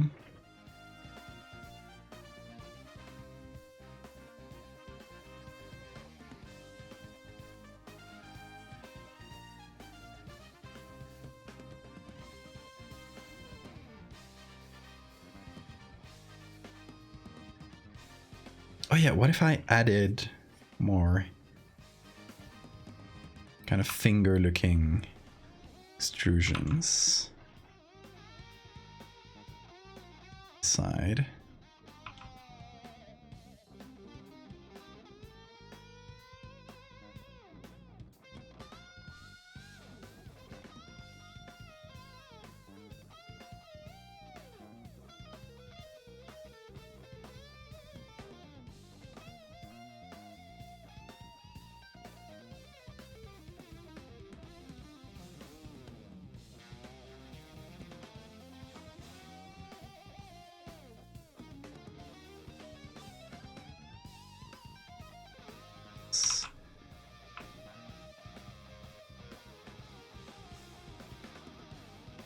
I think I should still simplify some of the texture a little bit. This is the main texture, essentially.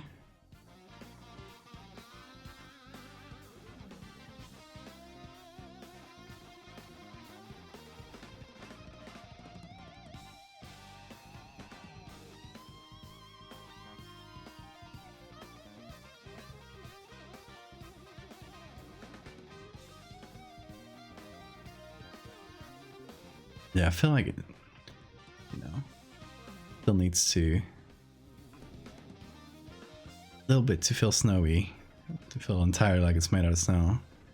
Still needs to, I guess, be simplified a little bit. You know, maybe I can re-add some snow directly. Thank you, clown. How'd you like it? A little carrot nose. Where would you put the carrot nose, though? Its face is a hole.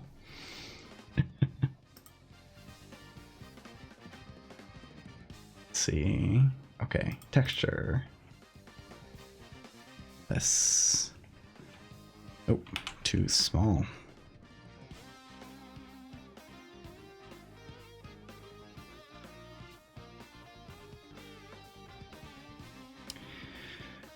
Okay, if I add this like so, make it a little bigger so we can cover everything in a single layer. Whoop, messed up Photoshop.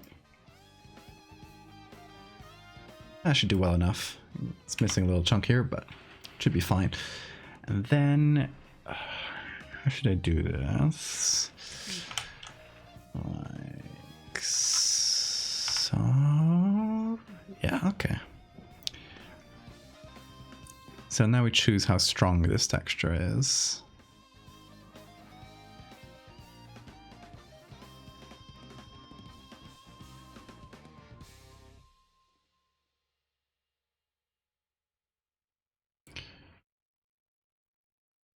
Okay.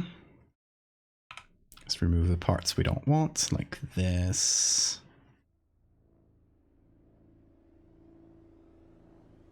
Over the lip here. This on the top of the head. Side. Then we need to blur it as well.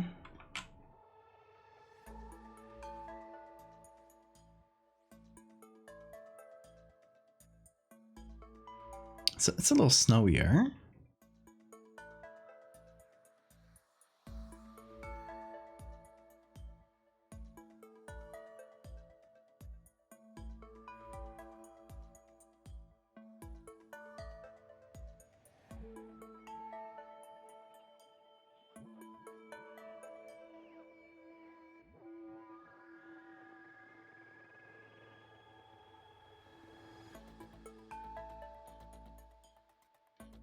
I think if maybe multiply without the high pass.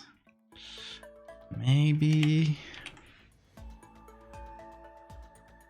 something where it doesn't change the texture of the levels of the actual snow too much. Add some like darkening texture all around. Huh.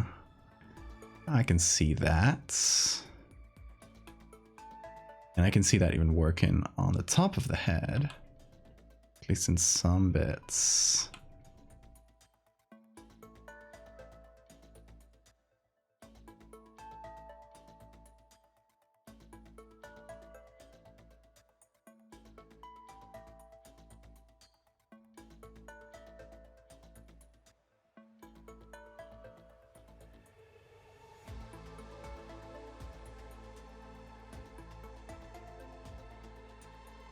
Move the levels. Okay.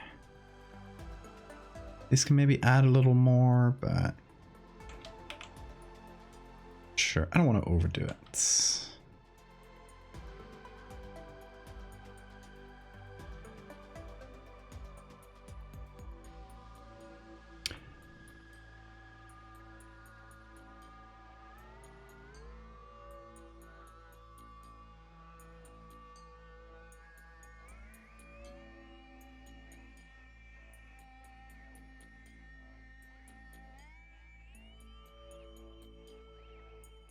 You know what I think it needs? I think it needs a little bit darkening on this part of the arm. I think that might be what I'm looking for.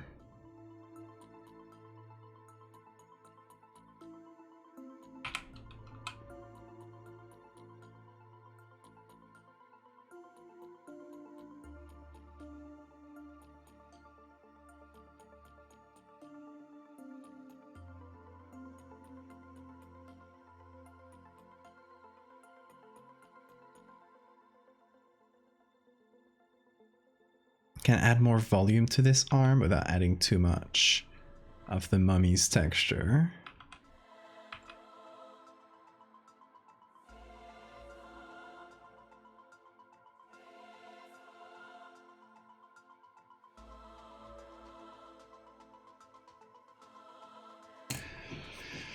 Yeah, might be right, call.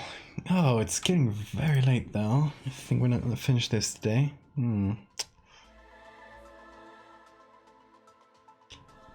Yeah, I think we can finish this tomorrow though.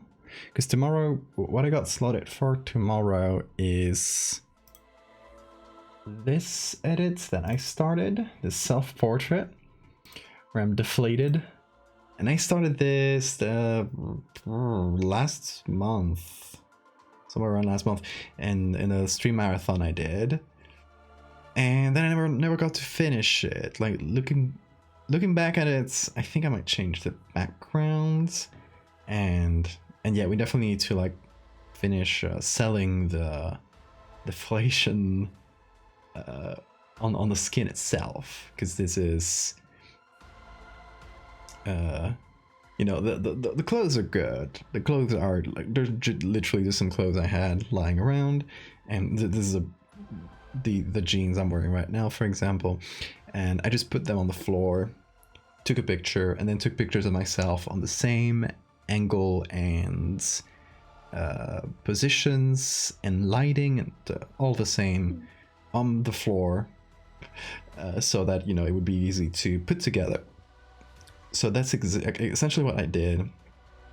But then the hard part is making my skin look deflated instead of, you know, having volume. That's kind of where I got stuck. So we're gonna try to fix that tomorrow and hopefully finish our horrible little snowman. I like it. I like it. These kids are definitely into some evil cultist stuff. Deflated self-portrait. So when I was making these that deflated piece, I was doing a extreme marathon, where each piece I made was based on people's nightmares.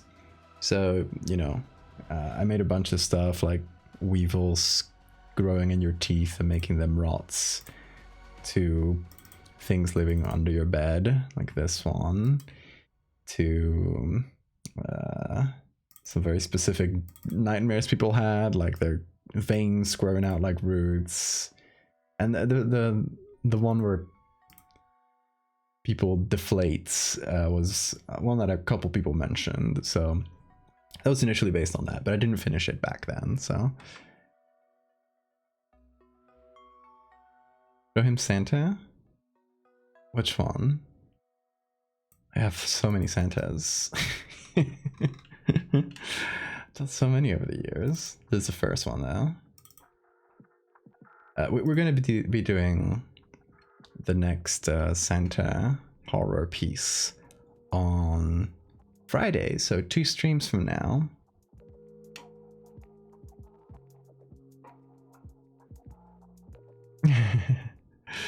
Vane's got to. I love to get people. Yeah, we're gonna do Santa. I'll put them up on screen as I talk about it. We're gonna do Santa 2 days from now. So I've been doing this series of like found footage Santa pieces for around Christmas every year, and I'm at this is the 3rd one. So last year was the 4th one. Where is it? Here. This was on from last year, and this year I don't know exactly what I'm gonna make, but I have one possible idea. You know, the way I set this up is, that Santa has been following me every year, and every time I try to take like evidence of his existence, he gets like angrier and angrier at me. So you know, it's this person who's become obsessed in their dedication to documenting Santa, and I think it might be a fun one instead of doing another similar one where it's like, oh, it's the inside of this person's house and they're being watched while they sleep or that kind of thing. It might be a fun one to do a historical thing, like this person has been looking back through the years to their own like family photos or something, and Santa shows up in one of them. I think that might be fun. I don't know exactly what kind of picture that would look like, that would be, but something historical could be good. I'll see what we got a couple days to figure it out, and we can figure it out live on stream like we did this today. So that's like one possible idea. Thank you, Clown. Yeah, hopefully I can finish this tomorrow. And in the meantime, I also think if, like, you know, I get any different ideas. But basically, what we got left, I'll make some notes because that'll speed it up for tomorrow. Let's go here over the black and white, so we can paint in, let's say, red. And let's see. Okay. Move the kid behind. So there's a kid who's behind the snowman currently. This one, I'm gonna move him up here, and also flip this kid. So, you know, we'll keep the same kid, but instead of having to like redo his face and his legs from scratch, we can just like scooch them closer to the snowman and flip them, so we can skip having to redo most of them. Maybe move these kids a bit. I don't know. Hold on. Let me do a thing. Can I group? There we go. Might move this a bit to the right, thinking about it. Gives me a better silhouette here, and gives us a bit better view of these kids. Since we're going to move the other two anyway, instead of having to move these ones too, I can just like move these a little bit further. It should be fine. What else should we do? Oh, we need to sign this somewhere.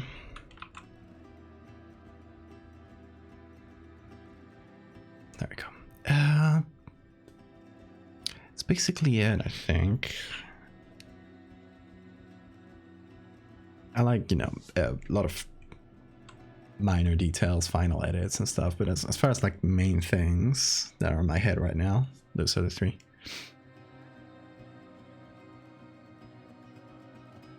Snow golems in Minecraft. Oh, that's the lore. It's pumpkin guts inside. Makes sense.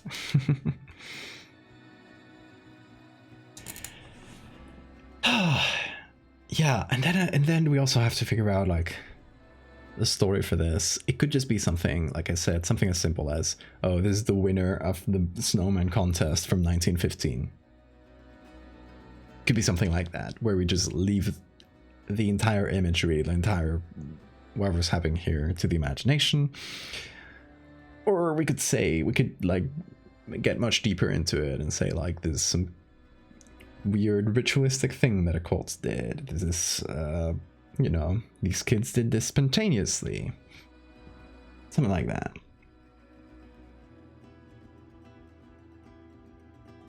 Someone mod Minecraft to make this real. Yeah, I think we'll finish this tomorrow. We'll do... we'll hopefully finish the deflated one as well.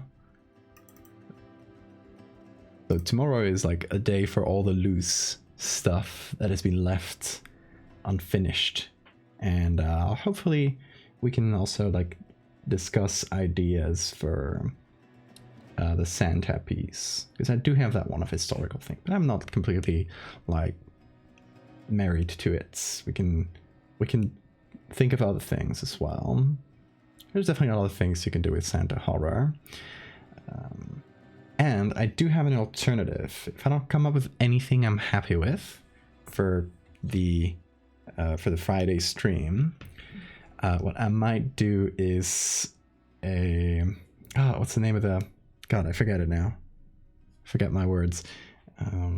Mistletoe. Like a parasitic mistletoe. A medical horror, or it's like mistletoe growing out of your mouth or something. I think that might be a fun one, just for a funny little Christmas thing. And maybe like we can do the Santa itself, like way closer to Christmas, on like Monday the 23rd or something like that. I don't know, we'll see. If I don't have any plans, I don't know if I'll have a dinner Monday the 23rd, so we'll see.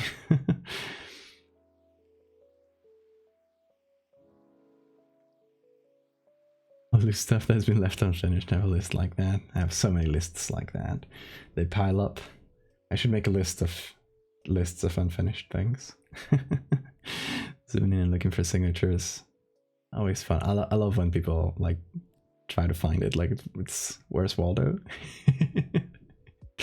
I love when people get it wrong and they find a signature where there isn't.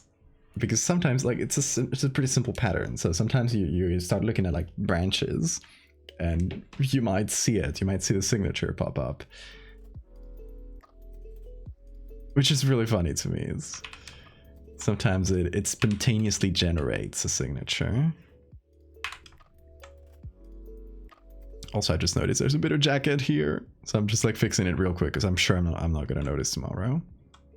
It's subtle enough that I could have left it, but because it blends in with this, with the wood.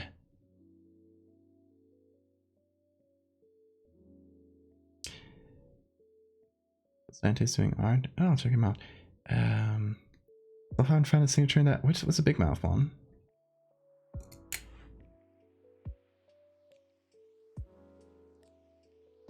Big mouth one.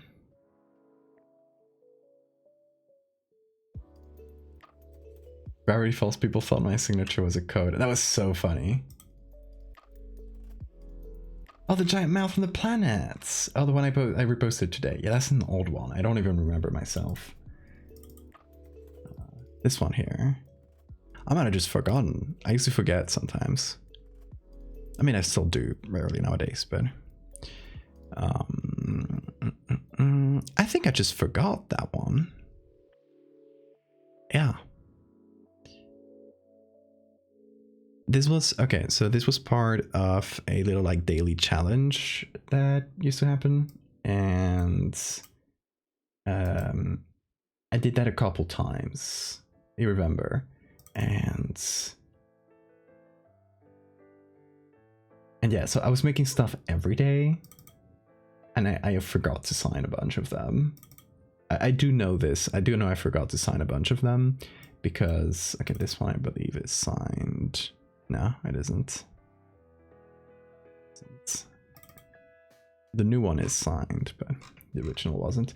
Anyway, yeah, I forgot to sign most of these because I was just like doing them really quick. And it's really funny because the first part of the Fractal series, this thing, was made in a day. This wasn't even made on stream. One day I tried to find a stream and it just wasn't there. And I'm like, oh no, I didn't make this on stream. Yeah, there's no signature in either of these. I don't know. I kind of made these in a few states. And I don't remember quite how the specific process to making. I mean, I can look through the layers and know what I did, but I don't like quite remember making them. I was making so much art like every single day that it's kind of a blur. But I didn't sign either of these. Obviously, eventually I made like updated versions of them with that different crops, different colors. And this one is signed, like the signature is here in this one.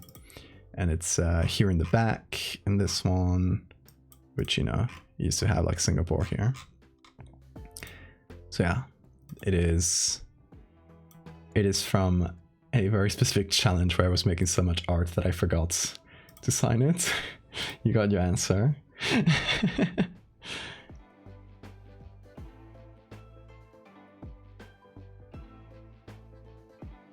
People will tear those images apart looking for a signature that isn't there.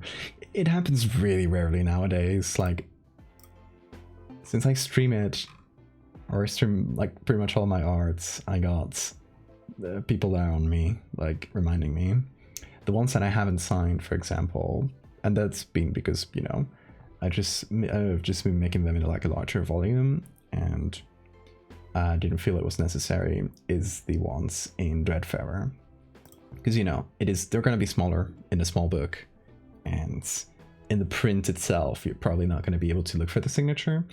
So I just figured, you know, better to save that work and use it in making more. It's not like put it in on a signature is a lot of work, but still. You don't know where Dreadfarer is? I'll show you a couple of things. We're hopefully we're getting closer to finishing Dreadfarer. I know I keep saying this, but it is a pretty monumental task. But yeah, Dreadfarer is like this, weird artifacts, and you know, I didn't sign most of these unless it was also like, let's say the Bloodbark Tree. Where did I sign this? Oh yeah, here. This one was a thing that was both for Dreadfarer and also like as a standalone. So when it was for a standalone, I did sign it. This one here has two signatures: the eye and the bark. These are the Dreadfarer versions. You saw the color versions online probably. These are the versions that will be in the book.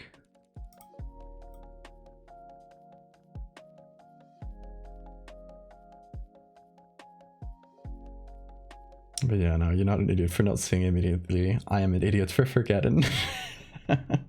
Anyway, that is going to do it for today. It's getting super late, so I'm going to start waking up people if I keep talking. So, so yeah, we're going to leave it there, y'all. We'll finish this tomorrow along with other stuff, and yeah, and hopefully figure out what we do for the Christmas edits. Got a few ideas, so I'll find some. Anyway, y'all, thank you so much for being here. I will see you again tomorrow around the same hour, if all goes well. So stay tuned. Until then, folks, have a great time zone.